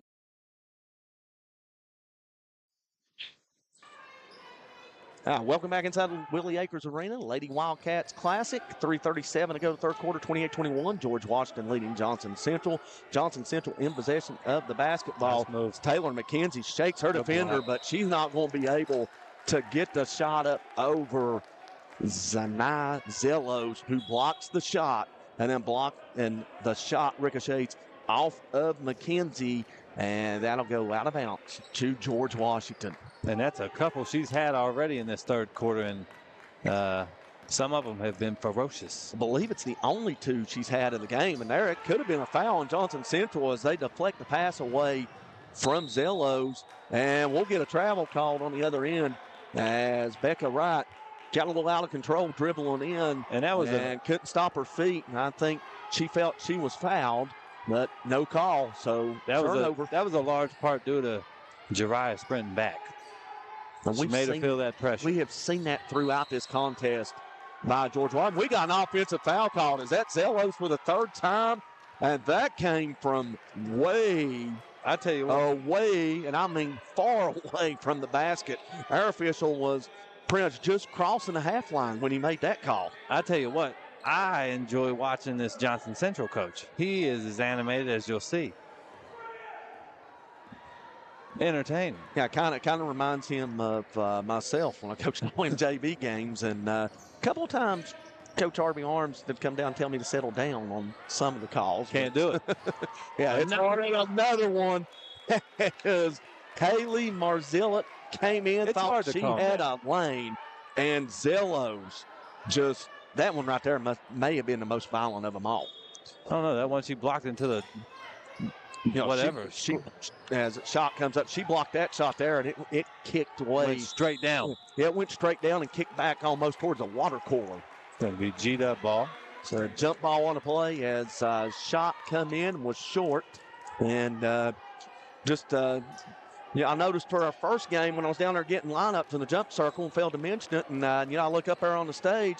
You got representation from West Virginia Metro News. Yep. Joe Brodicano on the stage as, probably one of the hardest workers in the state of West Virginia, as that shot may have been blocked by Breckenridge. And what a bullet pass up to Pryor for the basket and the foul. And that was a one-hand off the dribble pass full court. That was special right there. Right on the money, leads Pryor right into a nice layup and and one opportunity. And coach is having to walk to the other side of the bench before he gets a technical foul. Freshman to freshman, too. That one.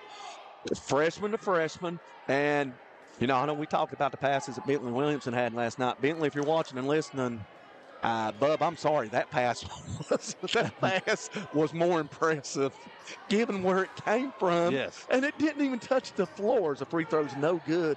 Rebounded by Johnson Central's right. She'll get it into the front court. She'll give it up to Burchett. Burchett will draw a foul, and she'll go to the line for two. Well, yeah, last night's Logan Middle School, Chapmanville Middle School game, a very good contest up until the last 2-3 minutes when, we had a little bit of a crowd incident. A crowd incident, disagreement on the clock. An individual came out to try to make his point about how much time should have been on the clock. He was escorted out, had some words with assistant coach Doug Williamson, and that right there to me, that was a turning point of the game because that lit a fire under the Timberwolves. And you could see them on the bench as the first free throw is good by Burchett. Second one up, and it'll rim around and come out as Lohan comes up the board. But they lit a fire under Logan as the kids took up. Lohan stop, pop, three, front iron, no good. The kids took up for Coach Williamson, and from that time, Lambert took over as Pryor gets a steal in the backcourt, lays it up and in. And it's a 10-point game again, 32-22. Johnson Central, good feed on the backside to find. And they needed that to stop the bleeding. And that's all because of transition. Young got the ball, or Wright got the ball and was able to push, and she found Marzillett on the backside. So GW, 1:37 to go here. Will turn the ball over as Breckenridge got caught in a double team. And for the first time today, we've probably seen a little bit of freshman jitters, a little bit of a freshman mistake on that play. We haven't seen a lot of that, but Breckenridge, really the first mistake she's made all day is this. This game's being played fairly well. I've only got 7 turnovers for Johnson Central, 6 for GW. Both teams rebounding well, both teams getting back in transition, or Johnson Central wouldn't have got back in transition on these GW defensive rebounds.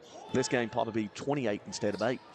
As shot up, no good by McKenzie. Rebound by Lohan. Lohan cut off by Wright, but she gets by her, goes into the lane, and is fouled on the play as Becca Wright picks up her first foul.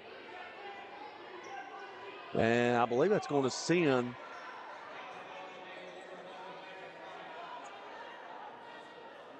that will be, well, regardless of whether it was on the floor or not, that's the 5th team foul. So that's going to send Lohan to the free throw line for 2 shots regardless.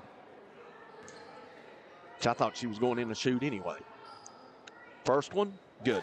And Lohan, after jumping out and making a couple threes early, has been 12 points right now after that free throw, looking for 13. A little bit quieter since, and I bet, we got, when you let a good shooter see a couple go in after they've missed a couple easy free throws, it sometimes opens them floodgates back up. Johnson Central trying to inbound the pass quickly, and they did get the ball inbounded, but they had a substitution at the scores table, and kind of good news, bad news things. They get the sub in, bad news they don't get it up floor, but they still convert nice for shot. it. Younts as converts, and it's back to 8. And three-pointer on the way. I thought maybe that Atkins was standing on the end baseline there when she caught that ball. It looked like it was close. Apparently her heel was up. The referee was right there standing. I saw his hand go up. I thought he made the call, but he was signaling for a 3. So three-pointer is no good by Peyton Atkins, and the ball goes out of bounds back to George Washington. 47.6 seconds to go in this third quarter. And into Lohan. Back out to Burton for the 3. Or Pryor, excuse me. Pryor for the 3. And quickly on the other end, the bucket by Burchett. And now we've got a fast-paced game as Breckenridge goes down. Shot up, no good. Rebound by Johnson Central. They need to score right here. And they've got it down to 9. And after GW had punched up, this was an 8-point game at halftime, so GW has added 1 to the lead. But you wouldn't know that by watching this third quarter as Wright gets inside and tries to dump it off to Younts, and the pass goes out of bounds. 4.8 seconds left. George Washington will have possession of the basketball as Pryor checks in. Checking out is Burton.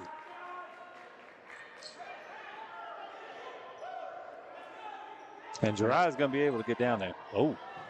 She had it knocked away from her off her hand. Shot from half court.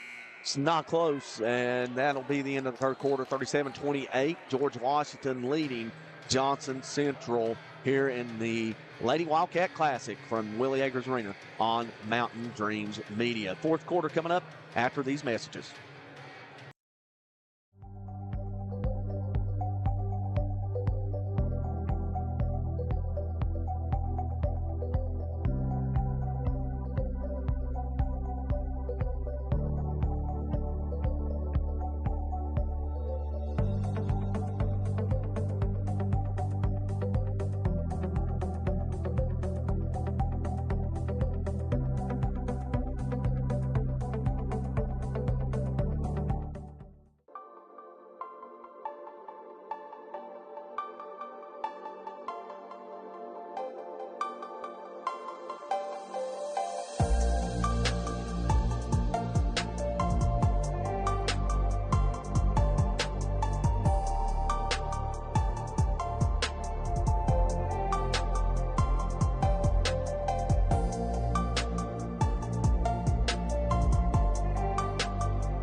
Now, welcome back inside the Willie Agers Arena. Fourth quarter action coming up, 37-28. George Washington leading the Johnson Central Eagles, and Johnson Central have possession of the basketball. And before we started, fourth quarter, a couple of scores, for college basketball, Stevie.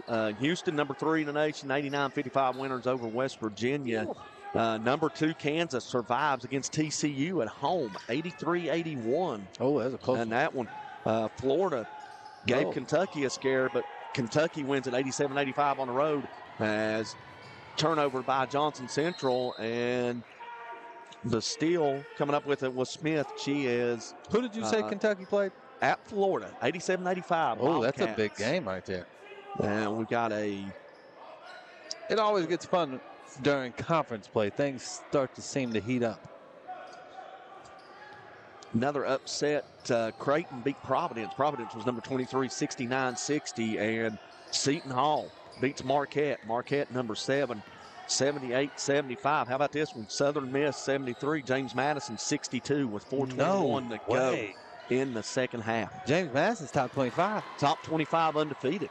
And Southern Miss, I did not think that they were supposed to be great this year. Coming up with that one, I think that was about as that shot drops for Younts, and we've got a 7-point game. I think James Madison, I was looking at it, had about a 90-some% chance to win that, according to ESPN, as we've got a block on the other end. But Johnson Central coach wants a charge, but he's not going to get it as Kayleen McKenzie picks up her third, and that'll send Pryor to the free throw line. Yeah, I was kind of hoping they would continue to remain undefeated until they face Marshall. Marshall will be the one to beat them. Well, Jariah hasn't shot it well tonight. And like I said, the same thing with Lohan.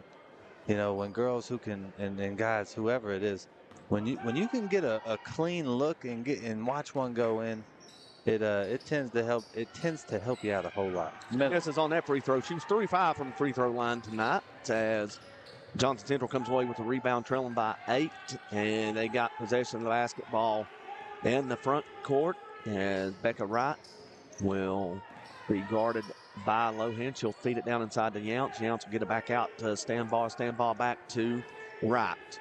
Now Wright thought about going in, and Lohan cut it off. Now Lohan backs off. Now picks her up out near the top of the tee, and a pass, and there's apparently something that we've missed that the Johnson Central coaching staff felt the referee should have called. I'm not sure what it was either. As now we get a timeout called by Johnson Central, a 30-second timeout. And I don't know if they're talking to a player or the ref. I can't tell. I'm not sure if it was a player or not, because they kept dribbling and they kept backing away from the basket, and they just threw their hands up, all the coaches and stuff. So that timeout there might have been because of the player. Now they're going to come together, the officials are, and they're talking about as the first horn sounds for the timeout. That's the it's a 15 or the 20-second mark. I think it's all 15.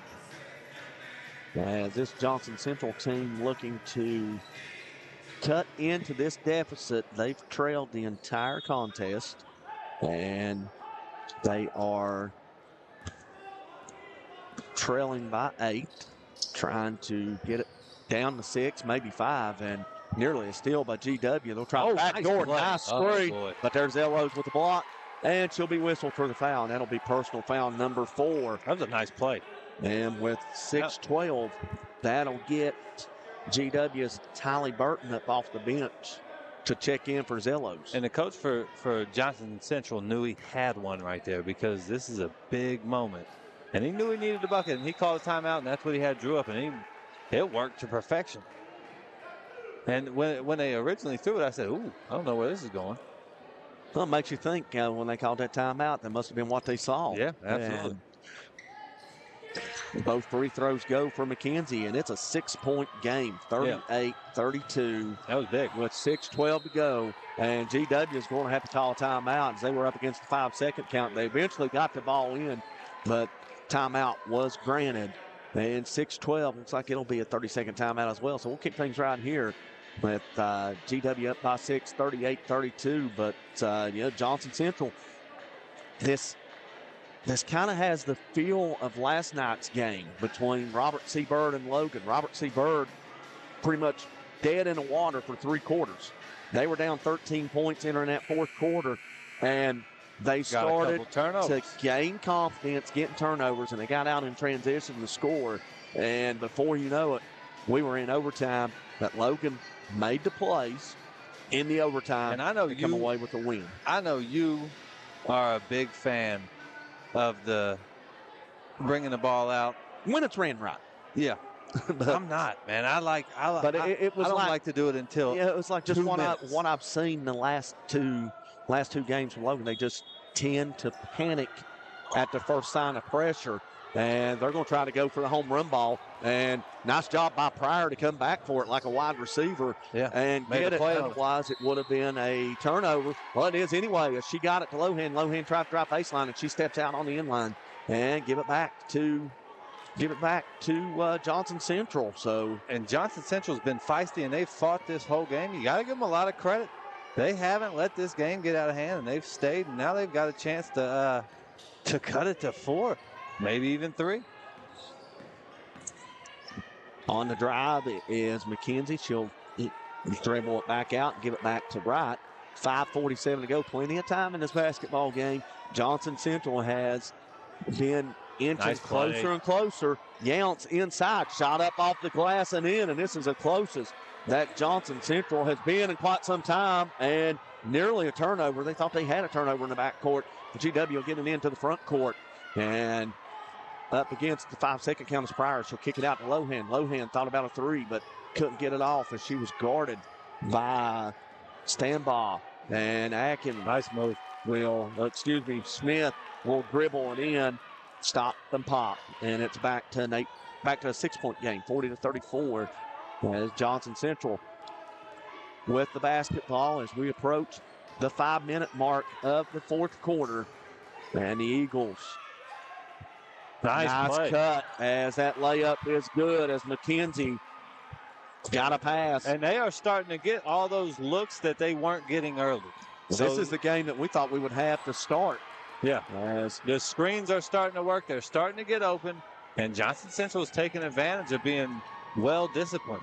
Lohan had to pick up her dribble. She got it over to Pryor. Pryor got double teamed, had to throw it away, and we got a whistle.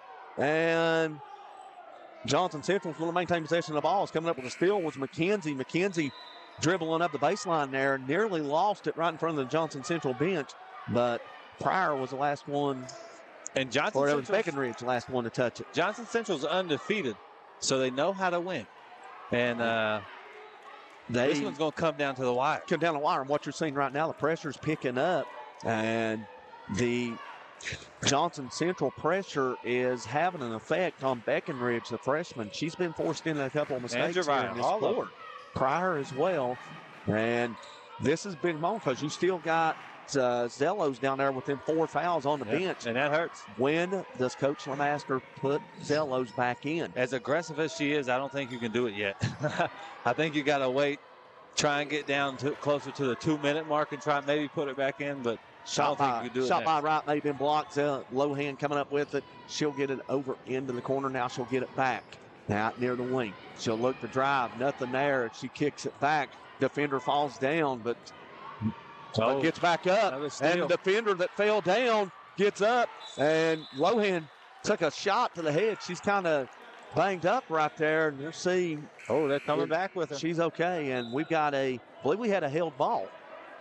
It was helter-skelter all over the place, and George Washington has a held ball.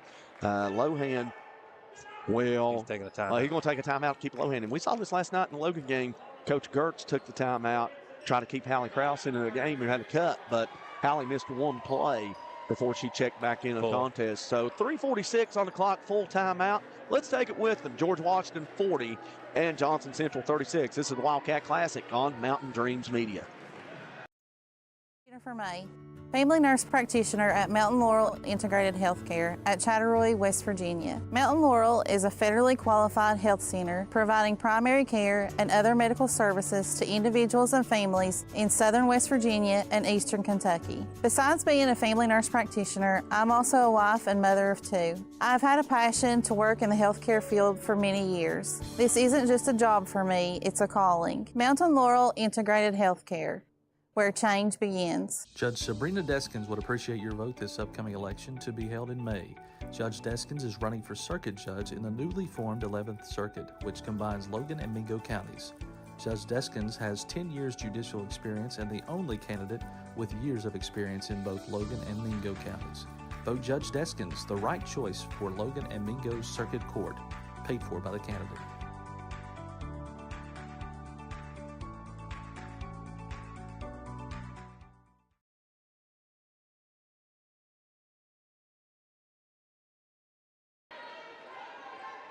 Now, welcome back to the Willie Acres Arena, the Lady Wildcat Classic. 3:46 to go in the fourth quarter. Bill Lusk and Stevie Browning with you, and George Washington clinging to a 4-point lead as out of the timeout. Three-pointer no good by Lohan, and rebound tracked down by Zellos, who checked back in within 4 fouls. Coach Lemaster seen the opportunity. Got to get Zellos back in there. Feels like that the inside's opening up more for Johnson Central in this comeback. Yeah, they're starting to get layups. On that rebound attempt, she's fouled. And she tends to wipe those out. So Lohan inbounds, shot out of the corner off of the Breckenridge feed. No good. There's Pryor for the rebound for GW. She will pass it over to Smith. Smith back to Pryor. Pryor will go in and lay it up. That's a big bucket right there. 42-36. Stevens hit big basket there to get it back out to 6 with 3:18.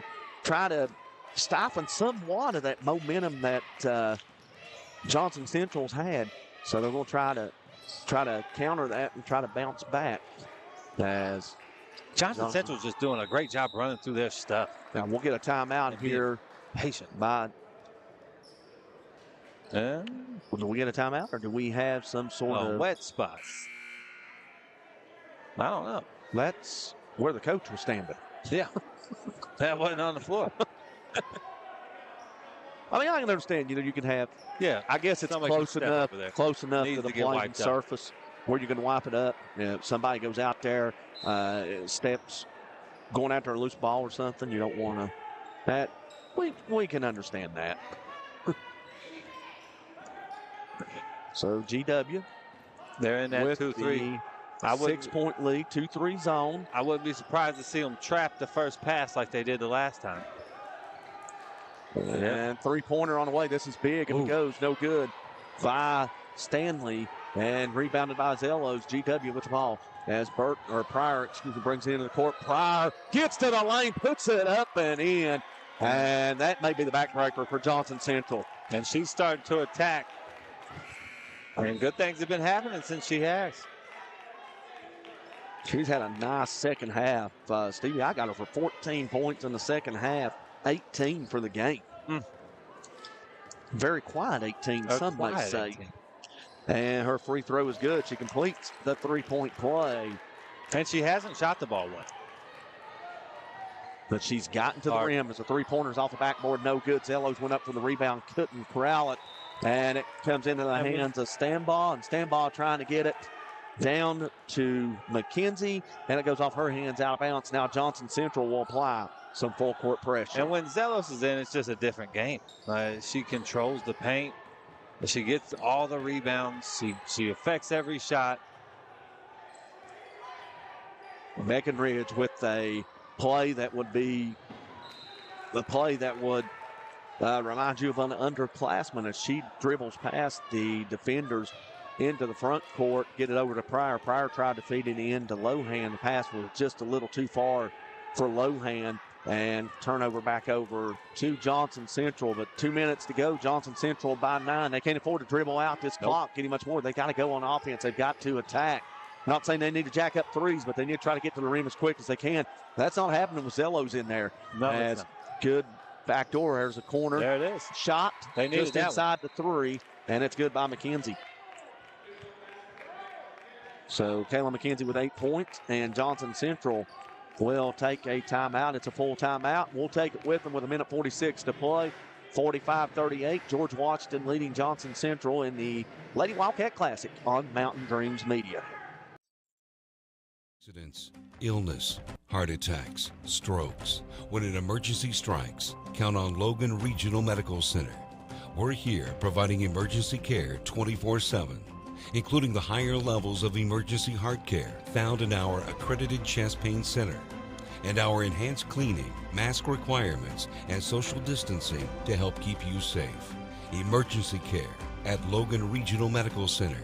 When minutes matter, count on us. Whether you like traditional banking or online banking, Logan Bank & Trust has you covered. LB&T has 5 convenient locations where customers can stop in, make a deposit, get a loan, or a new instant debit card. Too busy to stop in? Don't worry. Logan Bank & Trust offers online banking with mobile deposits, banking app, and loan applications at the click of a button from anywhere, anyplace, and anytime. Member FDIC, Equal Housing Lender. Logan Bank & Trust. We are the difference.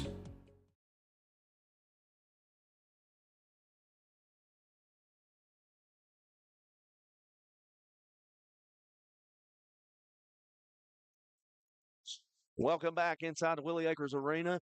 George Washington, possession of the basketball, minute 46, and a 7-point lead. Looking to hand Johnson Central their first loss, and they got a turnover before they cross the backcourt, and nearly a steal by Pryor. And now Lohan gets a pass up. Johnson Central turns it right back over. So double turnovers on the play as George Washington takes back over. And a minute 30 left. Johnson Central is going to be, they're going to come out and foul. They've got 3. They got 1 more to give. And right now they're just content to let him. A shot up from Breckenridge goes. And that is a 9-point deficit now for Johnson Central, 47-38. Got to get a quick one. And driving a good pass. Draw Zellos out from the basket, but the pass led the player a little too far, and Zellos was able to catch back up on the other end. Good D. Lohan comes up empty-handed on the shot attempt. Rebound by Johnson Central. And the Eagles racing into the front court. Making good passes, just not getting looks. There's a three-pointer on the way. They need that north way. They get it. And that's McKenzie. And we get a timeout called with 45 seconds left. 47-41. We'll keep things right here, whether it's a full or a 30-second timeout. We'll just keep things here as this timeout will allow Johnson Central to set up that pressure, needing a turnover in the worst way. If you can't get the turnover, you have the possession arrow. You can't get a steal off the inbound. You can't get a 5-second count. You can't get the turnover. You can't get the held ball. I think then you got a foul because you got 1 foul to give before GW goes to the free throw line. You can't even waste much time with it. You can let one trap go to see if you can get a foul, but after that, you got to get And Johnson Central, I do believe they may be out of timeouts as we're looking down there. They are out of timeouts as the referee informs Coach Jim Hicks that he has burned his last timeout. 2 timeouts for George Washington. So now the factor that you've got no timeouts, if you can't force the 5-second count, get the steal or a tie up off the inbound, you've got a foul because you can't afford to try to trap and get a 10-second count down 2 possessions with 45 seconds. Yeah. It makes it very difficult by then. And unlike college and pros, clock does not stop inside the final minute when the clock goes through the rim. So that would be something to watch if GW was to have, let's say, a 4-point lead and Johnson Central makes a shot with 3 seconds left. There's no need to inbound the ball. And they'll get the ball in to Pryor. Johnson Central doesn't foul. There's the foul now. That's very close to an intentional foul. She tugged at the back of the jersey, but they're going to let that go. Taylor McKenzie. And not a lot of moans and groans from the GW section. I'm surprised. I would have moaned and groaned. We seen an intentional foul called last night. No, they ain't going to get it in. Now George Washington for timeout. Very good defense there by Johnson Central. And Hicks down there, as we've seen him all game, very animated. And the first thing he said to him was, there's a lot of basketball left. Exactly. I've seen wild things happen in 40 seconds. But when it comes down to free throws, you never know what's going to happen. As teams tend to get to the line, teams tend to, get to the free throw line, and teams tend to buckle under the pressure. Again, it's not like it's the 1-and-1 rule where, you got the first shot, the very most important one. No longer do we have that situation. 2 shots now, and we've talked about this and kind of beat a dead horse into the ground. Neither one of us like the rule. We feel that it takes strategy out of the game. I don't hate it. It's just different. When I was overseas, this is how I played, so I kind of got used to it. But I do like 1-on-1s because, that makes it a little tricky. You got to make that first one then. Johnson Central electing to play defense here and not go for the foul. They've got to. Now I think they've said nearly a steal. What do we And know? if she can get off to it, she can get the steal, but not as that ball was deflected by Wright hustled after that loose ball, nearly got it. It's almost as if Johnson Central is content for it to say, there's the foul. So now they will go to Hicks. Hicks very animated telling them foul, and he finally gets the foul as looked like it may have been Stanley called on the foul, number 15. First free throw up, good by Breckenridge. She has 5 points. And the lead, that's the most important one. It's now 48-41. That makes it a 3-possession game. Make or miss, it's still 3 possessions, and she makes it. So now it's a 8-point game, 49-41. Nice move. And getting quick to the rim. That ball's going to be stolen away by Lohan, and that's going to pretty much do it as Lohan will lose it out of bounds, but with 11.3 seconds left. That's a lot. That's not Central very much time. looks like they're going to suffer their first loss of the season. They came in here 14-0. GW is going to improve to 8-2 on the season. There are only 2 losses to Boyd County, Kentucky, 68-58, and Russell, 48-47. Shot up, no good by McKenzie. Rebound by Lohan, and the buzzer sounds to end game number 3 of the Lady Wildcat Classic from the Willie Akers Arena. Your final score, George Washington, 49, and Johnson Central, Kentucky, 41. I'd like to remind everyone to stay tuned. Coming up next on Mountain Dreams Media, Williamstown and Mingo Central, a battle of 2 teams ranked in the top 5 of the Class AA poll. Coming up in about approximately 20 to 25 minutes on Mountain Dreams Media. I want to thank you for watching this presentation. For Stevie Browning, I'm Bill Lusk. Once again, your final score, George Washington 49 and Johnson Central 41.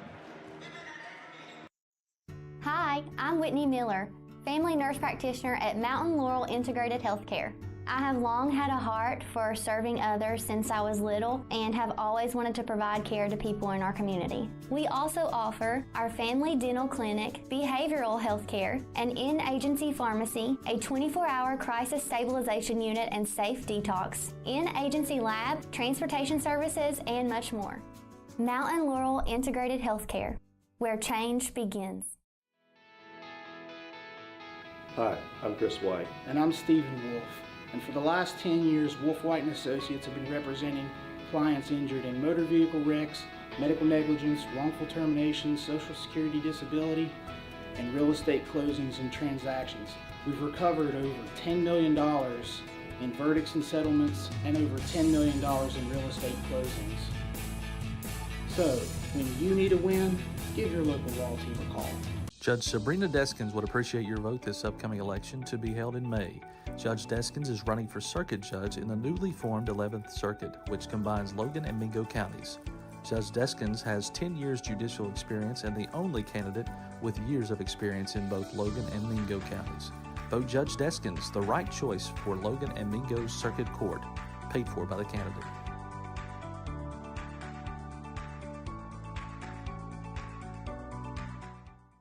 Accidents, illness, heart attacks, strokes. When an emergency strikes, count on Logan Regional Medical Center. We're here providing emergency care 24/7, including the higher levels of emergency heart care found in our accredited chest pain center, and our enhanced cleaning, mask requirements, and social distancing to help keep you safe. Emergency care at Logan Regional Medical Center. When minutes matter, count on us.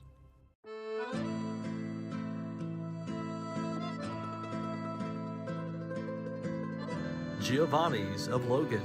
Visit the newly renovated restaurant and convenient drive-thru. It is the Italian place to be. Call today 304-752-9030 or check out their specials online at giovannislogan.com.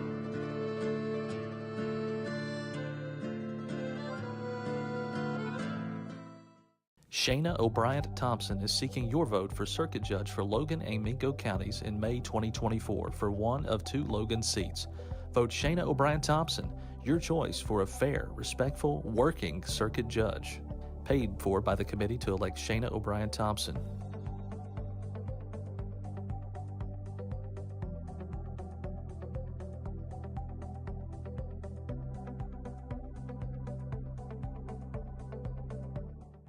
Whether you like traditional banking or online banking, Logan Bank & Trust has you covered. LB&T has 5 convenient locations where customers can stop in, make a deposit, get a loan, or a new instant debit card. Too busy to stop in? Don't worry. Logan Bank & Trust offers online banking with mobile deposits, banking app, and loan applications at the click of a button from anywhere, anyplace, and anytime. Member FDIC, Equal Housing Lender.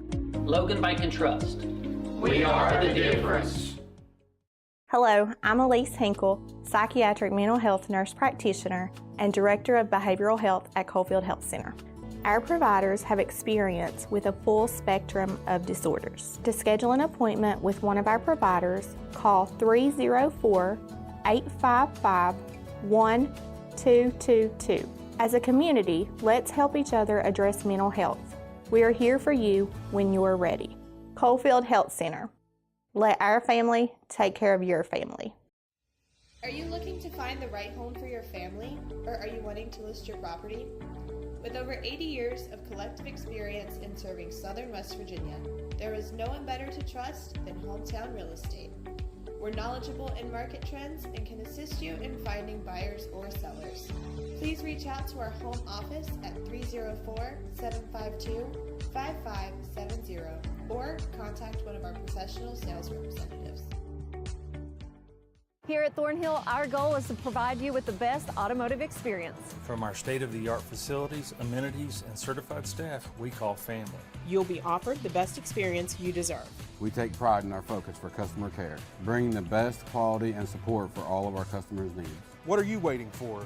It's your time to get behind the wheel with Thornhill. Get started now at thornhillautomotive.com. Just tag it at Thornhill, where it's all here for you. US 119 Chapmanville and Logan, WV to Belfry, Kentucky.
Family nurse practitioner at Mountain Laurel Integrated Healthcare. I have long had a heart for serving others since I was little and have always wanted to provide care to people in our community. We also offer our family dental clinic, behavioral health care, an in-agency pharmacy, a 24-hour crisis stabilization unit and safe detox, in-agency lab, transportation services, and much more. Mountain Laurel Integrated Healthcare, where change begins. 52-9030 or Shayna O'Brien-Thompson is seeking your vote for circuit judge for Logan and Mingo counties in May 2024 for one of 2 Logan seats. Vote Shayna O'Brien-Thompson, your choice for a fair, respectful, working circuit judge. Paid for by the committee to elect Shayna O'Brien-Thompson.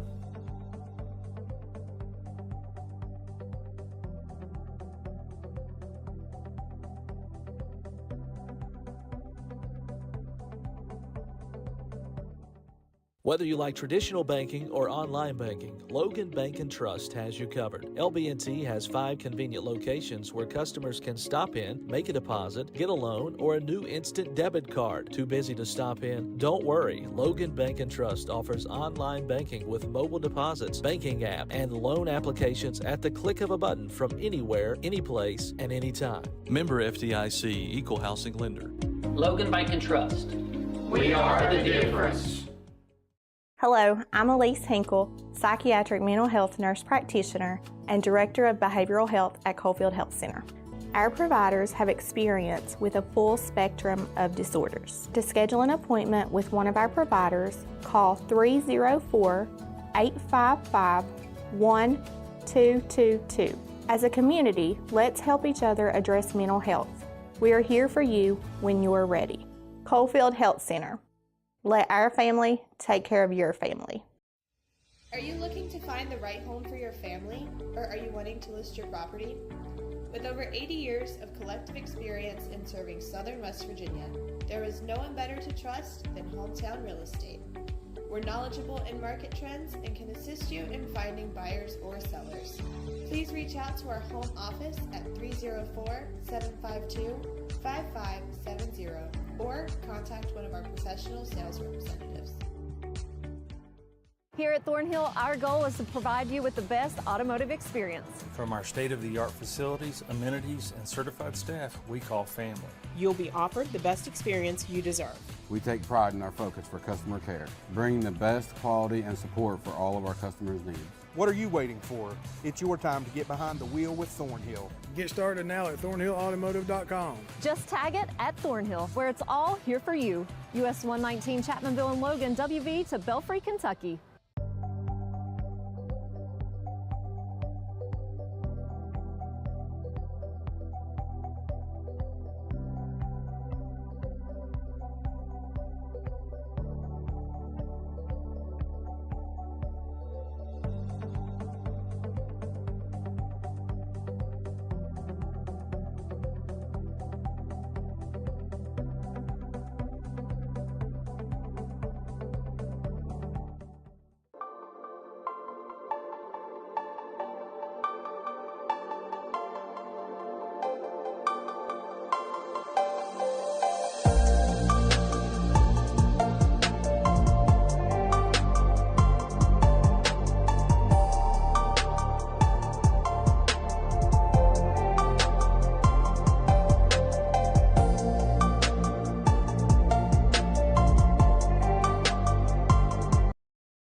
Family nurse practitioner at Mountain Laurel Integrated Healthcare. I have long had a heart for serving others since I was little and have always wanted to provide care to people in our community. We also offer our family dental clinic, behavioral health care, an in-agency pharmacy, a 24-hour crisis stabilization unit and safe detox, in-agency lab, transportation services, and much more. Mountain Laurel Integrated Healthcare, where change begins. Hi, I'm Chris White. And I'm Stephen Wolf. And for the last 10 years, Wolf White & Associates have been representing clients injured in motor vehicle wrecks, medical negligence, wrongful termination, social security disability, and real estate closings and transactions. We've recovered over $10 million in verdicts and settlements and over $10 million in real estate closings. So, when you need a win, give your local law team a call. Judge Sabrina Deskins would appreciate your vote this upcoming election to be held in May. Judge Deskins is running for circuit judge in the newly formed 11th Circuit, which combines Logan and Mingo counties. Judge Deskins has 10 years judicial experience and the only candidate with years of experience in both Logan and Mingo counties. Vote Judge Deskins, the right choice for Logan and Mingo Circuit Court, paid for by the candidate.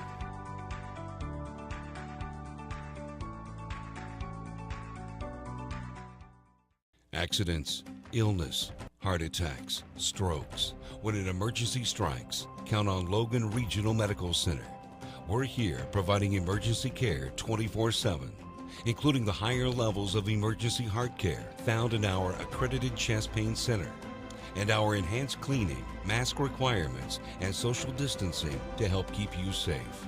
Emergency care at Logan Regional Medical Center, When minutes matter, count on us.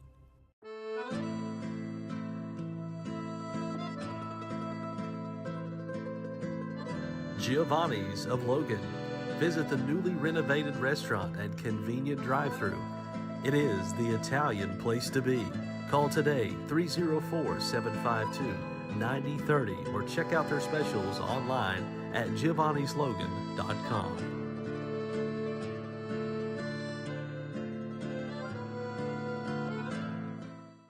Shayna O'Brien Thompson is seeking your vote for circuit judge for Logan and Mingo counties in May 2024 for one of 2 Logan seats. Vote Shayna O'Brien Thompson, your choice for a fair, respectful, working circuit judge. Paid for by the committee to elect Shayna O'Brien Thompson.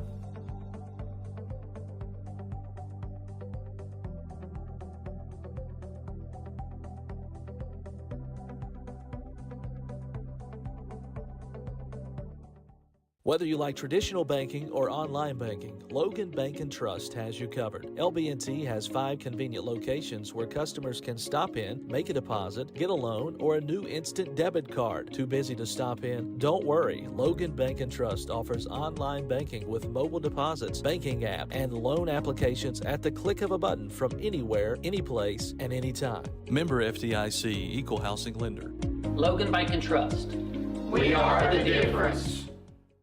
Hello, I'm Elise Hinkle, psychiatric mental health nurse practitioner and director of behavioral health at Coalfield Health Center. Our providers have experience with a full spectrum of disorders. To schedule an appointment with one of our providers, call 304-855-1222. As a community, let's help each other address mental health. We are here for you when you're ready. Coalfield Health Center. Let our family take care of your family. Are you looking to find the right home for your family, or are you wanting to list your property? With over 80 years of collective experience in serving Southern West Virginia, there is no one better to trust than Hometown Real Estate. We're knowledgeable in market trends and can assist you in finding buyers or sellers. Please reach out to our home office at 304-752-5570 or contact one of our professional sales representatives. Here at Thornhill, our goal is to provide you with the best automotive experience. From our state-of-the-art facilities, amenities, and certified staff we call family. You'll be offered the best experience you deserve. We take pride in our focus for customer care, bringing the best quality and support for all of our customers' needs. What are you waiting for? It's your time to get behind the wheel with Thornhill. Get started now at thornhillautomotive.com. Just tag it at Thornhill, where it's all here for you. US 119 Chapmanville and Logan, WV to Belfry, Kentucky.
Family nurse practitioner at Mountain Laurel Integrated Healthcare. I have long had a heart for serving others since I was little and have always wanted to provide care to people in our community. We also offer our family dental clinic, behavioral health care, an in-agency pharmacy, a 24-hour crisis stabilization unit and safe detox, in-agency lab, transportation services, and much more.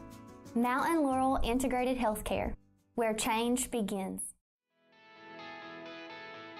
Hi, I'm Chris White. And I'm Stephen Wolf.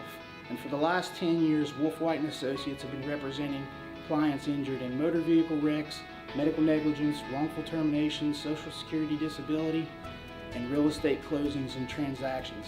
We've recovered over $10 million in verdicts and settlements, and over $10 million in real estate closings.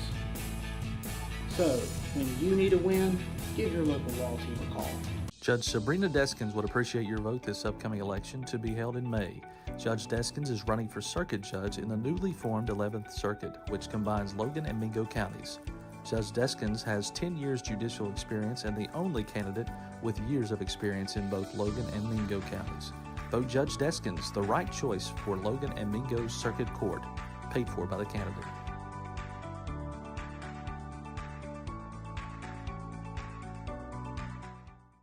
Accidents, illness, heart attacks, strokes. When an emergency strikes, count on Logan Regional Medical Center. We're here providing emergency care 24/7, including the higher levels of emergency heart care found in our accredited chest pain center, and our enhanced cleaning, mask requirements, and social distancing to help keep you safe. Emergency care at Logan Regional Medical Center. When minutes matter, count on us.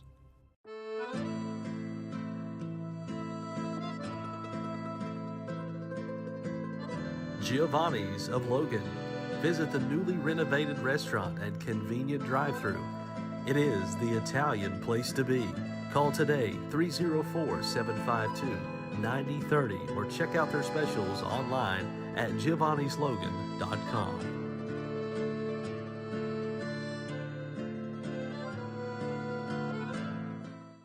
Shayna O'Brien Thompson is seeking your vote for circuit judge for Logan and Mingo counties in May 2024 for one of 2 Logan seats. Vote Shayna O'Brien Thompson, your choice for a fair, respectful, working circuit judge. Paid for by the committee to elect Shayna O'Brien Thompson.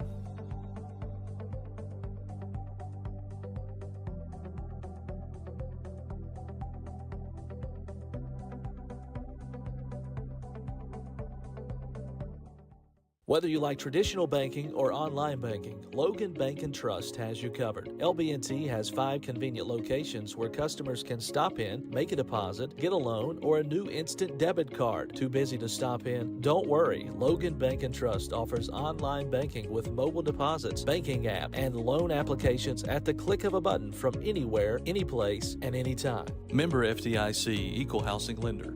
Logan Bank & Trust. We are the difference. Hello, I'm Elise Hinkle, psychiatric mental health nurse practitioner and director of behavioral health at Coalfield Health Center.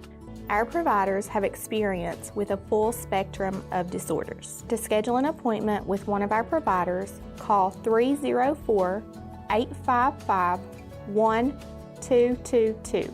As a community, let's help each other address mental health. We are here for you when you are ready. Coalfield Health Center. Let our family take care of your family. Are you looking to find the right home for your family, or are you wanting to list your property? With over 80 years of collective experience in serving Southern West Virginia, there is no one better to trust than Hometown Real Estate. We're knowledgeable in market trends and can assist you in finding buyers or sellers. Please reach out to our home office at 304-752-5570 or contact one of our professional sales representatives. Here at Thornhill, our goal is to provide you with the best automotive experience. From our state-of-the-art facilities, amenities, and certified staff we call family. You'll be offered the best experience you deserve. We take pride in our focus for customer care, bringing the best quality and support for all of our customers' needs. What are you waiting for? It's your time to get behind the wheel with Thornhill. Get started now at thornhillautomotive.com. Just tag it at Thornhill, where it's all here for you. US 119 Chapmanville and Logan, WV to Belfry, Kentucky.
practitioner at Mountain Laurel Integrated Healthcare. I have long had a heart for serving others since I was little and have always wanted to provide care to people in our community. We also offer our family dental clinic, behavioral health care, an in-agency pharmacy, a 24-hour crisis stabilization unit and safe detox, in-agency lab, transportation services, and much more. Mountain Laurel Integrated Healthcare, where change begins. Hi, I'm Chris White. And I'm Stephen Wolf. And for the last 10 years, Wolf White & Associates have been representing clients injured in motor vehicle wrecks, medical negligence, wrongful termination, social security disability, and real estate closings and transactions. We've recovered over $10 million in verdicts and settlements and over $10 million in real estate closings. So, when you need a win, give your local law team a call. Judge Sabrina Deskins would appreciate your vote this upcoming election to be held in May. Judge Deskins is running for circuit judge in the newly formed 11th Circuit, which combines Logan and Mingo counties. Judge Deskins has 10 years judicial experience and the only candidate with years of experience in both Logan and Mingo counties. Vote Judge Deskins, the right choice for Logan and Mingo Circuit Court, paid for by the candidate.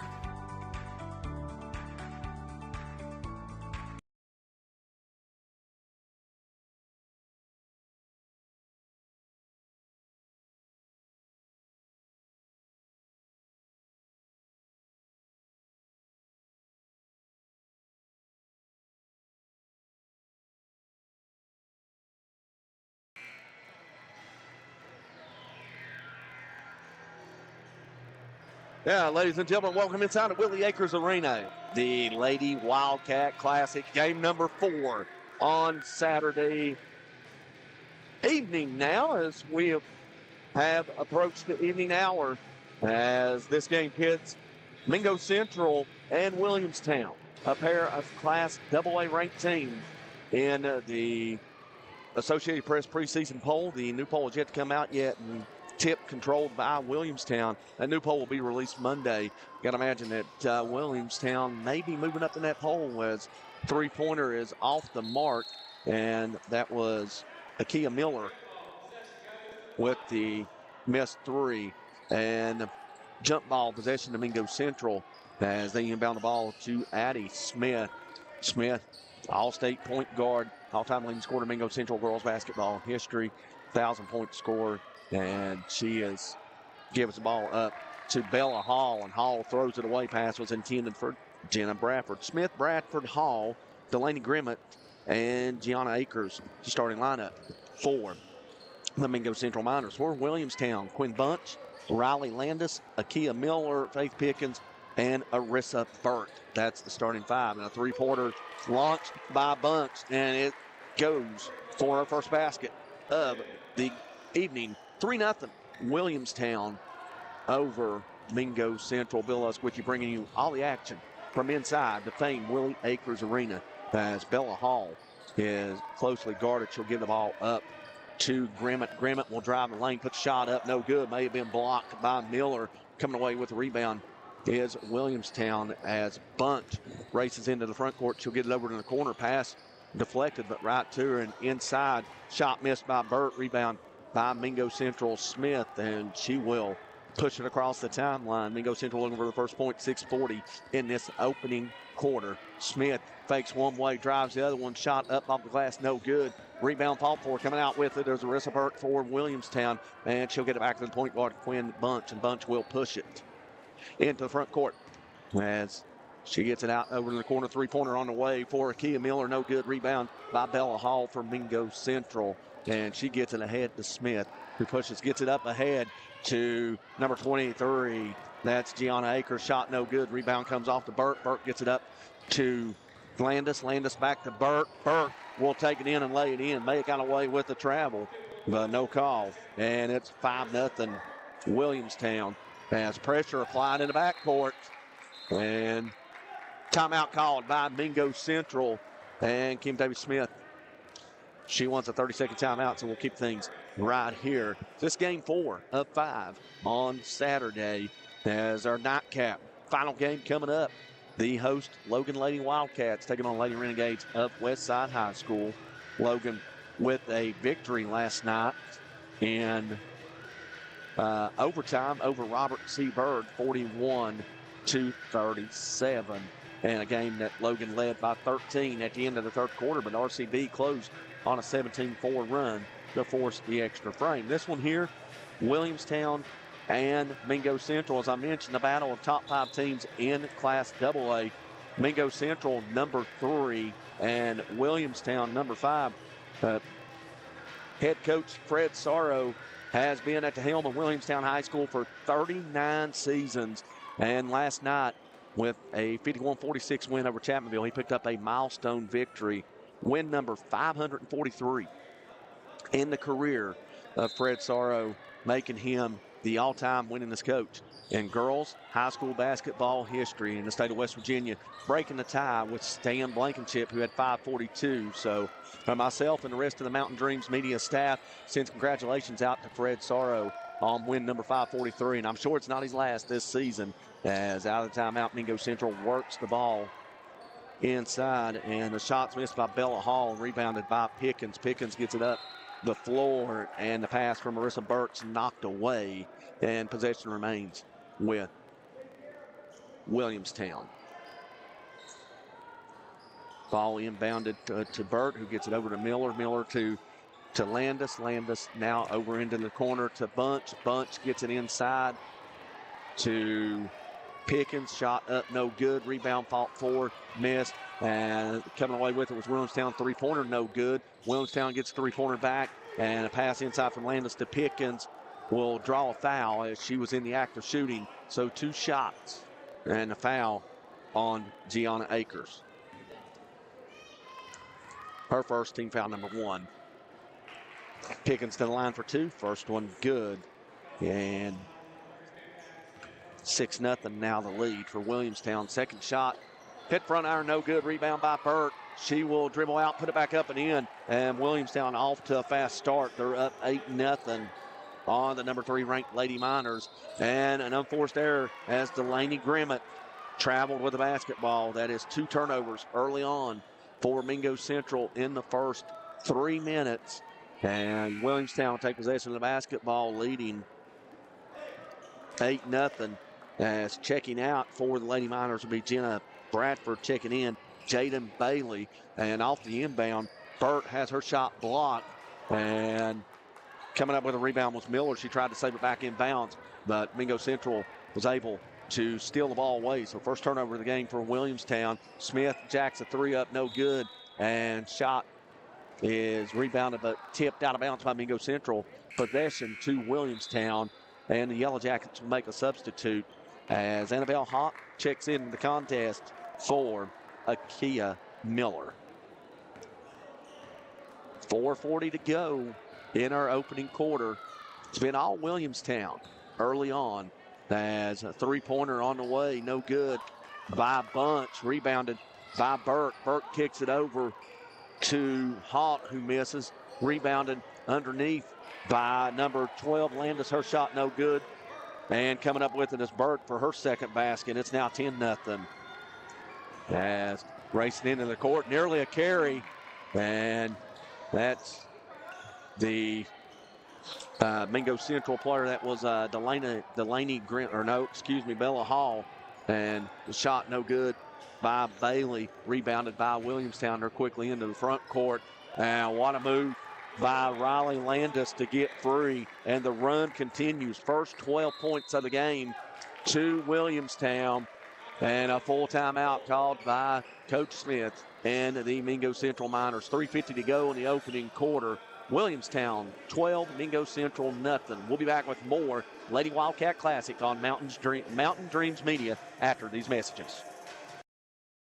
Jennifer May, family nurse practitioner at Mountain Laurel Integrated Healthcare at Chatteroy, West Virginia. Mountain Laurel is a federally qualified health center providing primary care and other medical services to individuals and families in southern West Virginia and eastern Kentucky. Besides being a family nurse practitioner, I'm also a wife and mother of 2. I've had a passion to work in the healthcare field for many years. This isn't just a job for me, it's a calling. Mountain Laurel Integrated Healthcare, where change begins. Judge Sabrina Deskins would appreciate your vote this upcoming election to be held in May.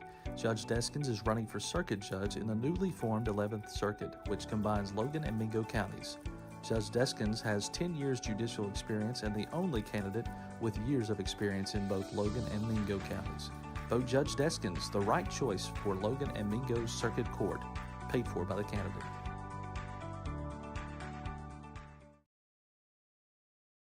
To Willie Acres Arena Lady Wildcat Classic. Out of the timeout, Mingo Central inbound and the basketball down 12-0 early on as we approach the 3.5-minute mark of the first quarter. Bill Lusk with you as a pass from Hall was intended inside, and Williamstown comes up to steal. That's turnover number 3 as quickly on the other end, Byrd lays it up and in for her 6th point.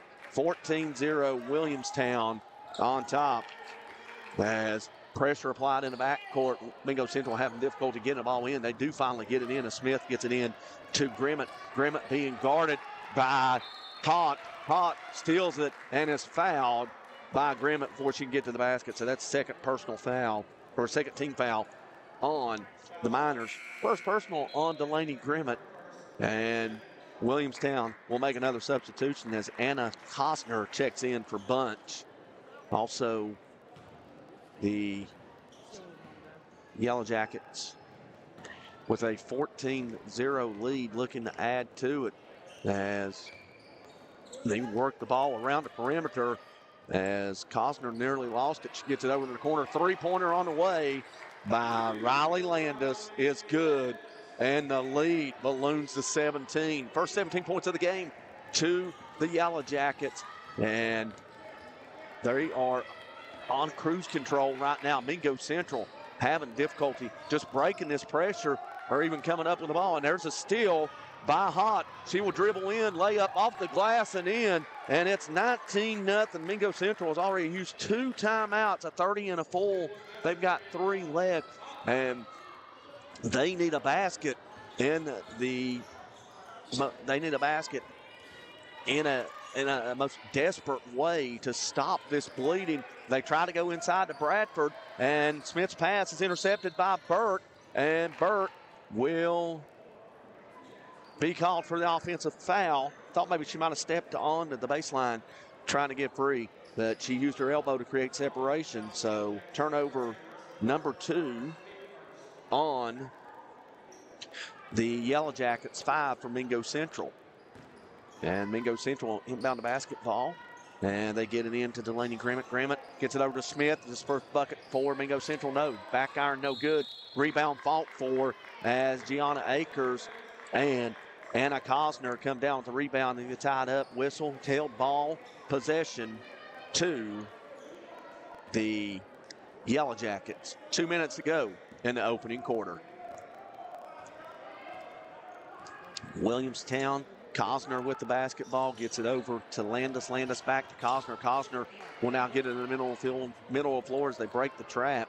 As Pickens gets it back to Cosner. Cosner over to Landis. Landis now gets back to Cosner. Cosner works it back over on the wing to Hott. Back to Cosner. Back to Landis. And Cosner with the ball again, setting it up. Inside Hott now. Beautiful feed down low to Arissa Burt off the feed from Faith Pickens. And 21-0, and a pass deflected out of bounds. Possession remains with Mingo Central.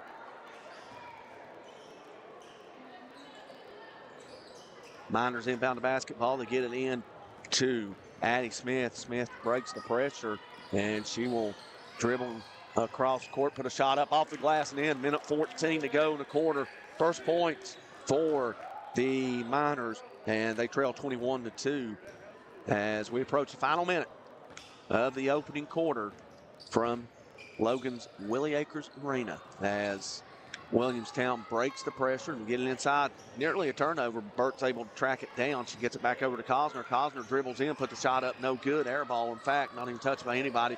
Rebound on the other end by the Yellow Jackets. Burt's shot's no good, but there's Faith Pickens, on the backside to clean up the miss and lay it back up and in.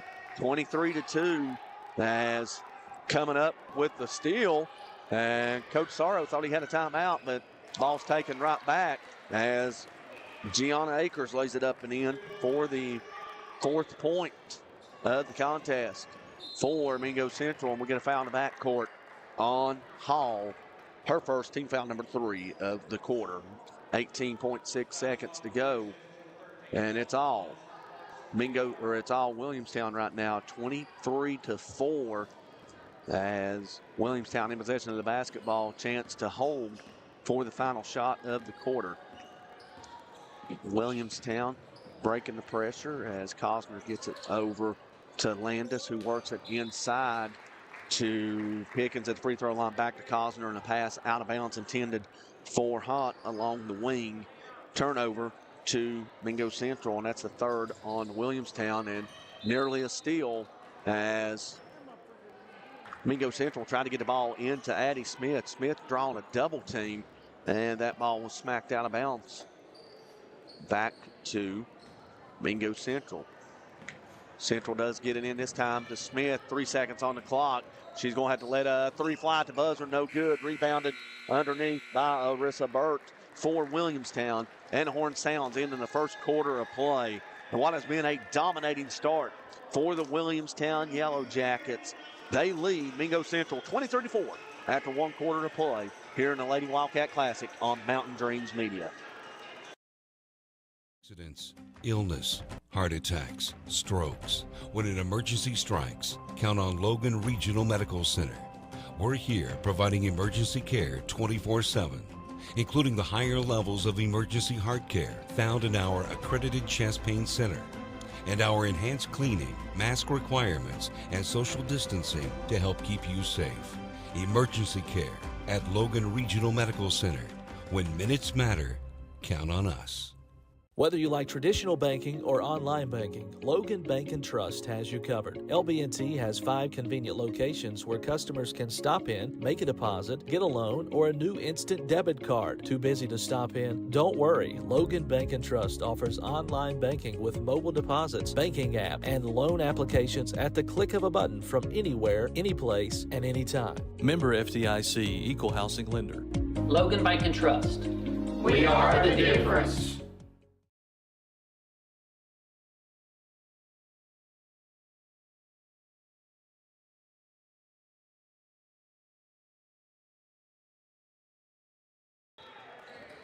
Welcome back to the Lady Wildcats Classic on Mountain Dreams Media. 23-4, 1 quarter of play in the books, and Mingo Central possession of the basketball, having a little bit of difficulty getting it in as pass is knocked away from Addie Smith out of bounds. Back to Mingo Central. Bill Lusk with you from the famed Willie Akers Arena. Smith will launch a long 3 off the backboard, no good. Rebound by Faith Pickens, and that 23-point quarter for Williamstown. 5 players in the scores column for the Yellow Jackets as 3-pointer missed by Riley Landis. Rebound comes back out to Landis. 3 again. She don't miss on that one. She's got 8 points early on. She has game-high scoring honors with Arissa Burt, who also has 8. 5 for Faith Pickens, 3 for Quinn Bunch, and 2 for Annabelle Hott. So 5 players, 4 starters have scored for the Yellow Jackets as a 3 on the other end does not go, and the shooting woes continue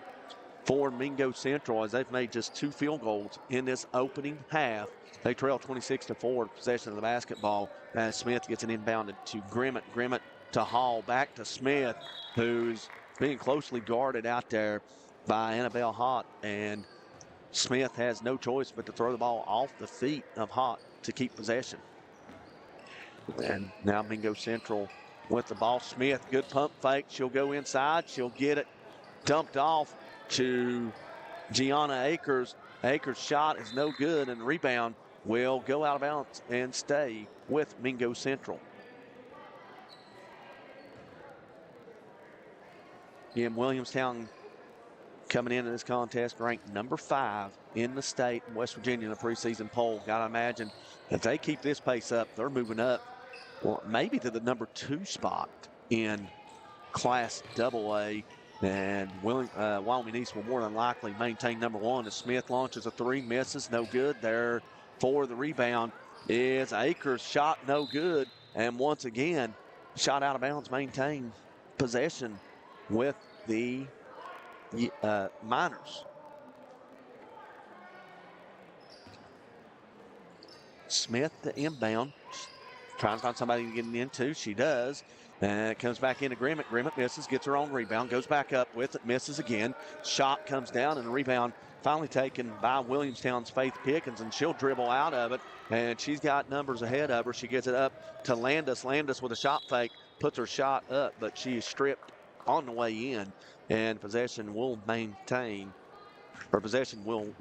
excuse me. Possession remains with the Yellow Jackets.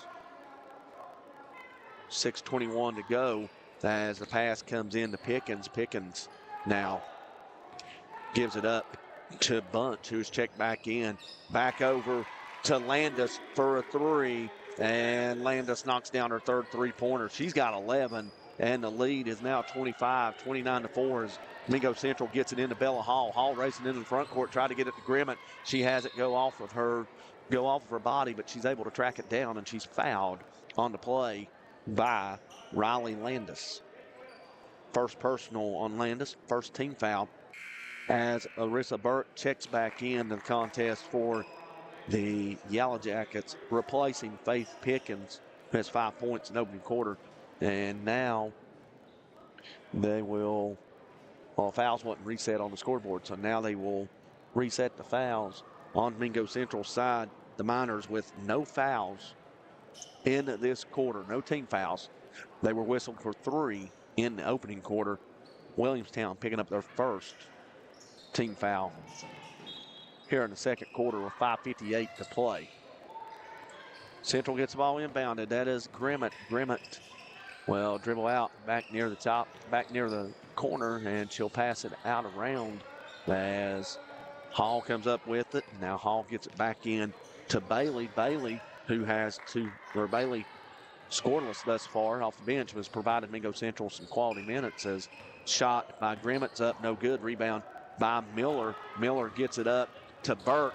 Burt quickly up ahead to Annabelle Hott, who lays it in for her 4th point. And it's 31-4 as the run continues for Williamstown. The scoreless drought for Mingo Central continuing as well as the Miners trying to get their first points of this second quarter. They've gotten good looks at the basket. They just haven't put them in. As there's another turnover in the Miners at 6, as coming away with a steal is Annabelle Hott. And she'll dribble in the front court, nearly gets fouled, and she'll throw it away as Gianna Akers hustling back on the other end, comes up with the steal to get it up to Addie Smith. Smith will dribble out.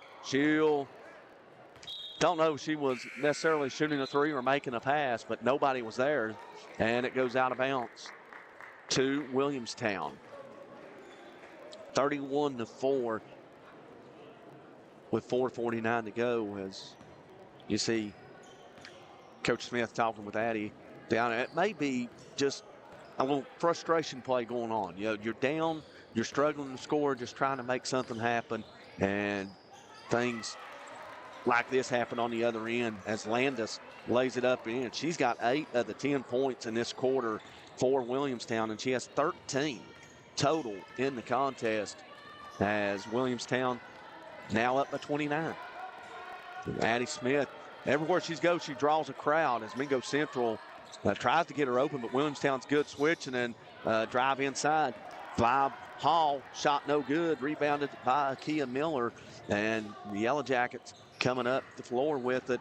And good move there on the wing by Arissa Burt to get by her defender and get to the rim and score 2 more points. She's in the double figures with 10. 35-4 now the lead for Williamstown as we approach 3:45 mark of the first half, As Smith looking to get free again. She'll stop, pop, hit a 2. And for Smith, that's her 4th point. And for Mingo Central, first points of this third quarter. First points in a long time. And the Miners fail to get back on defense as Anna Costner is left wide open for a layup. And she becomes the 6th player to score for Williamstown. 3:19 to go. Yellow Jackets continue to stretch that lead out, 37-6. As Smith will move around, go for the 3 shot, no good. Rebound by Riley Landis, and quickly up ahead to Kia Miller. Miller drive in, lay up off the glass and in. Akia Miller now into the scores column, and that's all 5 starters for Williamstown that have scored in this contest, as Smith gets it up to number 11, Delaney Grimmett, and she will drive on into the basket and lay it in for her first 2, and the lead back to 31, 39-8. As three-pointer on the way. She's already hit 3, why not 4? Riley Landis with the hot hand, and that is the shot by Landis, her third 3. As Smith drives in, layup good. May have got fouled from behind, but no call. So 6 for Smith, and 42-10 now the score. As Landis has had the hot hand for the Yellow Jackets. She'll try the other one. Nope, she'll pass up on one. They'll get it inside to Byrd. Shot no good.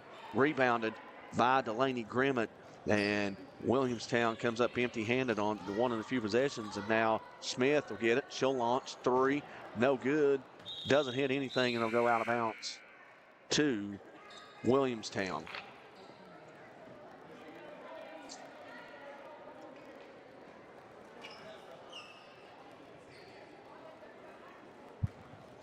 .202 to go, 42-10. Williamstown leading, and as you can tell it's been a tough night for Mingo Central as Williamstown continues to work the ball around. Cosner inside to Byrd. She and momentum carried her out of bounds. Shot no good. Rebounded by Bella Hall as Hall racing into the front court. She'll stop, pop inside the three-point line. No good. And rebounded by Byrd. Byrd nearly had it stolen by Hall, and Bella Hall will be whistled for her second personal foul. And team foul number 1 in the quarter on the Miners. Minute 25 to play in the opening half, 42-10 the score. Yellow Jackets working around. Here's a three-pointer on its way, no good by Bunch. She's hit 1 3, and taking the rebound away from Burt was Carissa Bradford, who just checked into the contest for Mingo Central. Bradford coming up with that rebound as Mingo Central gets the inbound pass into Smith. She'll stop, pop off the glass and in, and Addie Smith starting to heat up. She's got 8 points here, 6 in this quarter. Mingo Central down 30, though, when final minute of the opening half, as three-pointer was thought about by Bunch. She'll pass it up, get it back to Cosner. Cosner down the wing. They'll work it down low on the block to Burt. She misses, gets her own rebound, goes back up with it as she now has 12. And the Yellow Jackets back out by 32. 40 seconds to go in this second quarter. Smith breaks the timeline, gets across, will dribble in front. Now she'll get by her defender, which is Cosner, and they'll work the ball inside to Bradford, and Carissa Bradford with her first points of the evening. 44-14 now the score as Williamstown gets back in. Long three by Bunch is good. That was a good 2 or 3 feet behind the three-point line, and Bunch knocks it down. She's got 6, and Williamstown with 47 points on the quarter. Smith's shot is no good, and that's how the first half will come to an end. A dominating performance by the Williamstown Yellow Jackets as they put up 47 in the first half. One half of play in the books. Mingo Central trailing Williamstown 47-14. You're watching the Lady Wildcat Classic on WVO, or watching, not on WVOW, but on Mountain Dreams Media. Sorry, I do broadcast for WVOW, and that's where I was in last night. But no, you're watching the Lady Wildcat Classic on Mountain Dreams Media. Back with second half action after these messages.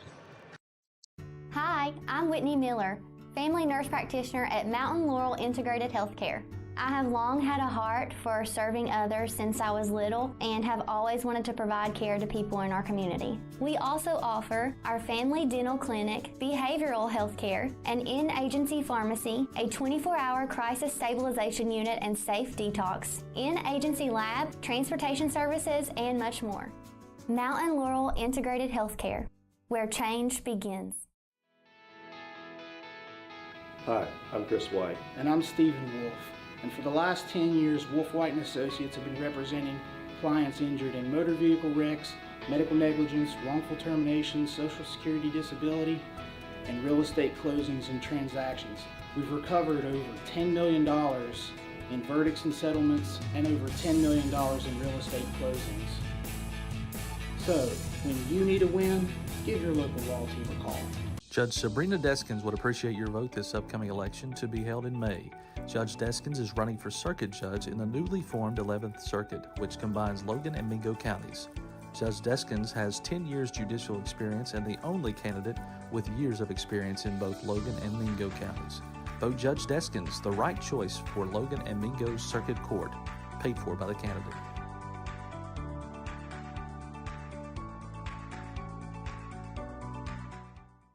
Accidents, illness, heart attacks, strokes. When an emergency strikes, count on Logan Regional Medical Center.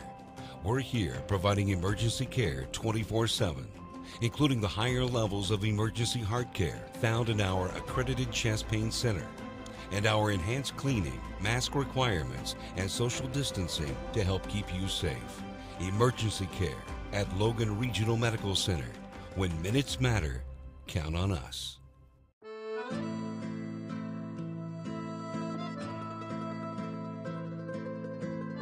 Giovanni's of Logan.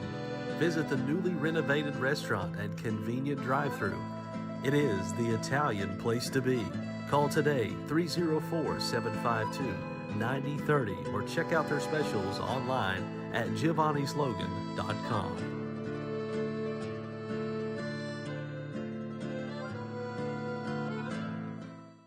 Shayna O'Brien-Thompson is seeking your vote for circuit judge for Logan and Mingo counties in May 2024 for one of 2 Logan seats. Vote Shayna O'Brien-Thompson, your choice for a fair, respectful, working circuit judge. Paid for by the committee to elect Shayna O'Brien-Thompson.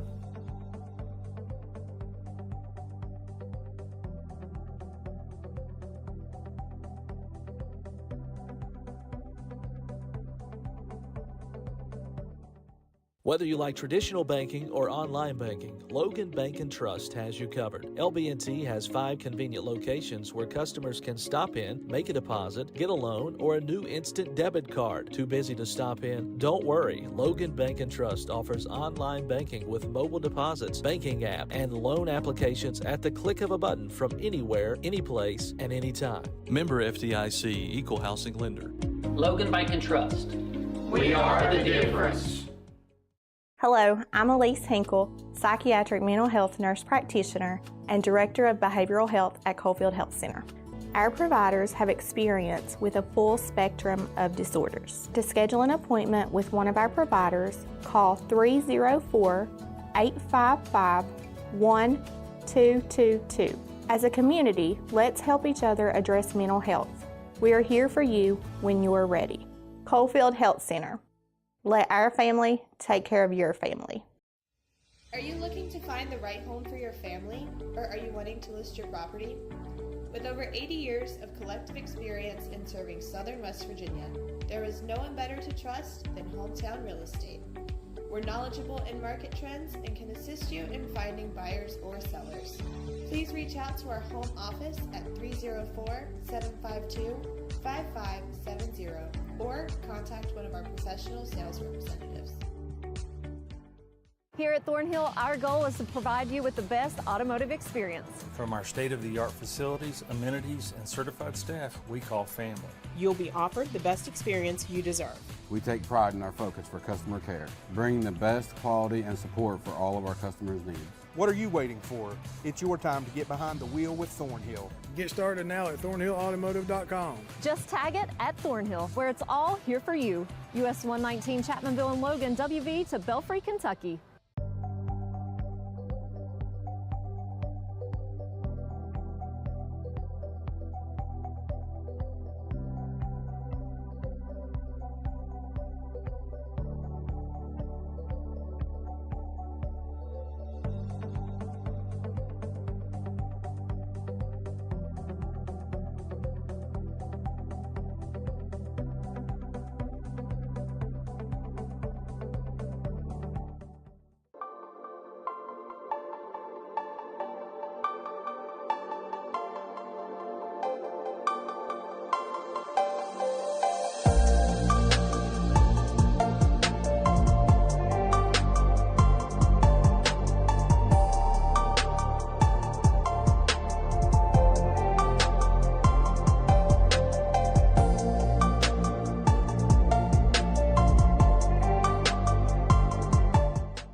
Hi, I'm Whitney Miller, family nurse practitioner at Mountain Laurel Integrated Healthcare.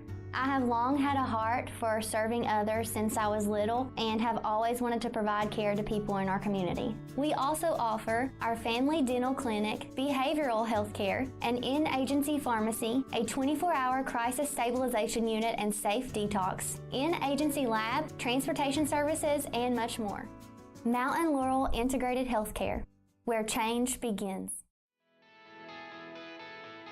Hi, I'm Chris White. And I'm Stephen Wolf. And for the last 10 years, Wolf White & Associates have been representing clients injured in motor vehicle wrecks, medical negligence, wrongful termination, social security disability, and real estate closings and transactions. We've recovered over $10 million in verdicts and settlements and over $10 million in real estate closings. So, when you need a win, give your local law team a call. Judge Sabrina Deskins would appreciate your vote this upcoming election to be held in May. Judge Deskins is running for circuit judge in the newly formed 11th Circuit, which combines Logan and Mingo counties. Judge Deskins has 10 years judicial experience and the only candidate with years of experience in both Logan and Mingo counties. Vote Judge Deskins, the right choice for Logan and Mingo Circuit Court, paid for by the candidate.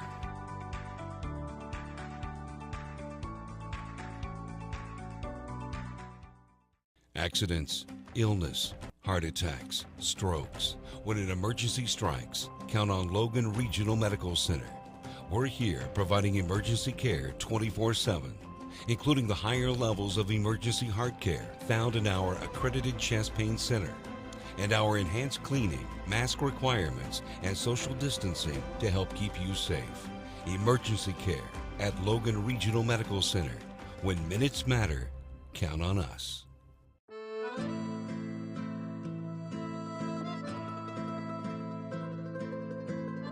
Giovanni's of Logan. Visit the newly renovated restaurant and convenient drive-thru. It is the Italian place to be.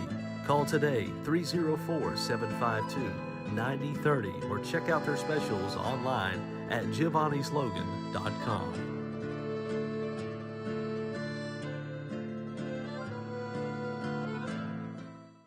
Shayna O'Brien Thompson is seeking your vote for circuit judge for Logan and Mingo counties in May 2024 for one of 2 Logan seats.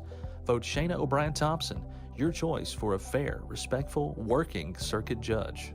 Paid for by the committee to elect Shayna O'Brien Thompson.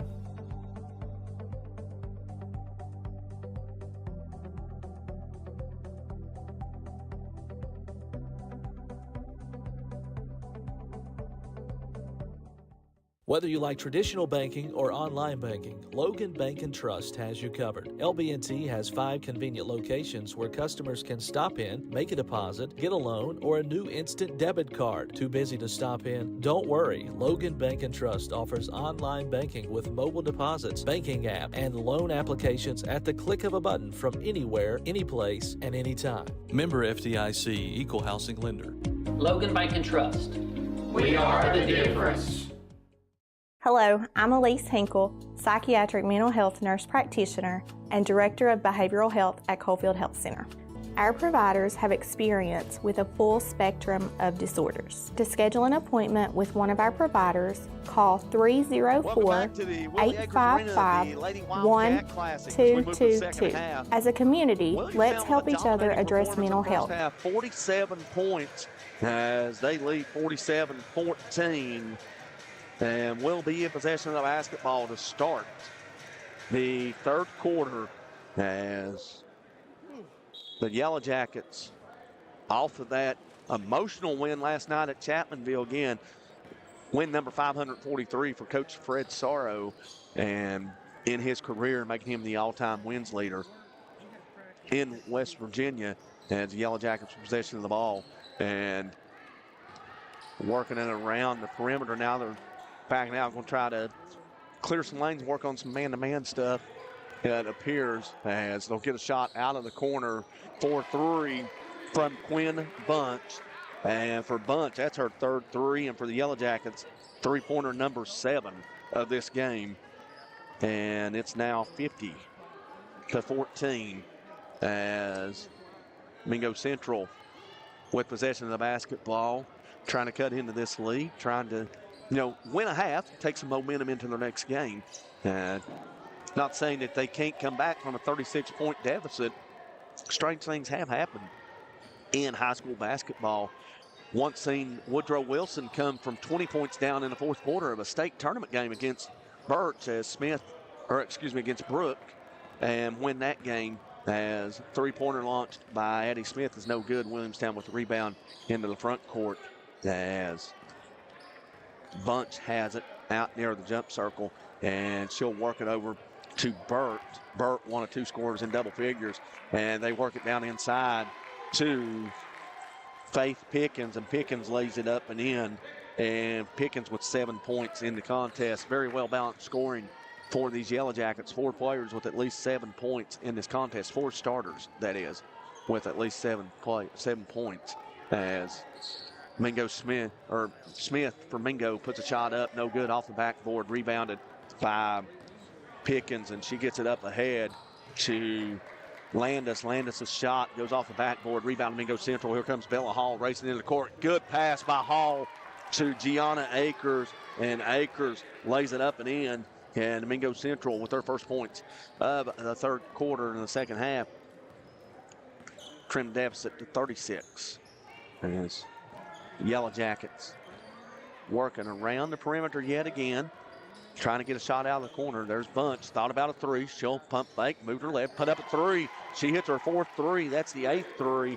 And for Bunch, that is 12 points. She's the 4th starter in double figures for Williamstown. This has been a workmanlike performance for the Yellow Jackets, as they have kind of shell-shocked Mingo Central from the start. And right there on the other end is Gianna Akers coming up with the missed layup, but she'll come up with the offensive rebound and kick it to Addie Smith, and Addie Smith knocks it down. She's in double figures. She leads Mingo Central with 10 points in the contest. Also, 4 points for Akers, 2 for Bradford, and 2 for Delaney Grimmett, as Williamstown with the ball down inside, shot up and in by Pickens. She is got 9 points, and she is a bucket away from becoming a 5th starter in double figures for the Yellow Jackets, as Smith, being guarded by Landis, gets a pick.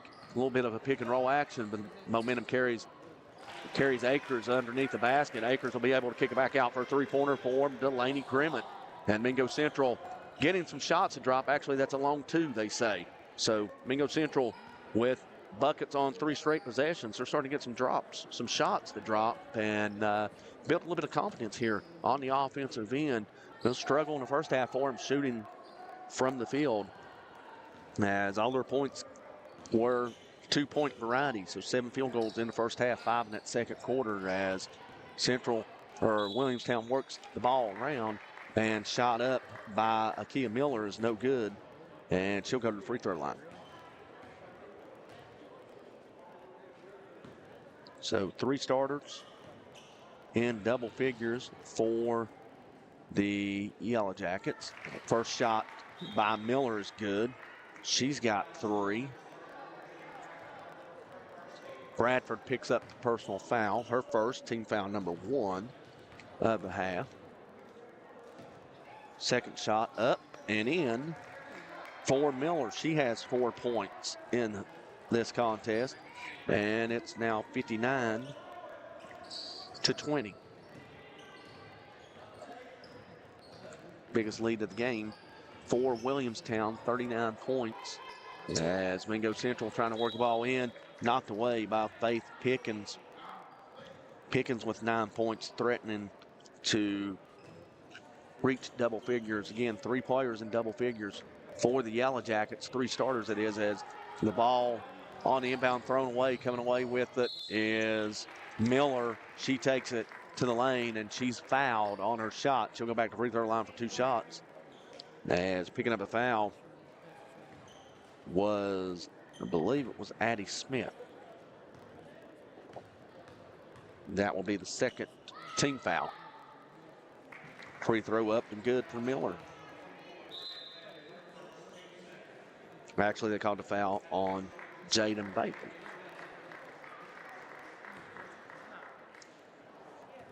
Rissa Burke checks out of the contest for Williamstown, as second free throws up and in, and 8 6 points, now for Miller. And now it's a 61-20 lead for the Yellow Jackets. As checking in to the contest for the Jackets is Annabelle Hott, who had 4 points in that first half. One of 7 Yellow Jackets to score. Smith, step back jumper, no good. Rebound, last tip by the Yellow Jackets. I don't know if it went off Miller or Pickens. Both of them were in the area. And checking in will be Anna Cosner, replacing Akia Miller. She'll have a seat with 3:20 to go in the first half. And ball comes in bounds to Delaney Grimmett. Jumper, no good. Rebound by Faith Pickens. And Williamstown with the ball in a 41-point lead. Will race it into the front court. Now they'll set it up as Bunch gets it over to Cosner. Cosner back to Bunch. She's already hit a 3. She's already hit 2 threes in this quarter. That one comes up short. And we rebound by Mingo Central. And we'll get a travel called on Gianna Akers as she walked on her way to the basket. 7th turnover for the Miners. 2:52 to go. 61-20. Williamstown leads in the third quarter. And possession of the basketball. As a good drive there by Landis. Her shot was blocked. Coming away with a rebound is Pickens. And 3-pointer on the way is good for Riley Landis. That is her 5th 3-pointer. And this Williamstown team continues to click as they now up 64-20. Grimmett for 3 on the other end, and it's good.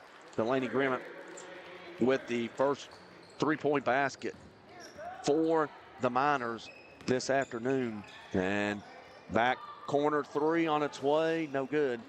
And ball fought for underneath. Out of bounds to Mingo Central. 2:02 to go here in the third quarter. And checking in for the first time for Williamstown will be Addie Kirby. Also checking into the contest for Mingo Central will be Maddie Eastep. Jenna Bradford checks back in, replacing Jaden Bailey. And Gianna Akers checking out for Williamstown was Quinn Bunch. Minute 58 to go. Ball knocked out of bounds. Possession remains with Williamstown as they get an inbound to Cosner. Cosner now working. Gets it over to Kirby, who is checked in. Kirby back to Cosner. Back to Landis just inside the 3-point line. Long jumper, no good. Rebound by Addie Smith, and she'll race it into the front court. And she'll take it to the basket. Floater up off the glass, no good. Rebound by Pickens. Here comes Williamstown with the basketball. All the way to the basket, she'll be cut off as Cosner, and she'll dribble back out and set the offense. Addie Smith guarding her closely. She'll shake free as Kirby was looking for the 3, wasn't able to get it off. Has her shot blocked, but it comes right into the hands of Faith Pickens. And Pickens will put it up for her 6th point of the quarter and 11th point. So 4 starters in double figures for the Williamstown Yellow Jackets, and the lead continues to grow at 66-23. As Smith shot up off the glass and in. Good job by Addie Smith to get free and get a shot up off the glass and bring this back to a 41-point deficit. Cosner gets it over Kirby. Thought about a 3. She'll dribble in. Little floater up and in. Kirby is into the scorer's column for the Yellow Jackets, and 68-25 the lead. As we approach the final 40 seconds, Smith will launch a 3, no good. She'll track her rebound down in the corner, and she's able to get to it and bounce it off the leg of Faith Pickens. Possession to Mingo Central as Aiden checks into the contest for the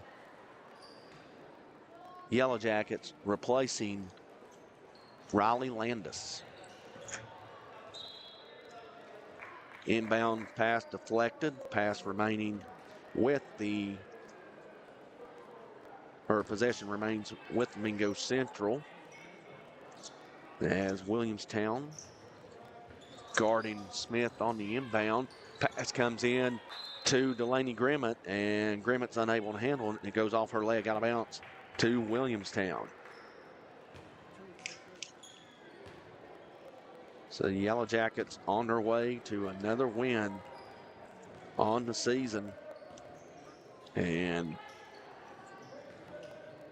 they have been in complete control. They scored the first 17 points of this contest and have never trailed.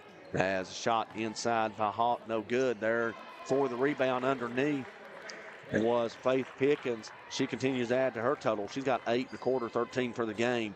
And it's a 70-25 lead.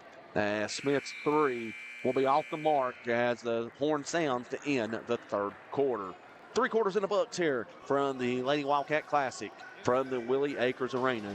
Williamstown leading Mingo Central 70-25. Back with full quarter action on Mountain Dreams Media after these messages. Jennifer May, family nurse practitioner at Mountain Laurel Integrated Healthcare at Chatteroy, West Virginia. Mountain Laurel is a federally qualified health center providing primary care and other medical services to individuals and families in southern West Virginia and eastern Kentucky. Besides being a family nurse practitioner, I'm also a wife and mother of 2. I've had a passion to work in the healthcare field for many years. This isn't just a job for me, it's a calling. Mountain Laurel Integrated Healthcare, where change begins. Judge Sabrina Deskins would appreciate your vote this upcoming election to be held in May. Judge Deskins is running for circuit judge in the newly formed 11th Circuit, which combines Logan and Mingo counties. Judge Deskins has 10 years judicial experience and the only candidate with years of experience in both Logan and Mingo counties. Vote Judge Deskins, the right choice for Logan and Mingo's circuit court, paid for by the candidate.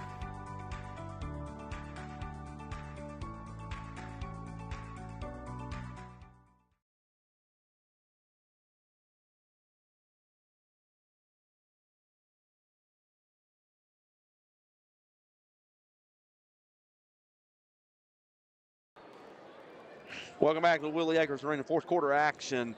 70-25, Williamstown leads Mingo Central as Central start the quarter with the basketball. And Addie Smith with it. She'll get by her defender, put a shot up off the glass, no good. Rebound fought for, and coming down with it for Williamstown is Annabelle Hott. Hott's coming in, got a lot of rebounds off the bench, also has 4 points as the Jackets getting into the front court. As a jumper by Bunch is off the back iron and it falls. And Bunch has her 14th point. And the lead now 72-25 as Mingo Central turns it over in the backcourt with the steal and the layup no good. As rebound and a miss is Kirby. Kirby will get it back out. That was Havea Aiden that had the first shot attempt that missed, and Kirby travels. And rebound, turnover back to Mingo Central. Only the 5th turnover for Williamstown. 10 for Mingo Central now after that latest turnover. Mingo Central trying to get it. Smith loses it. And coming out of it, coming away with it is Bunch. Bunch gets it up to Kirby. Kirby will dribble in. Stop, pop, jumper, no good. Gets her own rebound. Gets it over to Aiden. Aiden will pass it back out to Bunch. Bunch will look to run the offense. As she gets it to Aiden, gets it back over to Miller. Miller to Hawk, to Bunch. Now over to Kirby. Kirby over to Miller now. And Miller gets it to Kirby. Kirby's shot is, well, actually passes deflected, goes off the rim right into the hands of Annabelle Hott, who lays it up and in. And now the lead is up to 49, 74-29. As 3-pointer on the way, no good. That was a 3-shot by Grimmett. And Williamstown coming away with the rebound, racing into the front court as they're trying to get Aiden into the scores column, but Mingo Central's playing some pretty good defense on that. Shot blocked out of bounds. And possession remains with Williamstown as Michaela Bandy checks in for the first time today for Williamstown. Also checking back in as Anna Cosner, and Gracie Montgomery will check in for the first time for the Yellow Jackets and likely remain in the contest for this final 5:45 as Williamstown looks to close it out. Three-pointer by Bandy, no good. Rebound fought for, coming away with it is Kirby. And Aiden thought about a jumper. She puts a jump stop, passes it back out. Now Williamstown works it around to the corner. And shot attempt no good by Montgomery. Rebound fought for, tipped out by Smith into the hands of Hall. Hall gets it back in to Smith. Smith stop pop three-pointer on the way is good. And for Addie Smith, her first three-pointer. And that is point number 15 for Smith. And 74-28 now the lead. As a couple players from Mingo Central check in. As Bandy, good moves, put shot up, no good. Rebound by Maddie Estep for the Miners. Smith will race it into the front court. Look, somebody throw to. She ain't got no passing lane, so she'll try to dribble away. Now she'll hand it off to Hall. Hall get it over to Grimmett. Grimmett had to pick up her dribble. Now she'll get it back over to Hall. Hall over in the corner for Smith. Three-pointer on the way, good. Addie Smith starting to catch fire from Mingo Central. And back-to-back threes. 74-31 now. As Smith now with 18 in the contest. Here a three on the way by Montgomery. No good. Rebound tracked down by Bandy. Bandy gets it out to Cosner. Cosner will get it back over for a three out of the corner again from Montgomery. No good. Bandy fighting for the rebound and coming away with it from Mingo Central was Jenna Bradford.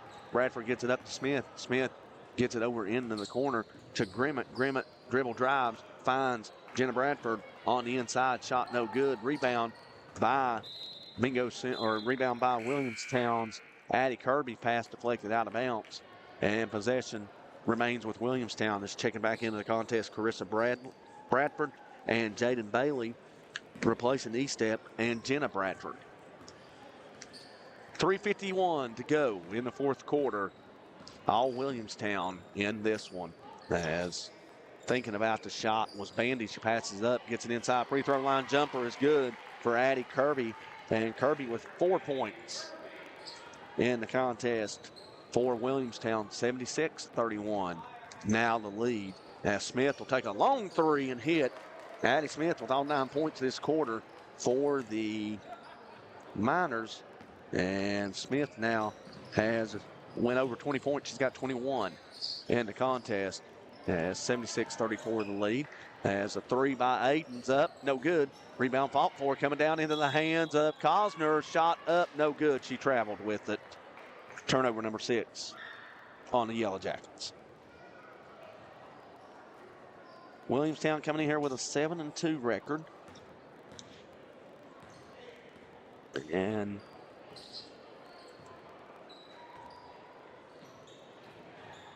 on their way to their 8th win of the season as Smith gets a long pass from cross court from Bella Hall. Three-pointer, no good. Rebound by Kirby.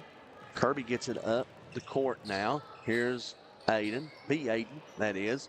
Nearly traveled, but gets it out for a three-pointer from Montgomery. No good. Rebound by Carissa Bradford for Mingo Central. Smith racing in the front court. She'll pass it over for, that's Bella Hall. Hall gets it back to Smith. Smith dribbles around, shoots another three, and it's good.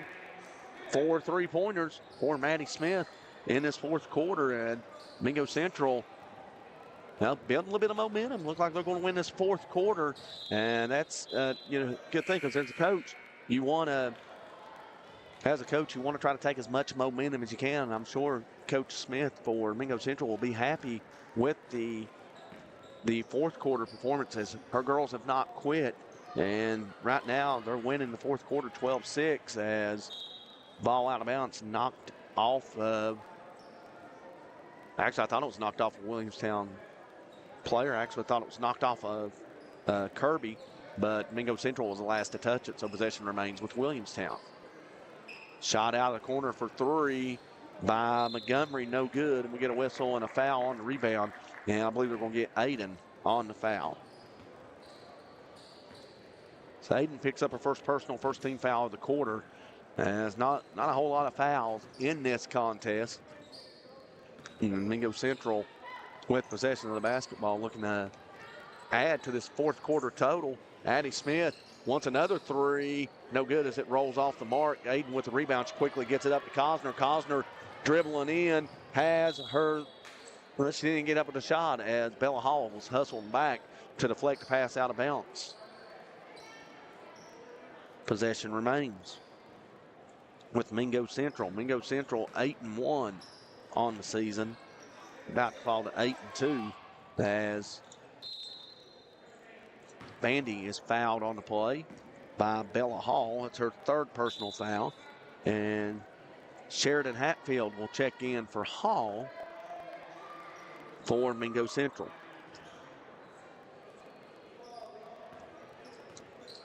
(76-37), three-pointer on the way, no good by Bandy. Rebound by Mingo Central. Smith running into the front court with it, nearly loses the dribble but catches up with it. She's being guarded by Bandy. Pass come inside to pass inside to Bradford. Now back to Jaden Bailey, who hits one from the free throw line. And that's her first bucket of the game. 76-39. As Yellow Jackets with the basketball. 50 seconds to go. Jumper on the way is no good by Kirby. Rebound by Addie Smith. And Smith will dribble into the front court. Final 40 seconds on the clock here from the Willie Acres Arena. Game 4 of the Lady Wildcat Classic. As shot by Jaden Bailey's no good. Rebound by Williamstown's Kirby. 25 seconds on the clock as Kirby gets it over into the corner to Cosner. Cosner drives, kicks it out. Montgomery just inside the three-point line. Jumper, no good. Smith with the rebound, gets it up ahead for Eva Monroe. Her shot blocked. Rebound by Williamstown. And with 6 seconds on the clock, the rebound was Montgomery. Williamstown will just dribble out the final 3 seconds. And game number 4 of the Lady Wildcat Classic is in the books. And a dominating fashion from start to finish from Williamstown. They win at 76-39 over Mingo Central. Coming up in about 25 minutes, we will have the nightcap, the 5th and final game of the Lady Wildcat Classic, as Logan will host Westside right here on Mountain Dreams Media. Once again, your final score in game number 4, it is Williamstown 76 and Mingo Central 39. We'll be back with the Logan Westside game momentarily on Mountain Dreams Media. Media would like to thank the following sponsors for tonight's broadcast.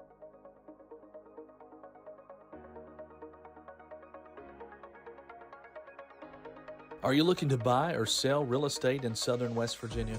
Call or message Eugene Maynard with Bray & Oakley Real Estate at 304-688-4648.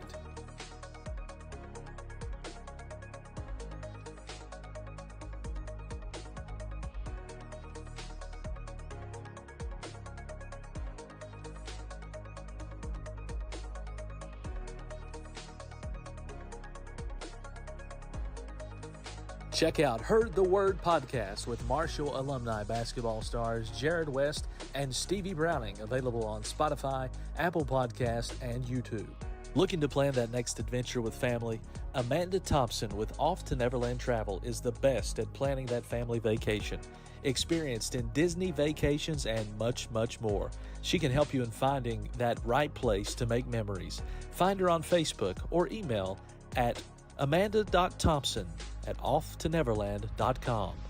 Judge Sabrina Deskins would appreciate your vote this upcoming election to be held in May. Judge Deskins is running for circuit judge in the newly formed 11th Circuit, which combines Logan and Mingo counties. Judge Deskins has 10 years judicial experience and the only candidate with years of experience in both Logan and Mingo counties. Vote Judge Deskins, the right choice for Logan and Mingo's circuit court, paid for by the candidate. Caleb with the Clippers will keep you fresh. Check him out on Facebook and Instagram at Caleb with the Clippers.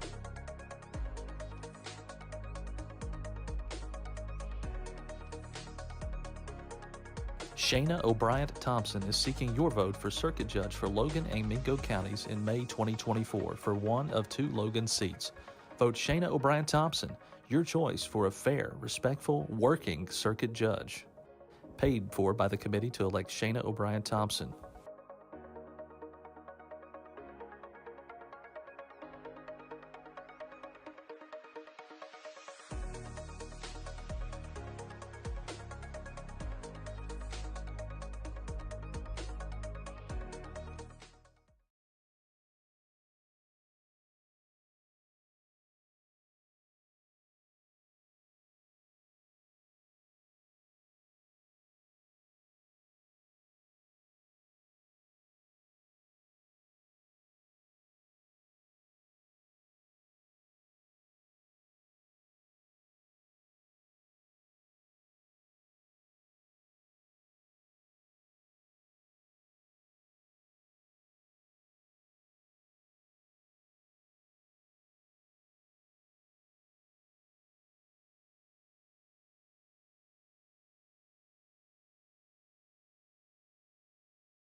Hi, I'm Whitney Miller, family nurse practitioner at Mountain Laurel Integrated Healthcare.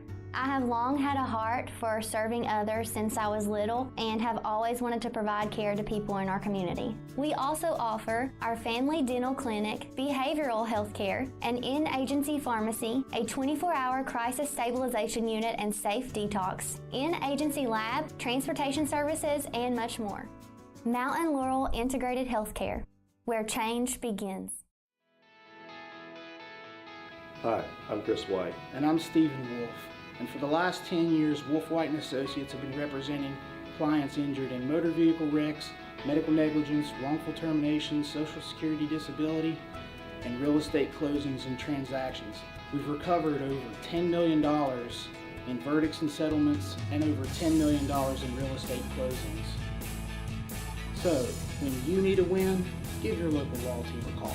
Judge Sabrina Deskins would appreciate your vote this upcoming election to be held in May. Judge Deskins is running for circuit judge in the newly formed 11th Circuit, which combines Logan and Mingo counties. Judge Deskins has 10 years judicial experience and the only candidate with years of experience in both Logan and Mingo counties. Vote Judge Deskins, the right choice for Logan and Mingo's Circuit Court, paid for by the candidate.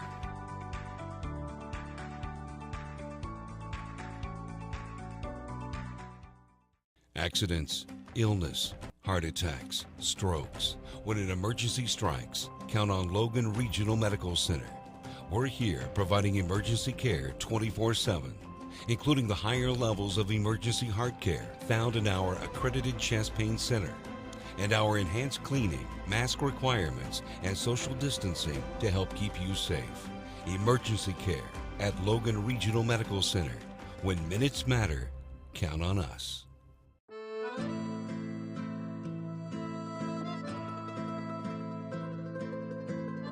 Giovanni's of Logan. Visit the newly renovated restaurant and convenient drive-thru. It is the Italian place to be. Call today 304-752-9030 or check out their specials online at giovannislogan.com.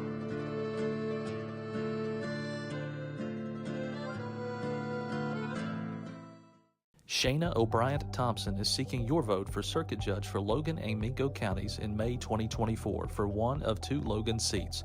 Vote Shayna O'Brien Thompson, your choice for a fair, respectful, working circuit judge. Paid for by the committee to elect Shayna O'Brien Thompson.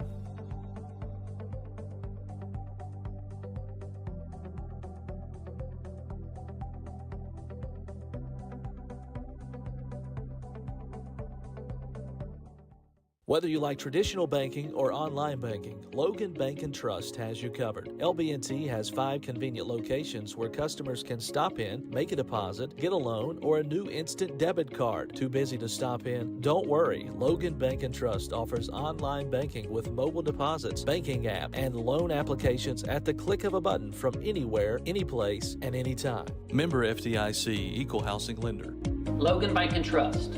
We are the difference. Hello, I'm Elise Hinkle, psychiatric mental health nurse practitioner and director of behavioral health at Coalfield Health Center. Our providers have experience with a full spectrum of disorders. To schedule an appointment with one of our providers, call 304-855-1222. As a community, let's help each other address mental health. We are here for you when you are ready. Coalfield Health Center. Let our family take care of your family.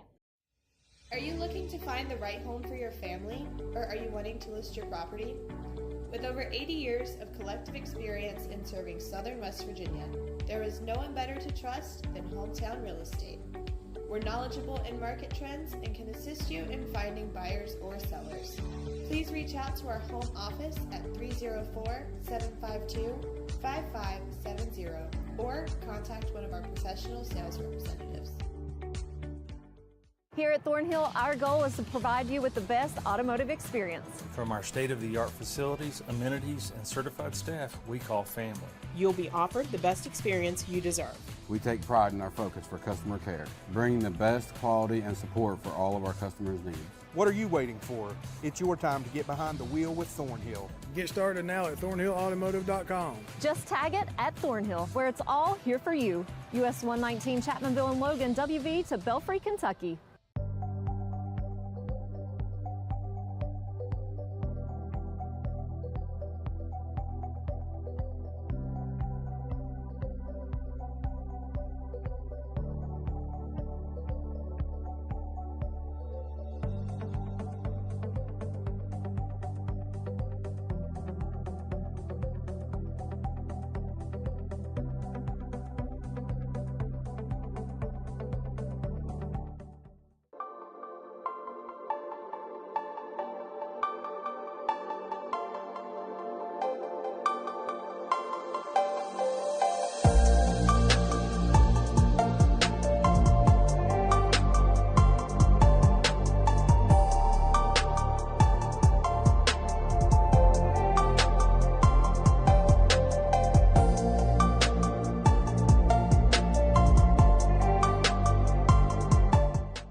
I'm Whitney Miller, family nurse practitioner at Mountain Laurel Integrated Healthcare.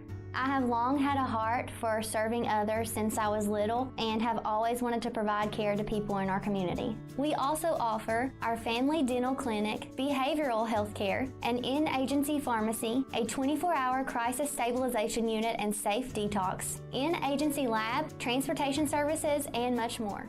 Mountain Laurel Integrated Healthcare, where change begins. Hi, I'm Chris White. And I'm Stephen Wolf. And for the last 10 years, Wolf White & Associates have been representing clients injured in motor vehicle wrecks, medical negligence, wrongful termination, social security disability, and real estate closings and transactions. We've recovered over $10 million in verdicts and settlements and over $10 million in real estate closings. So, when you need a win, give your local law team a call. Judge Sabrina Deskins would appreciate your vote this upcoming election to be held in May. Judge Deskins is running for circuit judge in the newly formed 11th Circuit, which combines Logan and Mingo counties. Judge Deskins has 10 years judicial experience and the only candidate with years of experience in both Logan and Mingo counties. Vote Judge Deskins, the right choice for Logan and Mingo Circuit Court, paid for by the candidate.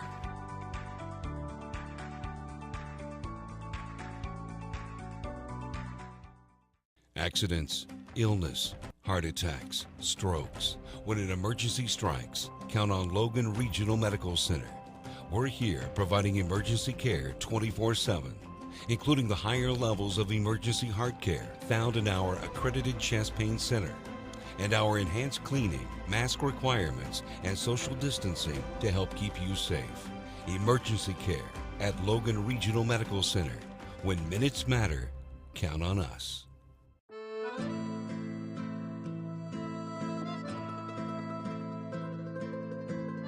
Giovanni's of Logan. Visit the newly renovated restaurant and convenient drive-thru. It is the Italian place to be. Call today 304-752-9030 or check out their specials online at giovannislogan.com.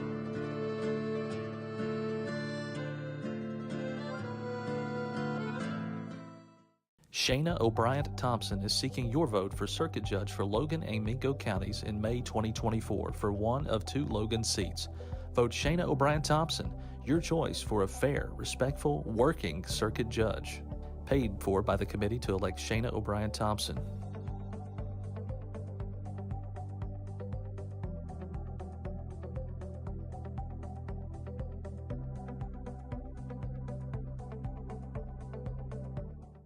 Whether you like traditional banking or online banking, Logan Bank & Trust has you covered. LB&T has 5 convenient locations where customers can stop in, make a deposit, get a loan, or a new instant debit card. Too busy to stop in? Don't worry. Logan Bank & Trust offers online banking with mobile deposits, banking app, and loan applications at the click of a button from anywhere, anyplace, and anytime. Member FDIC, Equal Housing Lender. Logan Bank & Trust. We are the difference. Hello, I'm Elise Hinkle, psychiatric mental health nurse practitioner and director of behavioral health at Coalfield Health Center. Our providers have experience with a full spectrum of disorders. To schedule an appointment with one of our providers, call 304-855-1222. As a community, let's help each other address mental health. We are here for you when you are ready. Coalfield Health Center. Let our family take care of your family. Are you looking to find the right home for your family, or are you wanting to list your property? With over 80 years of collective experience in serving Southern West Virginia, there is no one better to trust than Hometown Real Estate. We're knowledgeable in market trends and can assist you in finding buyers or sellers. Please reach out to our home office at 304-752-5570 or contact one of our professional sales representatives. Here at Thornhill, our goal is to provide you with the best automotive experience. From our state-of-the-art facilities, amenities, and certified staff we call family. You'll be offered the best experience you deserve. We take pride in our focus for customer care, bringing the best quality and support for all of our customers' needs. What are you waiting for? It's your time to get behind the wheel with Thornhill. Get started now at thornhillautomotive.com. Just tag it at Thornhill, where it's all here for you. US 119 Chapmanville and Logan, WV to Belfry, Kentucky.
Family nurse practitioner at Mountain Laurel Integrated Healthcare.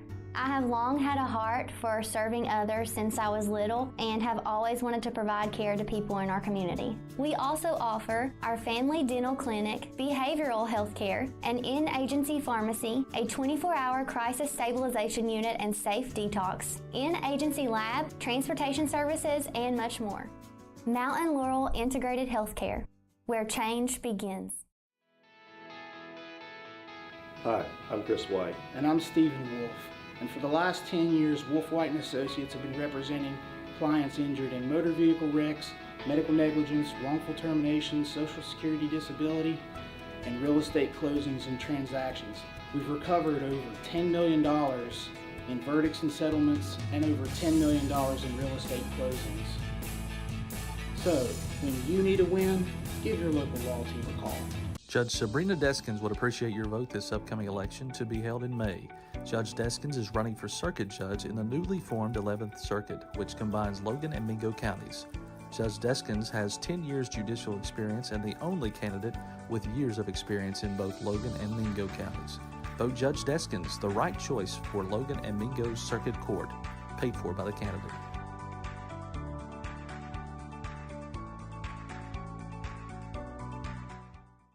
Accidents, illness, heart attacks, strokes. When an emergency strikes, count on Logan Regional Medical Center. We're here providing emergency care 24/7, including the higher levels of emergency heart care found in our accredited chest pain center, and our enhanced cleaning, mask requirements, and social distancing to help keep you safe. Emergency care at Logan Regional Medical Center. When minutes matter, count on us.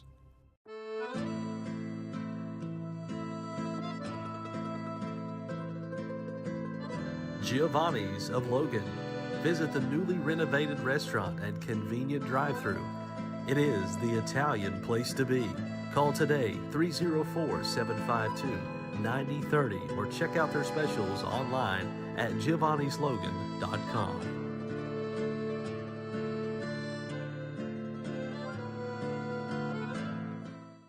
Shayna O'Brien Thompson is seeking your vote for Circuit Judge for Logan and Mingo counties in May 2024 for one of 2 Logan seats.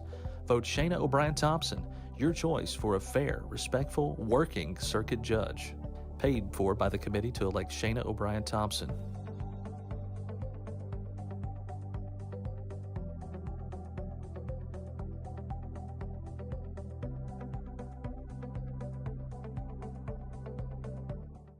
Whether you like traditional banking or online banking, Logan Bank & Trust has you covered. LB&T has 5 convenient locations where customers can stop in, make a deposit, get a loan, or a new instant debit card. Too busy to stop in? Don't worry. Logan Bank & Trust offers online banking with mobile deposits, banking app, and loan applications at the click of a button from anywhere, anyplace, and anytime. Member FDIC, Equal Housing Lender. Logan Bank & Trust. We are the difference. Hello, I'm Elise Hinkle, psychiatric mental health nurse practitioner and director of behavioral health at Coalfield Health Center. Our providers have experience with a full spectrum of disorders. To schedule an appointment with one of our providers, call 304-855-1222. As a community, let's help each other address mental health. We are here for you when you're ready. Coalfield Health Center. Let our family take care of your family. Are you looking to find the right home for your family, or are you wanting to list your property? With over 80 years of collective experience in serving Southern West Virginia, there is no one better to trust than Hometown Real Estate. We're knowledgeable in market trends and can assist you in finding buyers or sellers. Please reach out to our home office at 304-752-5570 or contact one of our professional sales representatives. Here at Thornhill, our goal is to provide you with the best automotive experience. From our state-of-the-art facilities, amenities, and certified staff we call family. You'll be offered the best experience you deserve. We take pride in our focus for customer care, bringing the best quality and support for all of our customers' needs. What are you waiting for? It's your time to get behind the wheel with Thornhill. Get started now at thornhillautomotive.com. Just tag it at Thornhill, where it's all here for you. US 119 Chapmanville and Logan, WV to Belfry, Kentucky.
Family nurse practitioner at Mountain Laurel Integrated Healthcare. I have long had a heart for serving others since I was little and have always wanted to provide care to people in our community. We also offer our family dental clinic, behavioral health care, an in-agency pharmacy, a 24-hour crisis stabilization unit and safe detox, in-agency lab, transportation services, and much more. Mountain Laurel Integrated Healthcare, where change begins. Hi, I'm Chris White. And I'm Stephen Wolf.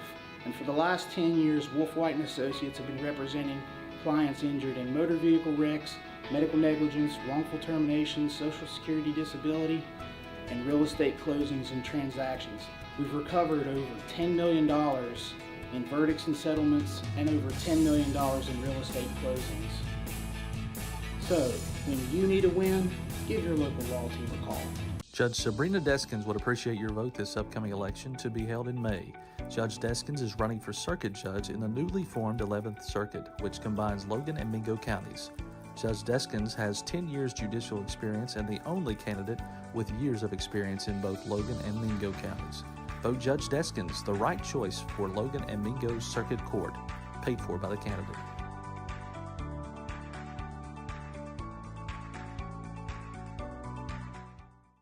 Accidents, illness, heart attacks, strokes. When an emergency strikes, count on Logan Regional Medical Center.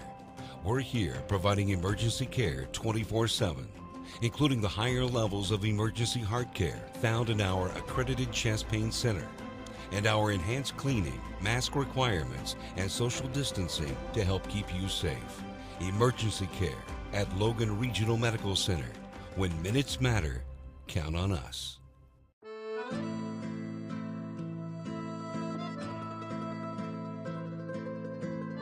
Giovanni's of Logan.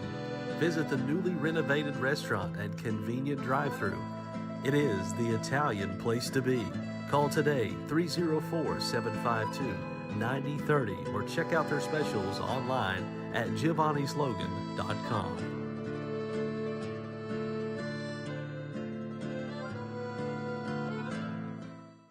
Shayna O'Brien-Thompson is seeking your vote for Circuit Judge for Logan and Mingo counties in May 2024 for one of 2 Logan seats. Vote Shayna O'Brien-Thompson, your choice for a fair, respectful, working Circuit Judge. Paid for by the committee to elect Shayna O'Brien-Thompson.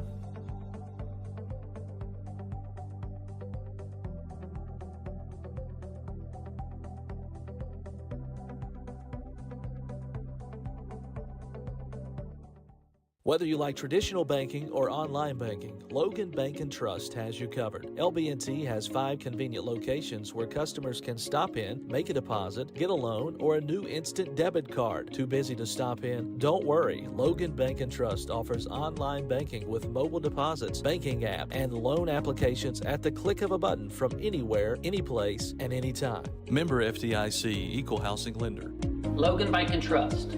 We are the difference. Hello, I'm Elise Hinkle, psychiatric mental health nurse practitioner and director of behavioral health at Coalfield Health Center.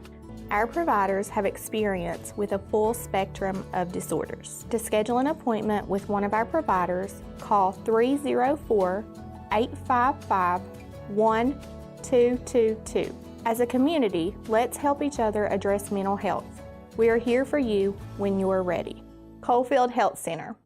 Let our family take care of your family. Are you looking to find the right home for your family, or are you wanting to list your property? With over 80 years of collective experience in serving Southern West Virginia, there is no one better to trust than Hometown Real Estate. We're knowledgeable in market trends and can assist you in finding buyers or sellers. Please reach out to our home office at 304-752-5570 or contact one of our professional sales representatives. Here at Thornhill, our goal is to provide you with the best automotive experience. From our state-of-the-art facilities, amenities, and certified staff we call family. You'll be offered the best experience you deserve. We take pride in our focus for customer care, bringing the best quality and support for all of our customers' needs. What are you waiting for? It's your time to get behind the wheel with Thornhill. Get started now at thornhillautomotive.com. Just tag it at Thornhill, where it's all here for you. US 119 Chapmanville and Logan, WV to Belfry, Kentucky.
Family nurse practitioner at Mountain Laurel Integrated Healthcare.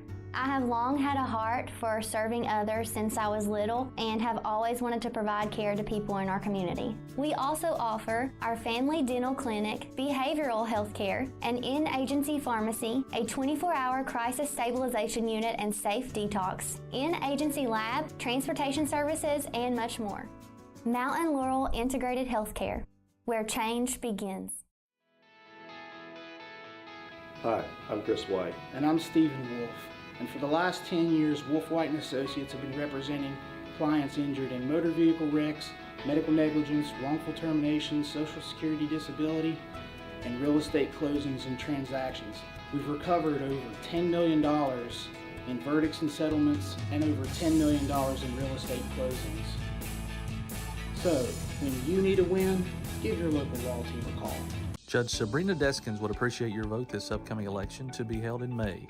Judge Deskins is running for circuit judge in the newly formed 11th Circuit, which combines Logan and Mingo counties. Judge Deskins has 10 years judicial experience and the only candidate with years of experience in both Logan and Mingo counties. Vote Judge Deskins, the right choice for Logan and Mingo Circuit Court, paid for by the candidate.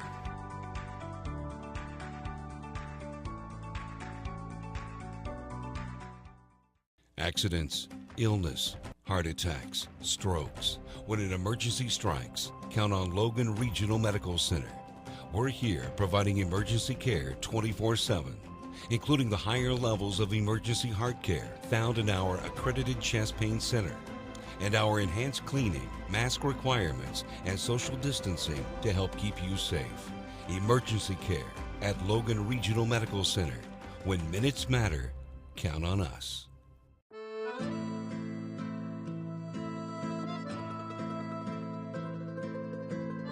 Giovanni's of Logan. Visit the newly renovated restaurant and convenient drive-thru. It is the Italian place to be.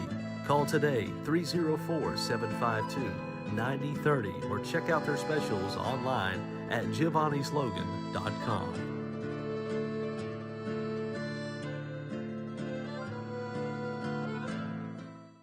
Shayna O'Brien Thompson is seeking your vote for circuit judge for Logan and Mingo counties in May 2024 for one of 2 Logan seats. Vote Shayna O'Brien Thompson, your choice for a fair, respectful, working circuit judge. Paid for by the committee to elect Shayna O'Brien Thompson.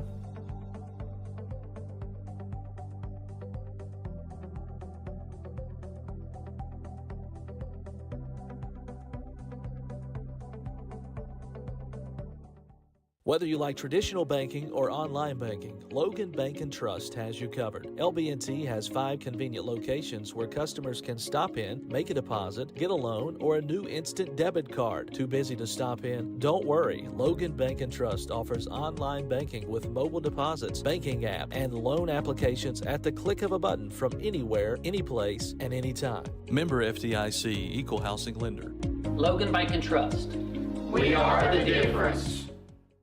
Hello, I'm Elise Hinkle, psychiatric mental health nurse practitioner and director of behavioral health at Coalfield Health Center. Our providers have experience with a full spectrum of disorders. To schedule an appointment with one of our providers, call 304-855-1222. As a community, let's help each other address mental health. We are here for you when you're ready. Coalfield Health Center. Let our family take care of your family. Are you looking to find the right home for your family, or are you wanting to list your property? With over 80 years of collective experience in serving Southern West Virginia, there is no one better to trust than Hometown Real Estate. We're knowledgeable in market trends and can assist you in finding buyers or sellers. Please reach out to our home office at 304-752-5570 or contact one of our professional sales representatives. Here at Thornhill, our goal is to provide you with the best automotive experience. From our state-of-the-art facilities, amenities, and certified staff we call family. You'll be offered the best experience you deserve. We take pride in our focus for customer care, bringing the best quality and support for all of our customers' needs. What are you waiting for? It's your time to get behind the wheel with Thornhill. Get started now at thornhillautomotive.com. Just tag it at Thornhill, where it's all here for you. US 119 Chapmanville and Logan, WV to Belfry, Kentucky.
Miller, family nurse practitioner at Mountain Laurel Integrated Healthcare.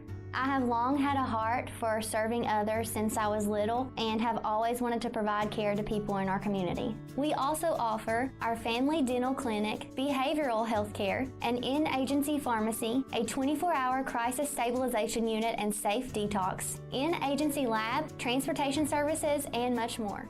Mountain Laurel Integrated Healthcare, where change begins. Hi, I'm Chris White. And I'm Stephen Wolf. And for the last 10 years, Wolf White & Associates have been representing clients injured in motor vehicle wrecks, medical negligence, wrongful termination, social security disability, and real estate closings and transactions.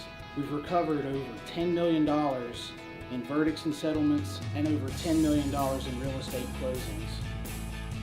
So, when you need a win, give your local law team a call. Judge Sabrina Deskins would appreciate your vote this upcoming election to be held in May. Judge Deskins is running for circuit judge in the newly formed 11th Circuit, which combines Logan and Mingo counties.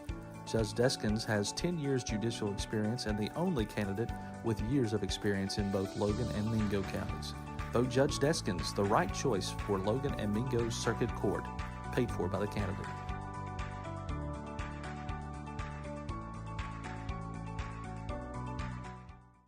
Accidents, illness, heart attacks, strokes. When an emergency strikes, count on Logan Regional Medical Center. We're here providing emergency care 24/7, including the higher levels of emergency heart care found in our accredited chest pain center, and our enhanced cleaning, mask requirements, and social distancing to help keep you safe. Emergency care at Logan Regional Medical Center. When minutes matter, count on us.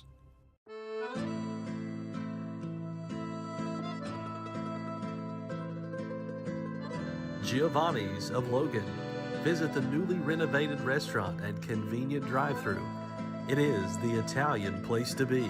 Call today 304-752-9030 or check out their specials online at giovannislogan.com.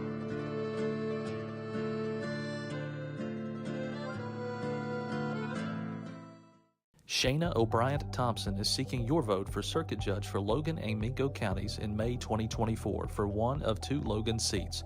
Vote Shayna O'Brien Thompson, your choice for a fair, respectful, working circuit judge. Paid for by the committee to elect Shayna O'Brien Thompson.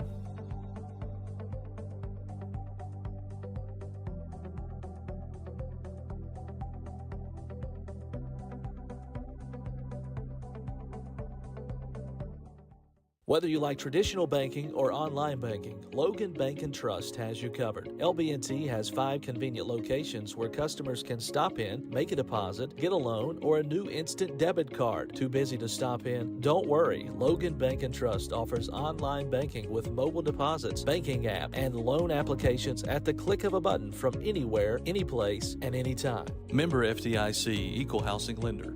Logan Bank & Trust. We are the difference. Hello, I'm Elise Hinkle, psychiatric mental health nurse practitioner and director of behavioral health at Coalfield Health Center. Our providers have experience with a full spectrum of disorders. To schedule an appointment with one of our providers, call 304-855-1222. As a community, let's help each other address mental health. We are here for you when you are ready. Coalfield Health Center. Let our family take care of your family. Are you looking to find the right home for your family, or are you wanting to list your property? With over 80 years of collective experience in serving Southern West Virginia, there is no one better to trust than Hometown Real Estate. We're knowledgeable in market trends and can assist you in finding buyers or sellers. Please reach out to our home office at 304-752-5570 or contact one of our professional sales representatives. Here at Thornhill, our goal is to provide you with the best automotive experience. From our state-of-the-art facilities, amenities, and certified staff we call family. You'll be offered the best experience you deserve. We take pride in our focus for customer care, bringing the best quality and support for all of our customers' needs. What are you waiting for? It's your time to get behind the wheel with Thornhill. Get started now at thornhillautomotive.com. Just tag it at Thornhill, where it's all here for you. US 119 Chapmanville and Logan, WV to Belfry, Kentucky.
Family nurse practitioner at Mountain Laurel Integrated Healthcare.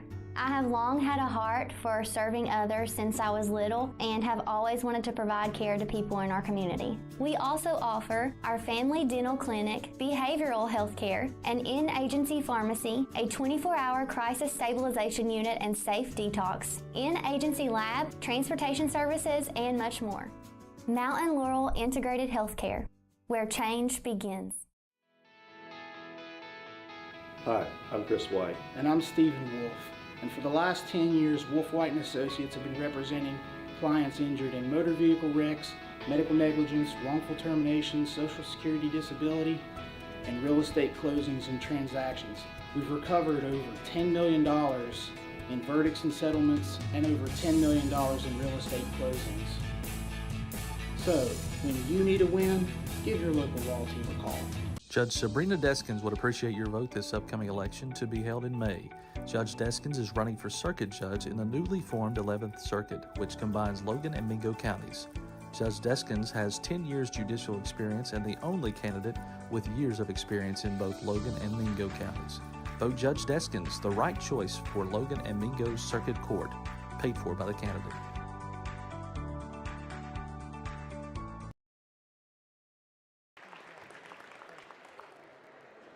Number 3, Kinsey Morgan.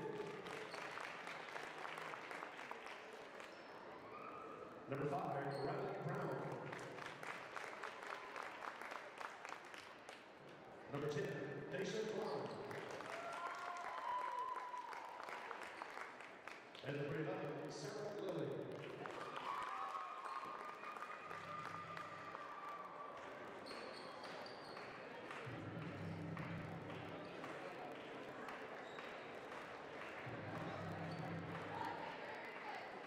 And now, starting lineup breakout, Logan High School, the Lady Wildcats. At guard, 5'5" sophomore, number 13, Ava Albright. At forward, the 5'11" junior, number 33, Peyton Butcher. At guard, the 5'5" junior, number 3,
Hello, everyone, and welcome to the final game of the 2023-2024 Wildcats Classic here on Mountain Dreams Media. I'm Kyle Spalding, joined today with Bill Lusk. It's the final matchup between the Logan Lady Wildcats and the Westside Lady Renegades, And a three off the rip here from Westside to get things started off hot for the Renegades. Logan Amick bringing this one across the timeline. Amick between the legs takes it to the right hash. Inside low post to Mosby. Kicked out to the corner for Kraus. Back out to Amick. Over to Albright. Albright will pull a jump shot from behind the free throw line. Off the mark. Tipped out of bounds by Butcher. By the Renegades, and it will be Wildcats basketball. Good job by Westside to come out and get the offense moving, clean, clears passes, and get to three early on and get out to this 3-0 lead right off the bat. As the Renegades tip the pass on the inbounds to Mosby. Amick will inbound again underneath the basket. Amick trying to get this one into Mosby in the corner. Mosby out to Kraus. Back to Amick, wide open in the corner for a three, short off the side of the rim. Tipped around by the Renegades, and it will go out of bounds again. It's a good look for Amick, and we've seen in the last few games from Logan, they've gotten good looks from the outside, just struggling to knock them down. They continue to get these looks. They will eventually drop. One of these games, before you know it, they're going to knock them down, left and right, and they're going to, add up the point total. And Amick, top of the key, fakes the shot, drives inside, looks for the pull-up, kicks it out to Albright, and another tipped out of bounds by the Renegades here. And a quick update here for those who just tuned in. Starting lineups for the Westside Lady Renegades.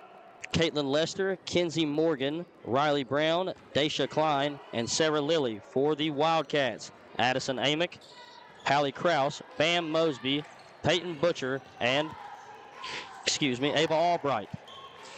And Kraus, top of the key, kicks it over to Mosby, left side wing. Mosby into the mid-range for Amick. Amick drives in, goes in, draws contact. It will just roll off the rim, almost getting the and one there, but she will shoot two after the layup attempt. Yeah, it's going to be on Caitlin Lester, and a good job by Amick to use a shot fake to get inside and draw contact, go up with the shot.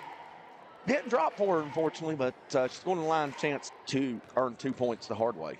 And from what we saw yesterday, Amick shot very well from behind the stripe. The first one is up and in.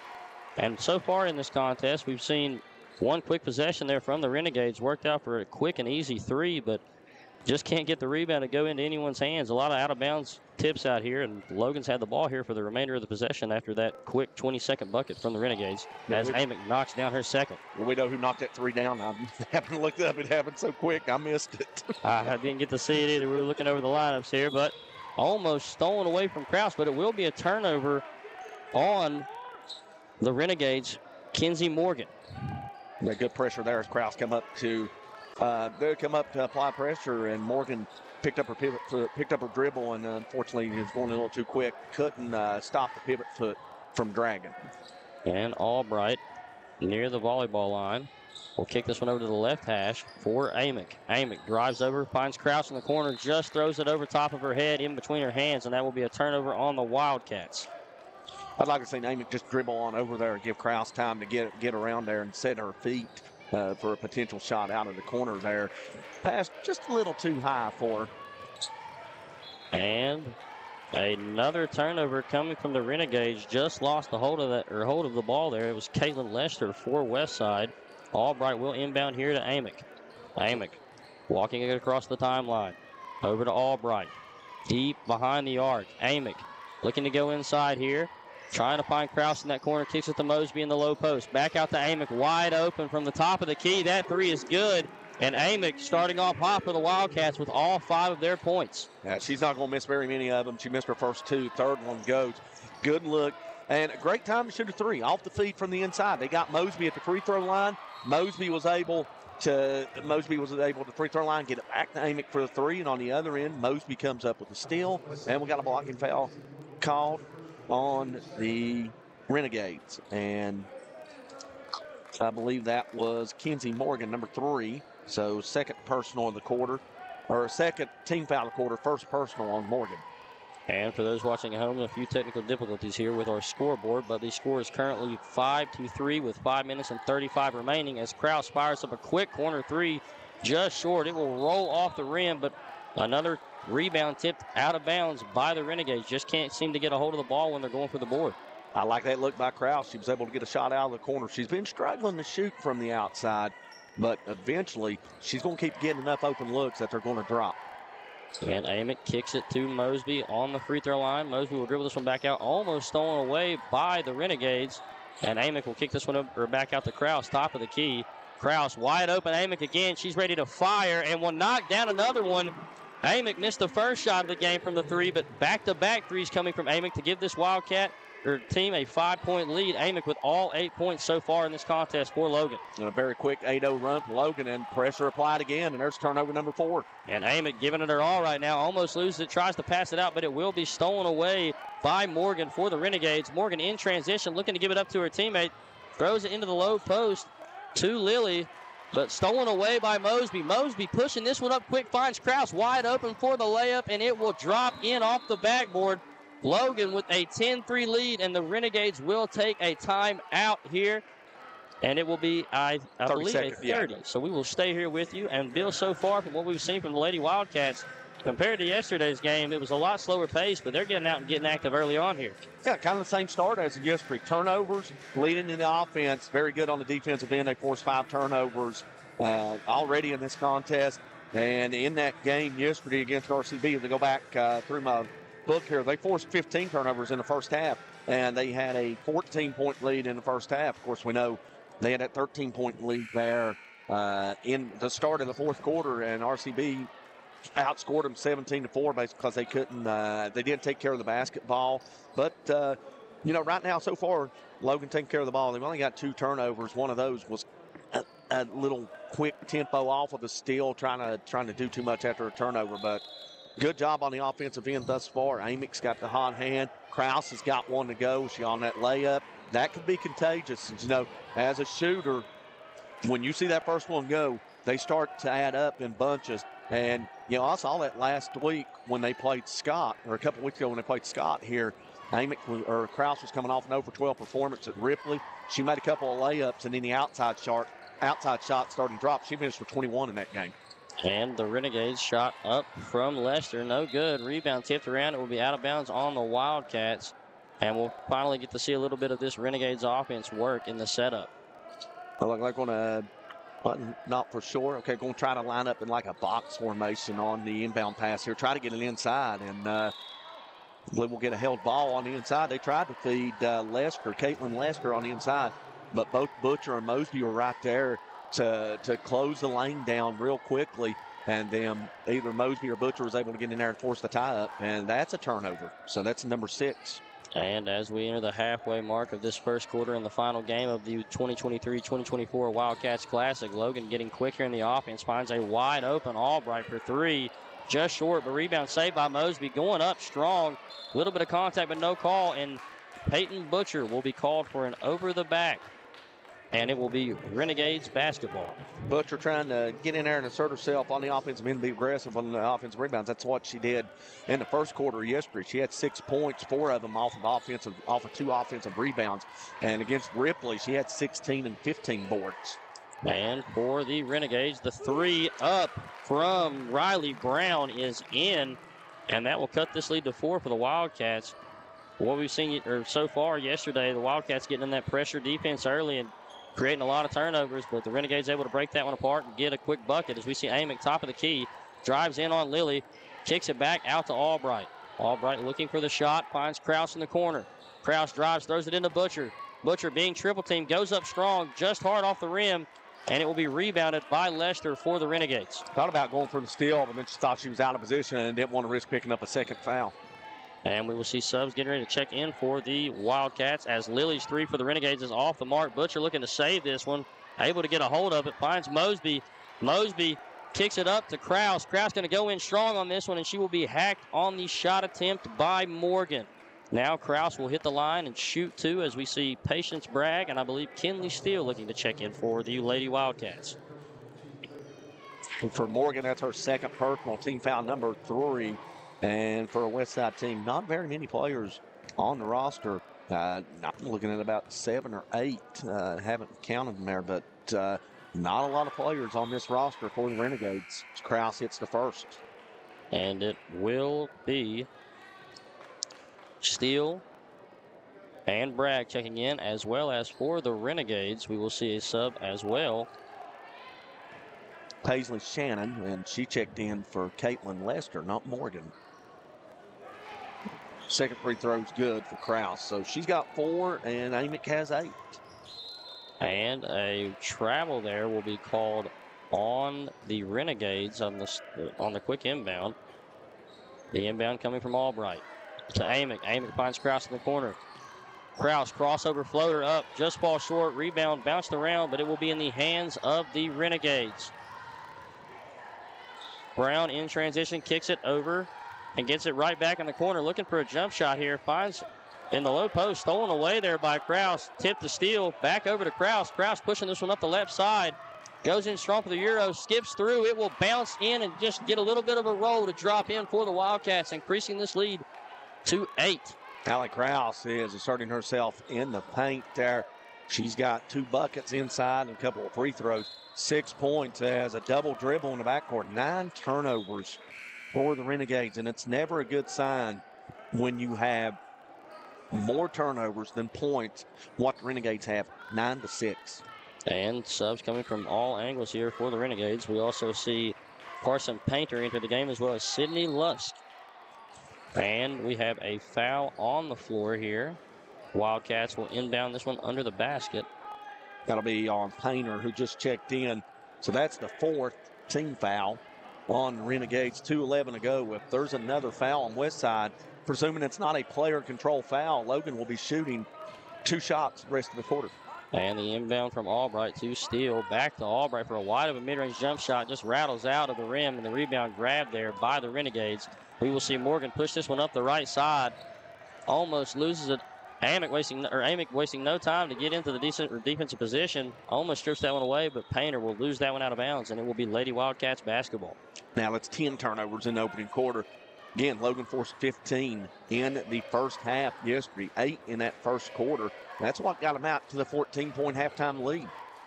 And Amick crossing the timeline, guarded by Lilly. Amick fakes the drive left side, goes between the legs, back to the right. Finds Albright in the corner. Albright to steal in the low post. Triple team coming here from the Renegades, trying to shut that off. Nice spin move fadeaway there off the glass from Steele, will drop in. And now Logan has the first double-digit lead of this contest. And the steal coming from Kraus, cuts off Painter. Kraus going in strong, pump fake, steps through, but it will be a travel. Just jumped a little too far there on that step, trying to get her jumping. Couldn't slow down there. She tried to go in for the jump stop, and apparently momentum carried her forward. And that's only the 3rd turnover for the Lady Wildcats, 11 for the Lady Renegades. And as the turnovers continue to mount, this deficit for Westside continues to grow. And Lester and Shannon checking back in for the Renegades. Jaden Meade checking in for the Wildcats. Lilly driving in on Steele, goes up strong, and it will be a foul on Steele. We will see Lilly hit the line, 4-2. Still did a good job getting in position, and she kept her arms up, didn't make contact with the arms, but apparently, she was leaning in, and the shooter for Westside, Lilly, knew that she had her there, and she was able to lean in a little more and draw contact and get the foul. And Lilly's first shot, a little bit hard off the back of the rim, just to the left. Second one is up, and it will rattle off to the right. Rebound fought by Steele.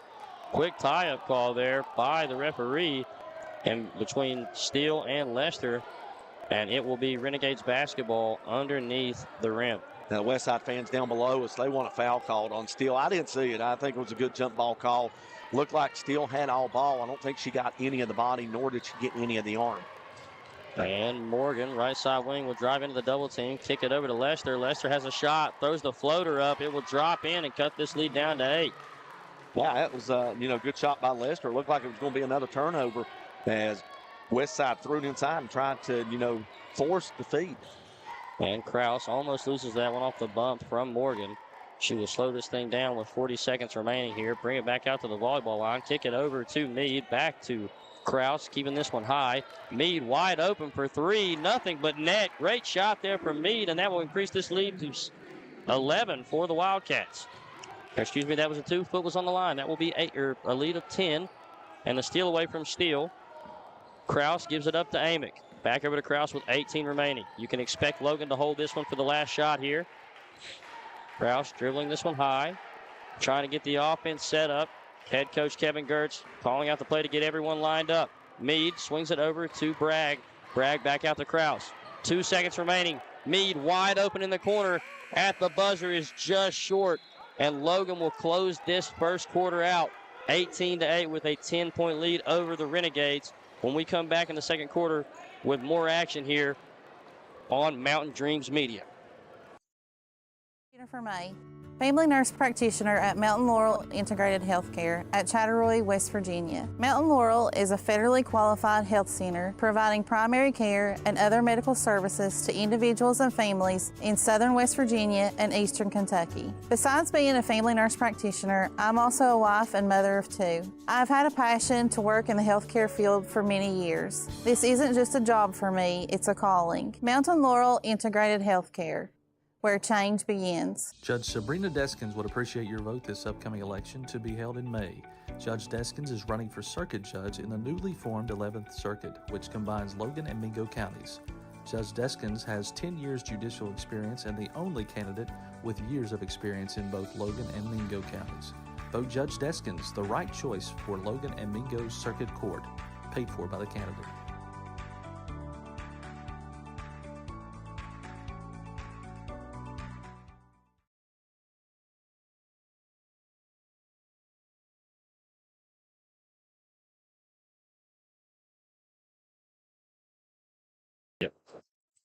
And we are back here on Mountain Dreams Media for the second quarter of action here in the final game of the 2023-2024 Wildcat Classic. So far, the Logan Lady Wildcats leading the Westside Lady Renegades 18-8. Kraus will inbound this one to Albright, and Lily picking her up high at half court. Albright looking for Mead. Mead gives it to Mosby in the high post. Mosby will dribble this one back out and set things up here for the Lady Wildcats. Mosby drives inside, looking for the spin move. Will bring it back out, give it up to Kraus. Kraus looking for the shot, almost loses it, gives it back up to Mosby. Mosby, right side wing, gives it back up to Kraus. Kraus keeping this one deep, finds Butcher in the paint, in the post, gives it back out to Mead. Mead will swing this one to Kraus, but the three just hard off the back of the rim. Rebound tipped around by Mosby, thrown over to Albright. It will be a layup for the Wildcats, giving them the highest lead of the game so far by 12. If I'm keeping stats, I'm generous. I'm giving Mosby an assist, even though that wasn't an assist. She was fighting for the rebound, and if she pulls it to her, it just comes out of her hands right into the hands of Ava Albright. And the shot attempt there from Shannon, no good. Kick back out on the rebound, and a wide open shot there for Daisha Klein will fall, cutting this lead back to 10 for the Wildcats. Albright walking this one up. Lily picking her up at half court. We will see Amick get ready to check back into this contest. Kraus guarded by Lester. Throws it off the knee of Mosby, but saves it. Morgan guarding Mosby on that one. Kraus looking for the screen here from Mosby. Fakes the shot, drives left side, finds Mead wide open in the corner. The three from Mead just hard off the iron. Rebound from Shannon. Will give this one up, and it is stolen away by Kraus. Kraus pushing this one into the heart of the defense. One-on-one transition offense. Throws it up high off the front of the rim from Kraus. No good. And Morgan gives this one up to Lester. Lester guarded by Mosby. Lester finds a wide open Daisha Klein, but the layup is just hard off the front of the rim. Rebound stripped away there from Shannon to Lily, but the layup attempt is no good. And it will be a travel on Butcher for the Wildcats. Yeah, a couple of opportunities there for Westside. Goes by the wayside as they had some open looks. It didn't go. Butcher fell asleep on the backside, and by the time she did recover, she was able to alter the shot enough, forced a miss, and then she comes down with the rebound, and as she's coming down with it, she gets it pinned between her and Mosby, and the turnover. Now Westside throws it away on the inbound. Still coming from Amick. Throws it up to Mead for a wide open layup as we see Westside check their full starting lineup back into this contest. And Amick entering the game for the Wildcats and getting a quick steal. Renegades breaking this press. Lily driving into Butcher. Gives it up to Lester for the turnaround jump shot. Hard off the rim. Rebound by Mosby. She will dribble this one out. Find Amick. Amick pushing this one up the right side of the court. goes in strong, almost loses it, and will end up dropping that one out of bounds. And the Renegades will have possession of the basketball as we see Painter check back in and take the spot of Daisha Klein. Yeah, contact knocked her off the spot. She lost her balance, lost it in bounds. Fortunately, she couldn't see Meade cutting to the basket, or if she could have, it would have been an easy steal. And here's Albright with the steal, and Amick will put it in. Amick's now in the double figures. And a great job there by Amick. Renegades wasting no time. It will be Brown losing that one, stolen away by Albright. Butcher gives it up to Amick. Amick to Mosby. Mosby one-on-one here with Morgan. Goes in strong, puts the body into her. And a strong finish there. Renegade fans seem to be upset, wanting the charge call there. Mosby just using that size on the smaller defender, and will put that 2 up and in. I think that's exactly what it was. I mean, she may have lowered the shoulder, but you know what? The momentum carried her in, and the defender did not get set. And that's why there was no call. And Westside's going to take a 30-second timeout. I know they're upset.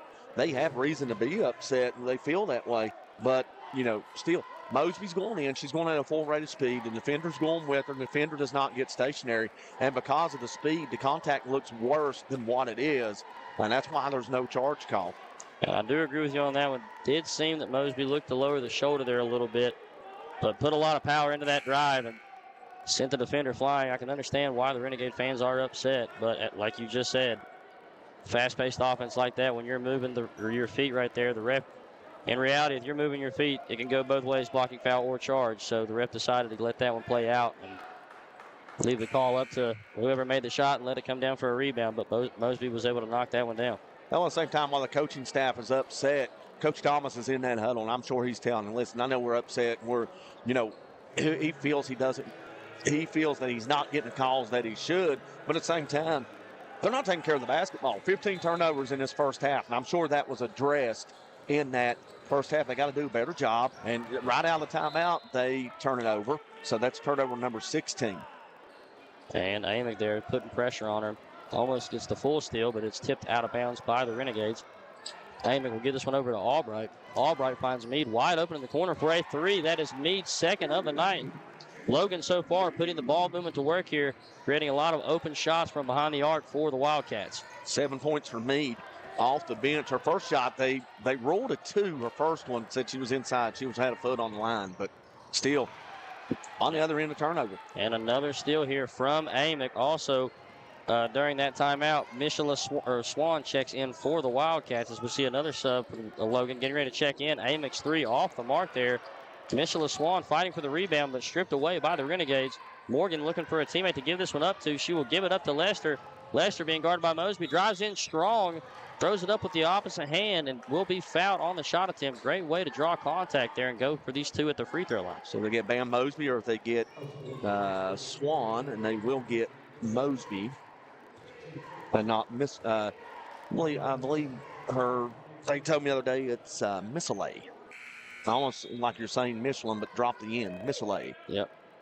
And multiple subs coming in here for the Wildcats. Kinley Steele, Patience Bragg, Carly Gray, and Hallie Krause will check back into the contest. Or excuse me, not Carly Gray. Yes, Carly Gray. So Logan's already got 6 players that have cracked the scores column. Very well balanced. They have 3 players that have 6 points or more. And still on the rebound, almost threw it away there. She will kick it up to Gray. Gray brings this one back out, gives it up to Krause. Krause finds Albright in the corner. Albright jacks it up, and it is good for 3 from Ava Albright. And like you said early on, Bill, once this Wildcats team gets these open shots falling, they will not stop as they have lit the net up tonight from behind the arc. Yeah, they're getting good looks. They're making good passes. And on the defensive end, they're contesting every shot. As you see Steele contest a shot there, then come up with the rebound. And back-to-back stops from the Wildcats will result in a fast break attempt, finding Krause up and in for 2 on the layup over top of Morgan. Now, this is a start Logan wanted to get out to a big lead. So in the fourth quarter, you don't have to come out and potentially try to spread the floor and stall the ball a little bit and run some clock. And Painter on the drive, blocked away by Steele. It will roll out of bounds, and the Renegades will keep the ball here underneath the basket as we see Amick and Swan looking to check back into the game for Albright and Krause. Renegades on the inbound. It will be thrown into, Riley Brown finds Shannon in the low post, but it will be a 3-second call, and the Wildcats will retain possession. Amick walking this one up with 2 minutes and 50 seconds remaining. Logan with a 24-point lead so far. Huge lead here for the Wildcats, and if you're Logan, that's what you want to see, as well as head coach Kevin Gertz. Amick kicks it over to Swan in the corner. Will put the 3 up, wasting no time. Rebound tipped out by Steele to Gray. Gray will throw this one across the court to Amick. Amick fakes the shot, brings it back out, finds Steele in the corner. Steele driving inside. Floater up from Steele will bounce around a few times off the front of the rim and roll forward to knock that one down for 2. Logan up by 26. And a steal from Bragg off the inbound, throws it straight up and will be fouled and shoot 2. There's the 20th turnover on Westside in the first half. Everything going Logan's way. Yet Steele off the bench with 4 points. You've already got, as I mentioned, 6 players in the scorers column. 3 of them have 7 points or more. Shots are dropping inside, outside. It's just been a very well performance on offense for the Lady Wildcats. And now Bragg's going to the free throw line, and she can get herself in the scorers column. And the first one from Bragg, short off the front of the rim. We will see Daisha Klein and Sydney Lush check in for the Renegades. Logan up by 26 with 2:19 remaining in this first half. Bragg will line up to shoot her second. Shot is up and will bounce high off the rim, off the backboard, and drop in to put Bragg on the scorebook here in this contest. And Bragg right back with another steal. Back-to-back steals there from Bragg. Over to Steele, finds Amick wide open at the top of the arc. No good. Rebound long here, and it will be taken by Shannon. But quick to get after that one is Carly Gray. A lot of hustle from this Wildcats team so far, and the Renegades will inbound. Yeah, Gray got about deflected it, and it went off the shoe of Amick, and Amick couldn't get it before it went out of bounds. Now we got another steal in the backcourt. And Gray's hands being very active. Euro step, throws it off the front of the rim, and Bragg with the rebound, no good. Steele goes up strong. Another miss there from the Wildcats. 3 attempts, but none will fall. Rebound by Lusk, pushes it up to Shannon. Shannon guarded by Bragg. Shannon crosses over, looking to get rid of this one. Logan bring the double team pressure, and Amick will get the steal here on the pass. Amick wide open with no one contesting her at all. She will put that one off the glass and in. I'll be honest, I really thought she was going to miss it. The easiest shots to miss are the wide open layups when you're trying to get your feet set. And we see Klein driving strong, throws it up hard, no good. Rebound from Painter. Another rebound off the miss from Painter. From Lilly, kicks it out to Shannon, no good. Another rebound from Klein. Kicks it over to Lusk, over to Lilly, pull up, no good. Rebound tipped by Steele, but another grab here from Shannon. Puts it up, the close jumper within 10 feet is good for the Renegades. As long as these jumpers by Westside are flat-footed, there's no lift whatsoever on the jump shot. And Gray throws it cross court to Bragg. Bragg drives in on Lilly, puts a floater up, and a lot of contact there, no call, but Bragg's floater will fall for the Logan Lady Wildcats. And the steal on the inbound from Swan, kicks it out to Amick. Amick looking for the shot here, drives inside, finds a wide open Gray 4-3. Way right, nothing but the hands of Swan there, and Swan with the rebound, tips it back out after almost losing it. Steele will pull a 3 here. Hard off the back iron, and a rebound from Painter. The Renegades will slow this one down and try to break this press from the Wildcats. And Klein throws it up to Lilly, and it will be a body foul, blocking foul, just a body up there from Bragg. And we will see Butcher and Meade look to check back in for the Wildcats. Just a little bump there that easily called by the official. And it's only the second team foul this quarter. Westside only has 1, so second quarter that, doesn't seem like it's been played as quick as what it was. I mean, there's been a number of dead balls, a lot of helter-skelter offense, rebounds, missed rebounds, tips, and you name it. And Riley Brown checking in for the Renegades. The shot attempt there from Shannon, no good. Grabbed by Bragg on the miss. Bragg tries to throw it into Swan in the post, but it's stolen away by Klein. Klein drives into Bragg, and another blocking foul there on the Lady Wildcats. Back-to-back there for Logan. And it's Bragg picking up her second team foul number 3. 5.7 seconds left. Don't think that's going to come into play unless Logan And not sure what the confusion was there. Was that the 5th foul? Because they got 3 shown on the board. I'm not sure. Like you said, they do have 3 team fouls on the shot clock over there, but according to the referees, and the bookkeeper down low, that is the 5th foul here on Logan. So Daisha Klein will shoot 2 bonus free throws as the first is up and in for the Renegades. And Klein on her second. Taking her time here, puts it up, and it will fall through, and Logan has 5.7 remaining in this quarter. Kevin Gertz will take a 30-second timeout, and we will stay right here with you on Mountain Dreams Media. And Bill, let's talk about what we saw so far. This Logan Lady Wildcats team putting a higher number up than we've seen in most games finishing here lately, and 41 just alone in the first half. Very impressive here from Logan. 41 points last night in an overtime win at that. 51 the other night in 4 quarters in a 5-point loss to Winfield. Clicking on all cylinders tonight, and it's starting on the defensive end. 24 turnovers, 4s. They're getting out in transition, and they're scoring off. They're scoring off of those turnovers. And 5.7 seconds in the clock here. Logan, I wouldn't be surprised. They're probably just going to bounce this ball up. Westside's going to set back and let them, and they're still not coming up on it. And Bragg with the ball. Gives it over to Albright. Back to Bragg for the chance to put them up by 30. Hard off the back iron. Rebound tipped out by Butcher, but not able to grab that one before the buzzer sounds. And at the end of the first half, the Logan Lady Wildcats lead the Westside Lady Renegades 41-14. We will be back here on Mountain Dreams Media after the halftime break in the 2023-2024 Wildcat Classic. Hi, I'm Whitney Miller, family nurse practitioner at Mountain Laurel Integrated Healthcare.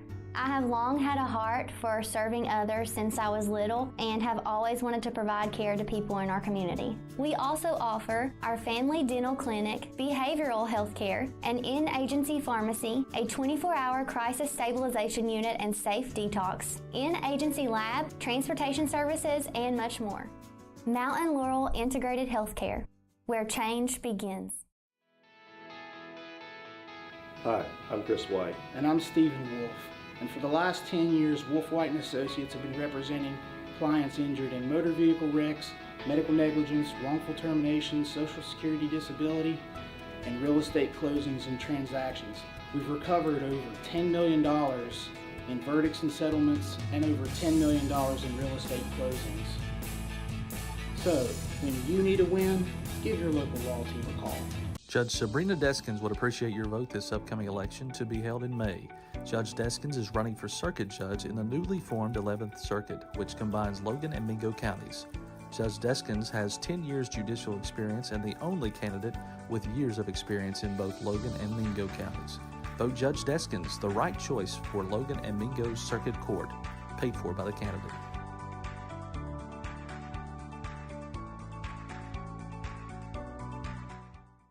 Accidents, illness, heart attacks, strokes. When an emergency strikes, count on Logan Regional Medical Center. We're here providing emergency care 24/7, including the higher levels of emergency heart care found in our accredited chest pain center, and our enhanced cleaning, mask requirements, and social distancing to help keep you safe. Emergency care at Logan Regional Medical Center. When minutes matter, count on us.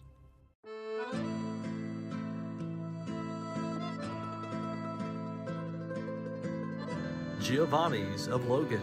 Visit the newly renovated restaurant and convenient drive-thru. It is the Italian place to be. Call today 304-752-9030 or check out their specials online at giovannislogan.com.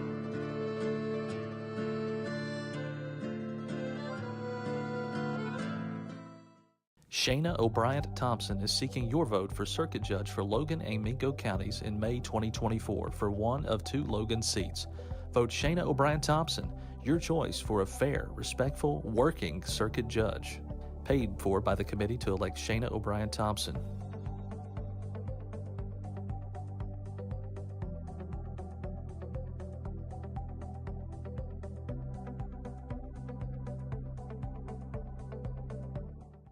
Whether you like traditional banking or online banking, Logan Bank & Trust has you covered. LB&T has 5 convenient locations where customers can stop in, make a deposit, get a loan, or a new instant debit card. Too busy to stop in? Don't worry. Logan Bank & Trust offers online banking with mobile deposits, banking app, and loan applications at the click of a button from anywhere, anyplace, and anytime. Member FDIC, Equal Housing Lender. Logan Bank & Trust. We are the difference. Hello, I'm Elise Hinkle, psychiatric mental health nurse practitioner and director of behavioral health at Coalfield Health Center. Our providers have experience with a full spectrum of disorders. To schedule an appointment with one of our providers, call 304-855-1222. As a community, let's help each other address mental health. We are here for you when you are ready. Coalfield Health Center. Let our family take care of your family. Are you looking to find the right home for your family, or are you wanting to list your property? With over 80 years of collective experience in serving Southern West Virginia, there is no one better to trust than Hometown Real Estate. We're knowledgeable in market trends and can assist you in finding buyers or sellers. Please reach out to our home office at 304-752-5570 or contact one of our professional sales representatives. Here at Thornhill, our goal is to provide you with the best automotive experience. From our state-of-the-art facilities, amenities, and certified staff we call family. You'll be offered the best experience you deserve. We take pride in our focus for customer care, bringing the best quality and support for all of our customers' needs.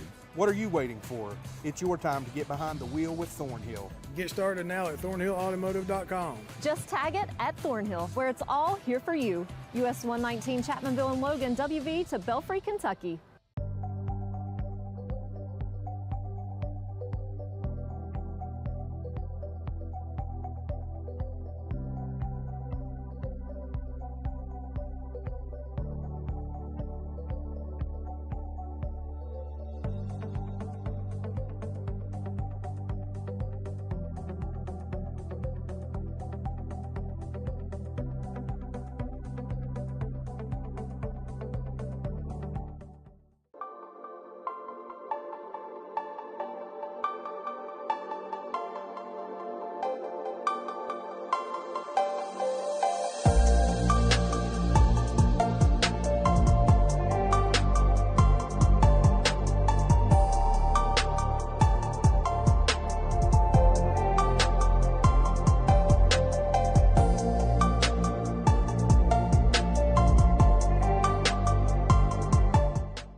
Family nurse practitioner at Mountain Laurel Integrated Healthcare.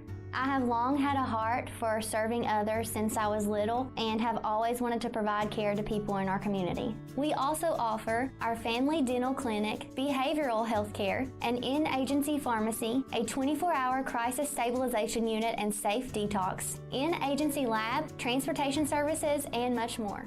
Mountain Laurel Integrated Healthcare, where change begins. Hi, I'm Chris White. And I'm Stephen Wolf. And for the last 10 years, Wolf White & Associates have been representing clients injured in motor vehicle wrecks, medical negligence, wrongful termination, social security disability, and real estate closings and transactions. We've recovered over $10 million in verdicts and settlements and over $10 million in real estate closings. So, when you need a win, give your local law team a call. Judge Sabrina Deskins would appreciate your vote this upcoming election to be held in May. Judge Deskins is running for circuit judge in the newly formed 11th Circuit, which combines Logan and Mingo counties.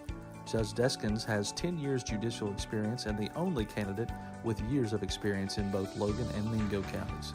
Vote Judge Deskins, the right choice for Logan and Mingo Circuit Court, paid for by the candidate.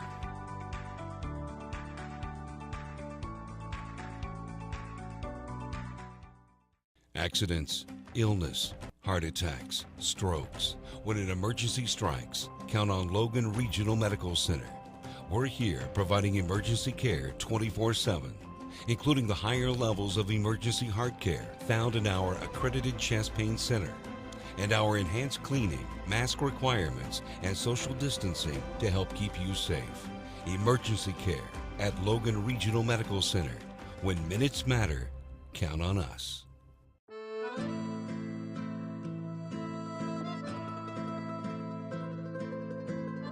Giovanni's of Logan.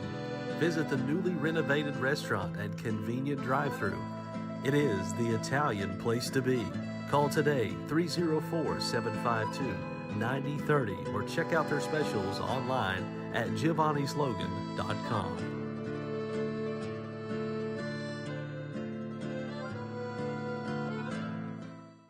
Shayna O'Brien Thompson is seeking your vote for Circuit Judge for Logan and Mingo counties in May 2024 for one of 2 Logan seats. Vote Shayna O'Brien Thompson, your choice for a fair, respectful, working Circuit Judge. Paid for by the committee to elect Shayna O'Brien Thompson.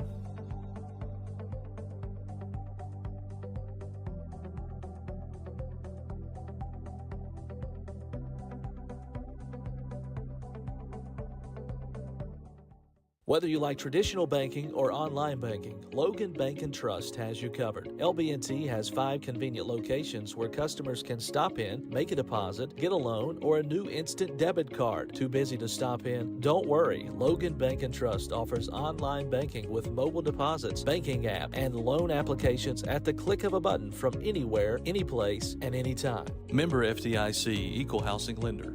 Logan Bank & Trust. We are the difference. Hello, I'm Elise Hinkle, psychiatric mental health nurse practitioner and director of behavioral health at Coalfield Health Center. Our providers have experience with a full spectrum of disorders. To schedule an appointment with one of our providers, call 304-855-1222. As a community, let's help each other address mental health. We are here for you when you're ready. Coalfield Health Center. Let our family take care of your family. Are you looking to find the right home for your family, or are you wanting to list your property? With over 80 years of collective experience in serving Southern West Virginia, there is no one better to trust than Hometown Real Estate. We're knowledgeable in market trends and can assist you in finding buyers or sellers. Please reach out to our home office at 304-75. We are back here for the second half of action in the final contest of the 2023-2024 Wildcats Classic. I'm Kyle Spalding, joined with Bill Lusk. The Logan Lady Wildcats dominating in that first half, taking the lead 41-14 over the Westside Lady Renegades. Morgan, quick steal here, another turnover off the rip there from the Renegades. Mosby finds that in the passing lane, drives in, drops to the Krause, tries to step through, but it is blocked by Morgan. Morgan has numbers. 4-on-1 fast break for Morgan. Drives in strong, short off the backboard, and it will be rebounded by the Renegades. But off the front of the rim, rebounded by Butcher, and it will be a foul called on Albright for the Wildcats on the shot attempt. Oh, they got Albright. I thought they got Painter for Westside there because I seen Mosby with it. I didn't see the entire action. Yeah, Lester came down with that one, put it right back up, and a little bit of a late call there. It looked like it was on the over-the-back call, but it will be a foul on Albright, and Lester will shoot 2. The first attempt off the mark will roll off the right side of the rim, and Lester will line this one up to shoot her second. We'll go over some first half scoring after this second free throw as Logan's got a plethora in the scores column as that one is down for Lester. Her first point, that's 3 in the game. She had 2 in the first half, 2 for Shannon, 3 for Brown, 4 for Klein, and 3 for Lilly. We'll get to Logan's here in a second. And Amick, top of the key, swings it over to Krause, wide open, drops it into Albright. Albright mid-range jump shot, just short off the back or the side of the iron, and it will be Riley Brown in transition. Double team coming from Krause and Amick. Tries to throw it inside to Lester. It will go through. Lester, wide open layup is in for the Renegades. That's a good job on the inside there. I believe it was Carson Painter to seal her defender off. That was Bam Mosby. She got in front of her and sealed her off as if she was boxing her out for the shot. And she stayed stationary with her, didn't move her, didn't back her down. And that cleared the lane for Lester. So good job by Westside there. And Amick on the fake 3, drives in, pulls the mid-range up, no good. But this rebound thrown away there, stolen from Albright. Jump shot off the mark in the mid-range. Butcher trying to grab a hold of that one, but will end up drawing a foul, pushing Riley Brown to the floor there, and it will be Renegades basketball. 2 on Butchers. Quickly, first half scoring for Logan while we got a stoppage in play. Addison Amick, 12 points. She leads the way. 3 points for Patience Bragg. Jaden Mead, 7 points off the bench. 8 points for Krause. 5 for Albright. 4 for Steele. And 2 for Mosby.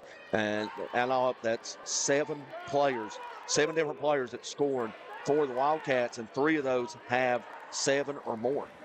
And that ball thrown, looking for a bounce pass there coming from the Renegades, but Krause will kick that one way out of bounds on the other side of the court.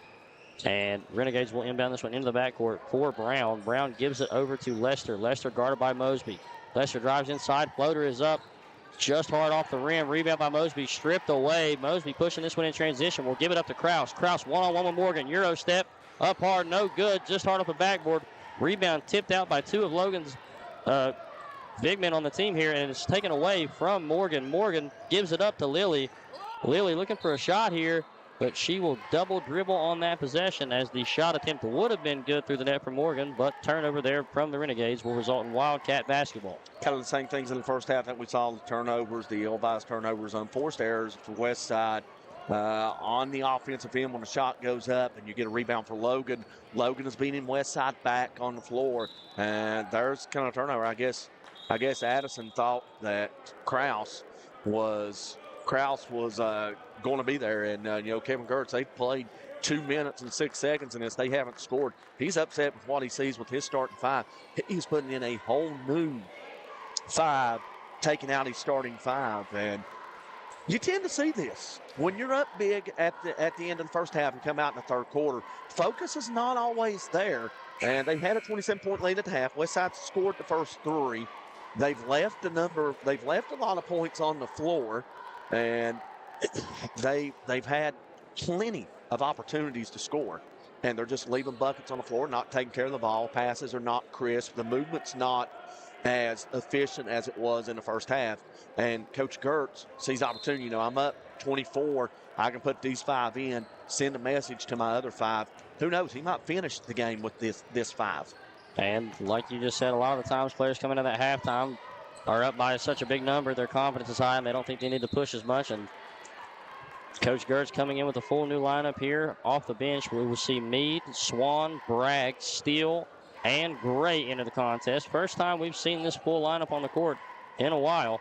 And Bragg walking this one up across the timeline will swing it over to Gray. Gray drives in on Lily, kicks it out to Swan. Swan fakes the pass, crosses over, gives it back up to Gray, right side wing.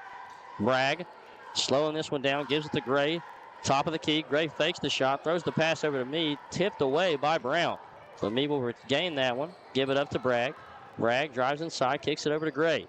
Gray to Mead in the left corner, into the high post for Steele. Steele kicks it out to Bragg, looking for a shot here. Bragg kicks it out to Gray, and Gray looking to get this one up to Steele. Steele drives inside, floater from the free throw line, just rattles out, but will get her own rebound, and you can expect Steele to go up strong on this one.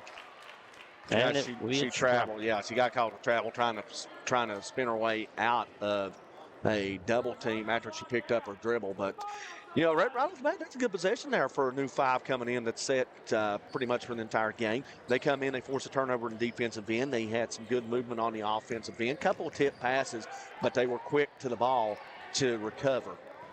And Lester driving in, finds a wide open Lily on the layup, but just hard off the rim. Rebound tipped around and grabbed by Brown. Out to Morgan. Morgan pulls a high jump shot from deep on the arc for a 2, but no good. And the rebound coming from Gray will throw this one up to Bragg. Bragg behind the back will find Mead wide open in the corner for a 3 off the back iron. And Lily will snag this one for the Renegades. Renegades in transition.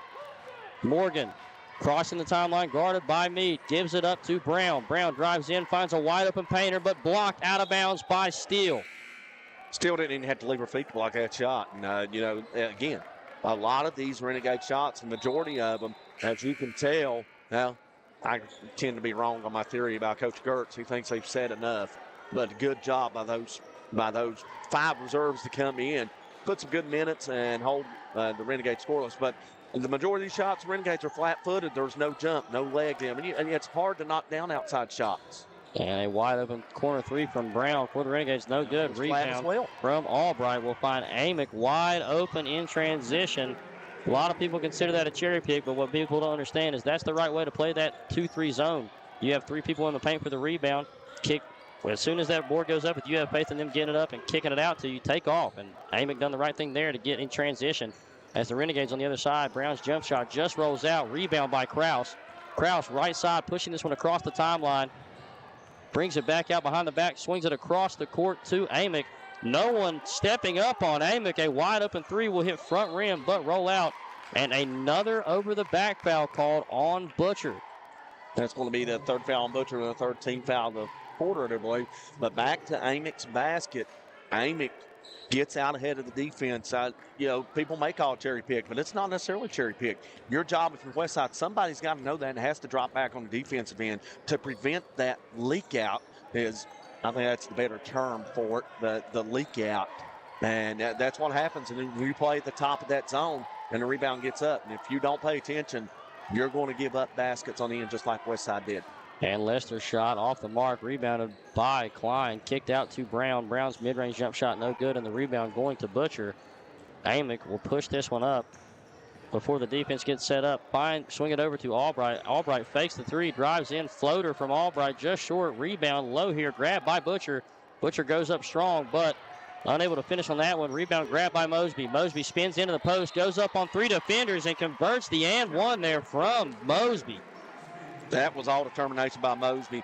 She didn't come up with the first rebound. It came down to Butcher. Butcher missed it. It comes off the rim. It's on the floor. It's still bouncing. Mosby was not going to be denied that rebound. She gets it, and then she gets into the paint, and she gets a shot up. Knowing contact's going to be drawn. Throws it up, hoping that it goes. She gets it to go. Now to the free throw line for an and one opportunity. And Mosby looking to tie this one up with their biggest lead of the game so far, and she will. 29-point lead here for the Wildcats. And Steele checking in for Logan, as well as Shannon and Lusk for the Renegades. Pass stolen away from Steele over to Albright. Albright's shot is no good, but another rebound from Steele finds Amick on the right side wing. Amick backs this one back out of the corner and gives it up to Mosby in the high post. Mosby attacking the smaller defender, kicks it out to Amick. Amick fakes the 3, throws it into the low post for Steele. Steele goes up strong. No backboard there from her to hit back iron, but the Renegades will tip this one out of bounds, and the Wildcats will retain possession. Again, Bam Mosby in there battling around, getting for them rebounds. She doesn't come up with that one, but she's able to get a hand on it and knock it off the Renegade. And Albright on the inbound to Steele. Back out to Albright. Albright swings it to Amick, finds Kraus wide open on the left wing for 3. Another one knocked down there from Kraus, and Logan now up by 32. And for Kraus, that is her 11th point. She's in double figures. And now you see this Logan Wildcat team with a little bit of a tenacious D that we saw in the first half. We didn't see much of it here in this second half, but since this starting 5 has been on the bench, they have returned to the game with a renewed presence. Now, Peyton Butcher's on the bench with 3 fouls. Kinley Steele has had a phenomenal game all evening long for the Lady Cats. And Lusk will try to get that one through Amick, but will dribble it off her foot, and it will be Wildcats basketball. Steele will inbound here, and Steele on that last possession in the press, tipped it out of bounds, smacked it clear. And Bragg will also check in for Logan and give Albright a break here. 30 turnovers now for the Lady Renegades. Again, more points and turnovers. Never going to win a basketball game. Stat line looks like that. And Kraus faking the shot, finds Mosby wide open for a mid-range jump shot. And anywhere within 15, we've seen Mosby knock those down consistent. She will get that one to fall. Kraus on the steal, drives in just hard on the layup. Rebound grabbed by Lily, and she will be fouled by Kraus. Sarah Lilly went up there and stole that rebound from Kinley Steele, and as she was going down, she had enough presence in mind to keep her dribble going as she fell to the ground and get back up, and she beat Kraus to the spot. Kraus just couldn't set her feet. And Daisha Klein's mid-range jump shot from the corner is good for the Renegades. Great offense there by finding the wide open player in the corner, drawing the defense in. Amick will bring this up into the 2-3 defense from the Renegades. Not a high 2-3 here, trying to stop that low post offense that Logan's been going through so far. Mosby putting the moves on, but it will be tipped out of bounds off of Mosby, and the Renegades will have possession. Sarah Lilly there again, coming in to tip the ball off the leg of Bam Mosby as Mosby was trying to go for that drop step dribble that she has been accustomed to doing in the second half, and she's done it well. That time, Lily was just in the right spot. Mosby didn't know where she was. Lily comes away with the turnover, and that is only the 8th turnover for the Lady Cats. And Lester checking back in for the Renegades for Lusk. Driving in on Mosby into the double team. Coming from Kraus. Finds Shannon. Pull-up jump shot off the backboard and in for the Renegades. Logan leading 51-21. Up by 30 with 45 remaining in the third quarter. Amick slowing this one down, allowing the offense to get set up for Logan. Finds Kraus on the left wing. Kraus to Mosby in the high post. Mosby way over the head of Amick. Just couldn't jump high enough for that one, and that will be Renegades basketball with 31.8 remaining. And that landed in a spot former Wildcat players looking down there trying to see. They're all laughing. Can't really quite get a turn around here and see who they are. But, you know, I know they're former players down there, and they're having a chuckle out of that. Almost got in the game there for a moment. And Lester's pass to Morgan Tip, but Morgan will save that one to Shannon. Morgan drives in, floater blocked by Amick. Rebound by Steele, gives it up to Kraus. Kraus in transition. Great pass from Kraus to Bragg. No good. Mosby with the rebound. And rebound grabbed there by Morgan, but the referee says her foot was out of bounds. And I believe he is correct on that one. Yeah, she was standing on the S in the Willie Acres Arena on the end line, and she come back in thinking that nobody had saw her. Good job selling it. And Bragg, quick inbound to Amick, wide open for three, just short at the buzzer. And with that being said, the third quarter has come to a close. Logan leading Westside 51-21 in the final game of the 2023-2024 Wildcat Classic. We will be back here on Mountain Dreams Media after a quick break for the final quarter of play.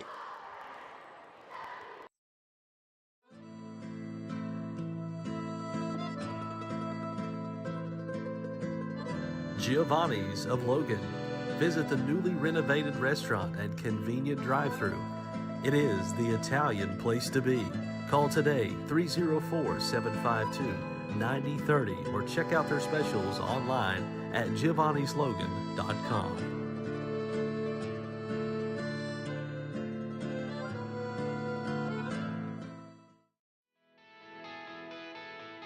Hi, I'm Chris White. And I'm Stephen Wolf. And for the last 10 years, Wolf White & Associates have been representing clients injured in motor vehicle wrecks, medical negligence, wrongful termination, social security disability, and real estate closings and transactions. We've recovered over $10 million in verdicts and settlements and over $10 million in real estate closings. So, when you need a win, give your local law team a call.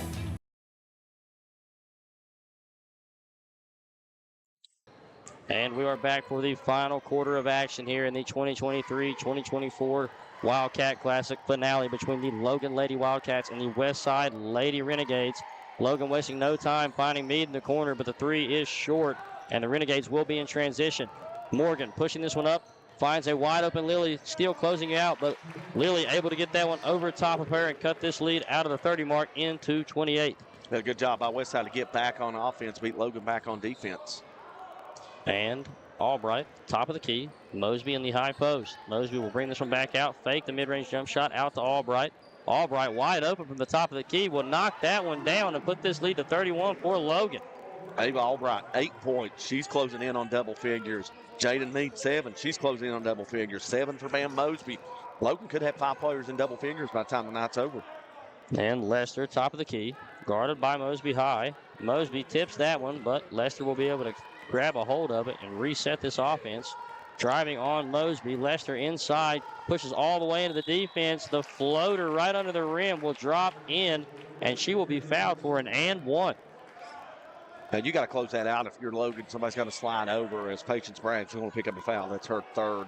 And team foul number 4 of the quarter. You got to close over. Got to close that off. There's no reason why she should be able to tell you the basket was good. What's the... Okay, now Logan got Mosby will take it out. But still, she dribbles that far underneath the basket. Somebody's got to slide over and prevent her from getting that open lane again. And Bragg over to Mosby. Mosby finding Mead wide open for three. Hard off the back iron. Rebound from Bragg again. Kicks it out to Albright. Albright slowing this one up.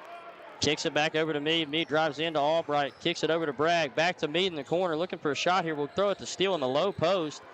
And Lilly quick to try to get the tie up. That will be thrown out of bounds, and it will be Renegades basketball. Kind of surprised that there wasn't a tie up on that call. There was at least a good split second there where the defender from Westside reached in and had her hands on the ball as they were both fighting for the ball. But I guess, the referee's like, yeah, we ain't going to call it. Let's try to get out of here. And Coach Gertz looking to put a whole new 5 in again in this contest. The Renegades set up in the offense. Morgan guarded by Mosby. Morgan in the corner, tries to drop it into the post to Lester, but it will be tipped out of bounds by Mosby. And for the Lady Wildcats, we will see Butcher, Kraus, Swan, Amick, and Gray enter the contest. Morgan on the inbound. Players taking the moment to get out here moving. And Morgan will find a cutting Klein, able to put that one in. Little awkward layup there, but it will fall through. Yeah, good job, Klein, to make the cut, get the inside positioning on Peyton Butcher. And, momentum carried her a little further than she would have liked, and she was able to lay that up and in. And Amick gives it over to Gray, up to Kraus, and Kraus will swing that one to Amick.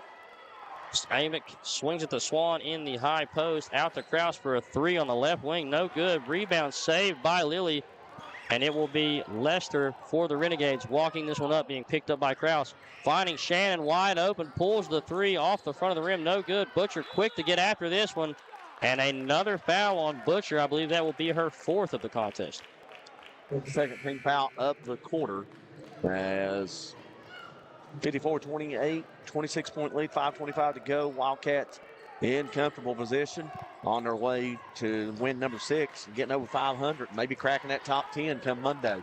And Painter checks right into the contest for the Renegades and finds a cutting Lilly for 2 right there. Great pass coming from Painter. Logan up by 24 with 5 minutes and 10 seconds remaining. Amick swings it over to Kraus in the right wing. Kraus looking to go for the post, finds Swan for a mid-range jump shot on the elbow, no good.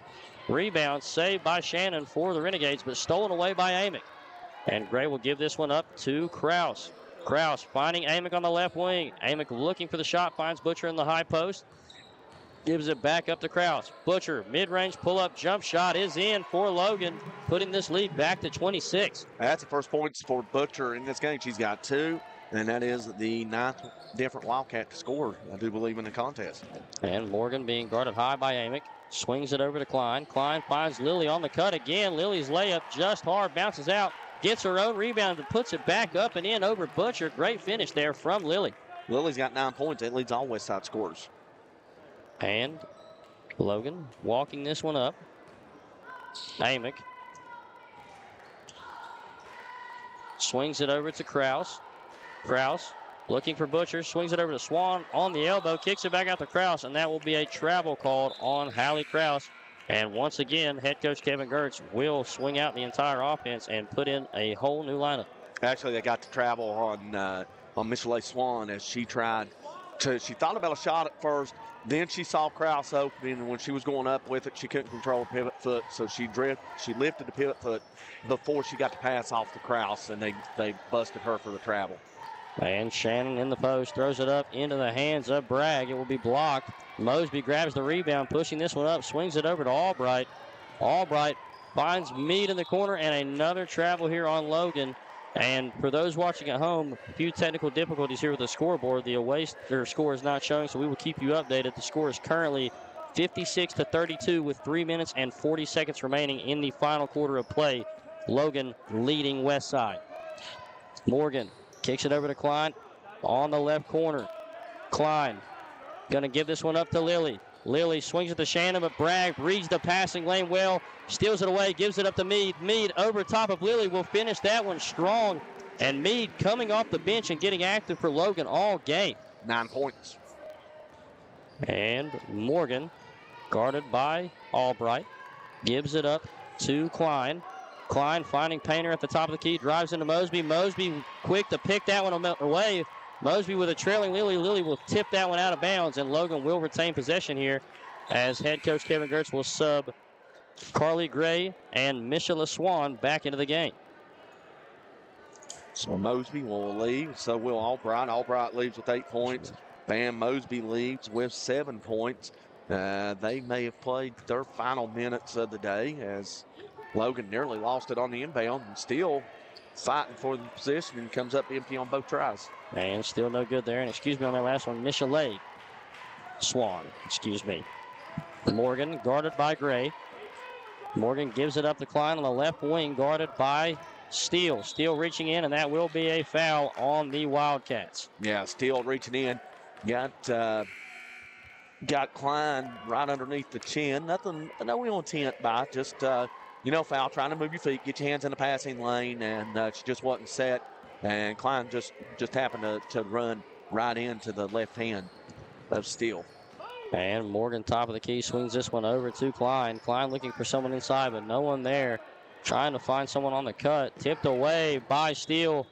And wanted to save that one, but ain't worth diving into the scorer's table for head first.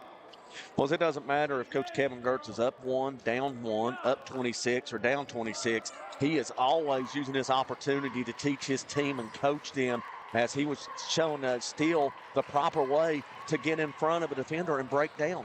And with the miss coming from the Renegades, rebounded by me, but stolen away, layup no good. And Shannon on the mid-range jump shot, wide open, is good for the Renegades. Logan will push this one up across the timeline with 2 minutes remaining. Score 58-34, Wildcats lead. Bragg kicks this one over to Meade. Meade swings it over to Gray on the left wing.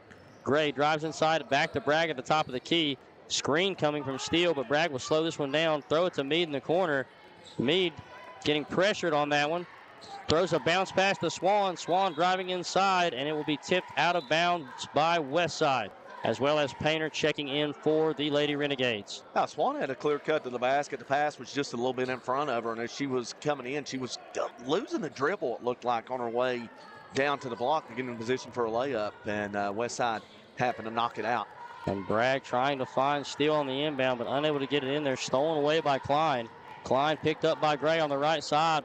Bump there, no call, but referee says that Gray tipped that one out of bounds, and Westside will keep the possession. Good learning experience for Logan on the offensive end as on the inbound, they're trying to feed Bragg, and the double team collapses. They've got to see that, do a better job of that, and recognize and get an inbounds to somebody else. It's hard to get the ball to the player that you want to when 2 players are guarding her, and Westside give it right back on the other end. That's 35 now.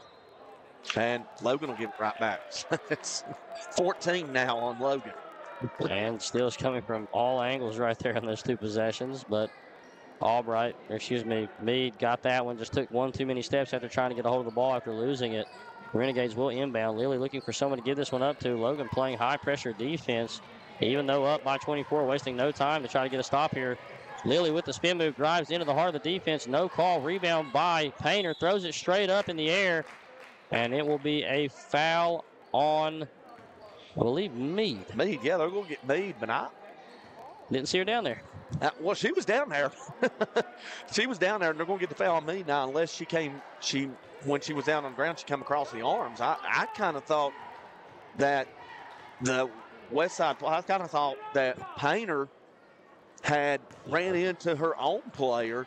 Not quite sure who it was, but I know I saw 2 black jerseys collide with one another, and Meade gets whistled for the foul. So unless, like I said, if she's on the ground and she went for she tried to knock the ball out of her hands, I could see the foul call. Otherwise, I must not have saw it. And Painter's second free throw is good. Gray driving into the paint, kicks it out to Meade. Meade over to Bragg. Bragg's floater up just hard off the left side of the rim. Rebound coming from Klein. She will give it up to Lilly in transition with 58 remaining. Lilly guarded by Bragg. Lilly will take this one to the right wing, bring it back to the top of the key. Fake, a bunch of spin moves coming from every angle there from Lilly. Lilly kicks it over to Shannon. Pressure defense coming from Bragg. Shannon into the low post for Painter. Painter up strong over top of Swan, and the layup is good. And that's because Painter left her feet when she shot that. She didn't shoot that flat-footed. She went up in the air with it, and that was textbook layup. And Bragg gives this one up to Gray. It will be poked out of bounds by the Renegades, and it will be Wildcats ball. 28.7 remaining. And for those watching at home, the score 58-37. Wildcats still lead. The pass coming from Bragg, stolen away by Shannon. Shannon driving straight into Meade, looking for some contact here. Gray trying to get that stolen away. They will dive on the floor for it, and it will be a jump ball.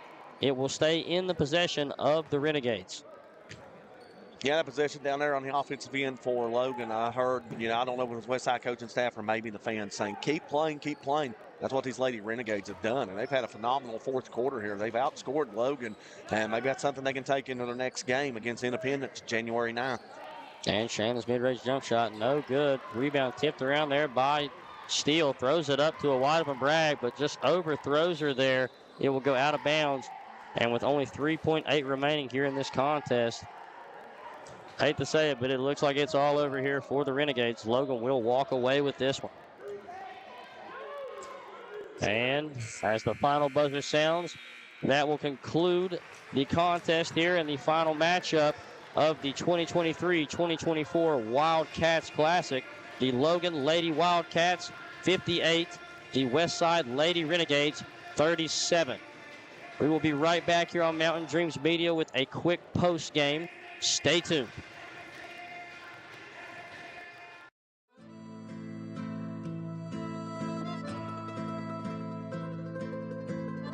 Giovanni's of Logan. Visit the newly renovated restaurant and convenient drive-thru. It is the Italian place to be. Call today 304-752-9030 or check out their specials online at giovannislogan.com.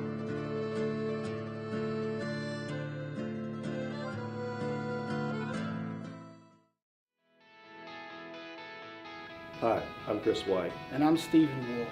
And for the last 10 years, Wolf White & Associates have been representing clients injured in motor vehicle wrecks, medical negligence, wrongful termination, social security disability, and real estate closings and transactions. We've recovered over $10 million in verdicts and settlements and over $10 million in real estate closings. So, when you need a win, give your local law team a call.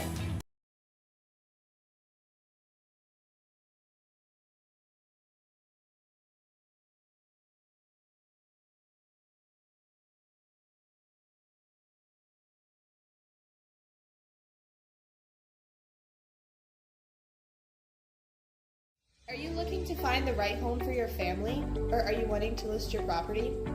With over 80 years of collective experience in serving Southern West Virginia, there is no one better to trust than Hometown Real Estate. We're knowledgeable. And we are back here for the post-game show here on Mountain Dreams Media. And Bill, from what those two teams presented there in that contest, let's just talk about what we've seen from both teams on the offensive and defensive side, starting with the Wildcats. Well, they forced 35 turnovers on the defensive end. That was very impressive here tonight. 35 turnovers, and a lot of those led to a lot of easy fast break opportunities, fast break buckets. And, you add it all up, and it's, an easy win here tonight. It's a 21-point win, 58-37, but it looks a lot closer on the scoreboard than what the game was. But, credit Westside. They didn't give up. They kept playing to the final whistle. They got a lot done in that fourth quarter. I like the way that they ran their offense and played on the defensive end. They forced 7 turnovers in that fourth quarter. And those teams, that is quarters that can really get you off to a momentum builder. Their next game is January 9th against Independence. They can ride that in there and potentially ride that to a win and maybe get jump started on a streak that could carry them into the postseason. And Logan here, they're 6-5. They're over the 500 mark. They beat RCB last night. They win this one tonight. They let one slip away against Winfield on Wednesday night. But you know what? At 6-5, I feel when the polls come out on Monday, I feel that they have done enough with the schedule that they've played to be considered as one of the top 10 teams in Class AAA. And before we go into the interviews after this post-game show, I just want to ask real quick, Bill, going into the next contest as well as the rest of the season for the Wildcats, we've seen a lot of improvement so far this season. What do you think the main focal point for the team needs to be going into the remainder? Learning how to play with the lead.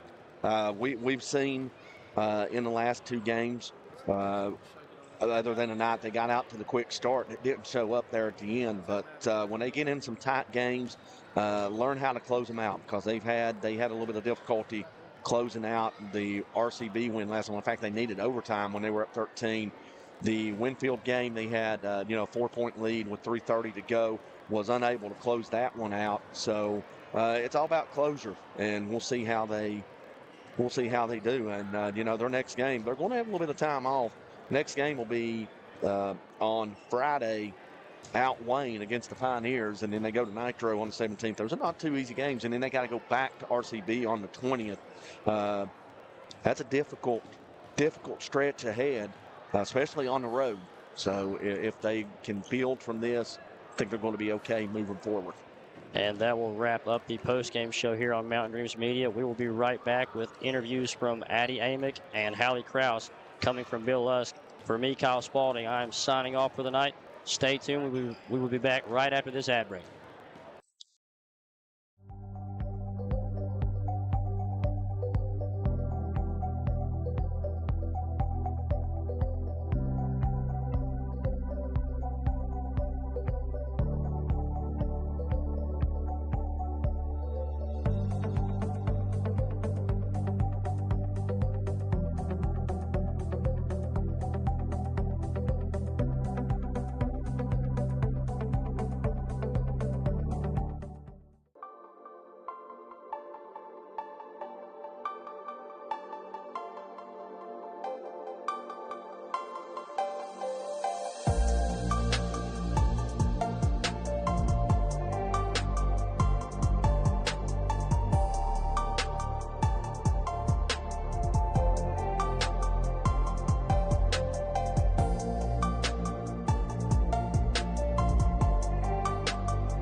Welcome back inside the Willie Acres Arena.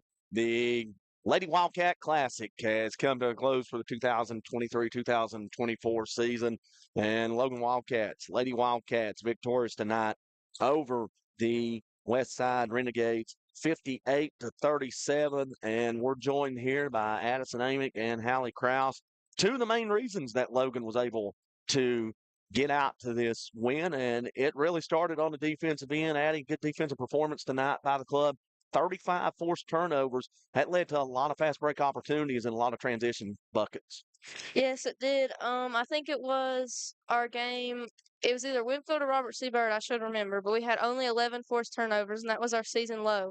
And that being a defensive team as we are and fast, we have to force turnovers in order to score. That's we rely on that a lot.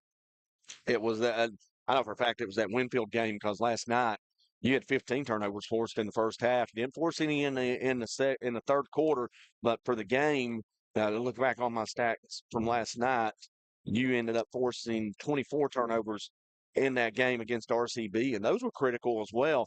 Back-to-back wins coming in here, especially coming off an overtime performance where you had a big lead and it got away from you there at the end. Credit to RCB. They kept playing and made the plays that they had to. But tonight, a good bounce back from that overtime win and just come out and start to finish, dominate this game from tip to final buzzer. Yeah, we've been talking about having more energy, and especially on the defensive end. Those turnovers, I shouldn't say we rely on them, but they do help us a lot because we are such a fast team. But yeah, our energy's picking up, and our team is wanting. I see more out of them, more of a grit in them. Okay, so we'll wrap up that interview there. Good question there, and we'll get Hallie in here for our second interview here. And Addison Amick finishes with 14 points. Hallie Krause, 11 points on the evening. She was the second Lady Wildcat in double figures and one of 5 Lady Wildcats that had 7 or more points. Again, well-balanced scoring. It goes to show that when this team is on the same page and you got the balanced scoring like that, you're going to be tough to beat. Yeah, I think the diversity and the depth on our bench, it really helps us. It's hard to guard teams that when they switch in and out and they're never tired, it's hard to guard them. Now, let's talk about that. Talking about that third quarter there. Coach Gertz takes 5 out, puts 5 in. Obviously, he wasn't happy with your play coming out of the locker room in the third quarter. What was the message that he was trying to send to you? Well, just before we came out on the floor, he told us in the locker room that we struggle a lot with coming out after we have a good first half. We struggle a lot with keeping the tempo up in the third quarter. And I guess we proved him right. So him sitting us on the bench, it really told us that he was being serious and we needed to pick ourselves up. And a lot of your players got involved tonight, especially off the bench. Let's look. Jaden Mead, 9, Bragg with 3, Steele with 4. I mean, Kinley Steele was all over this place. As many times as she was on the floor, there's not very many.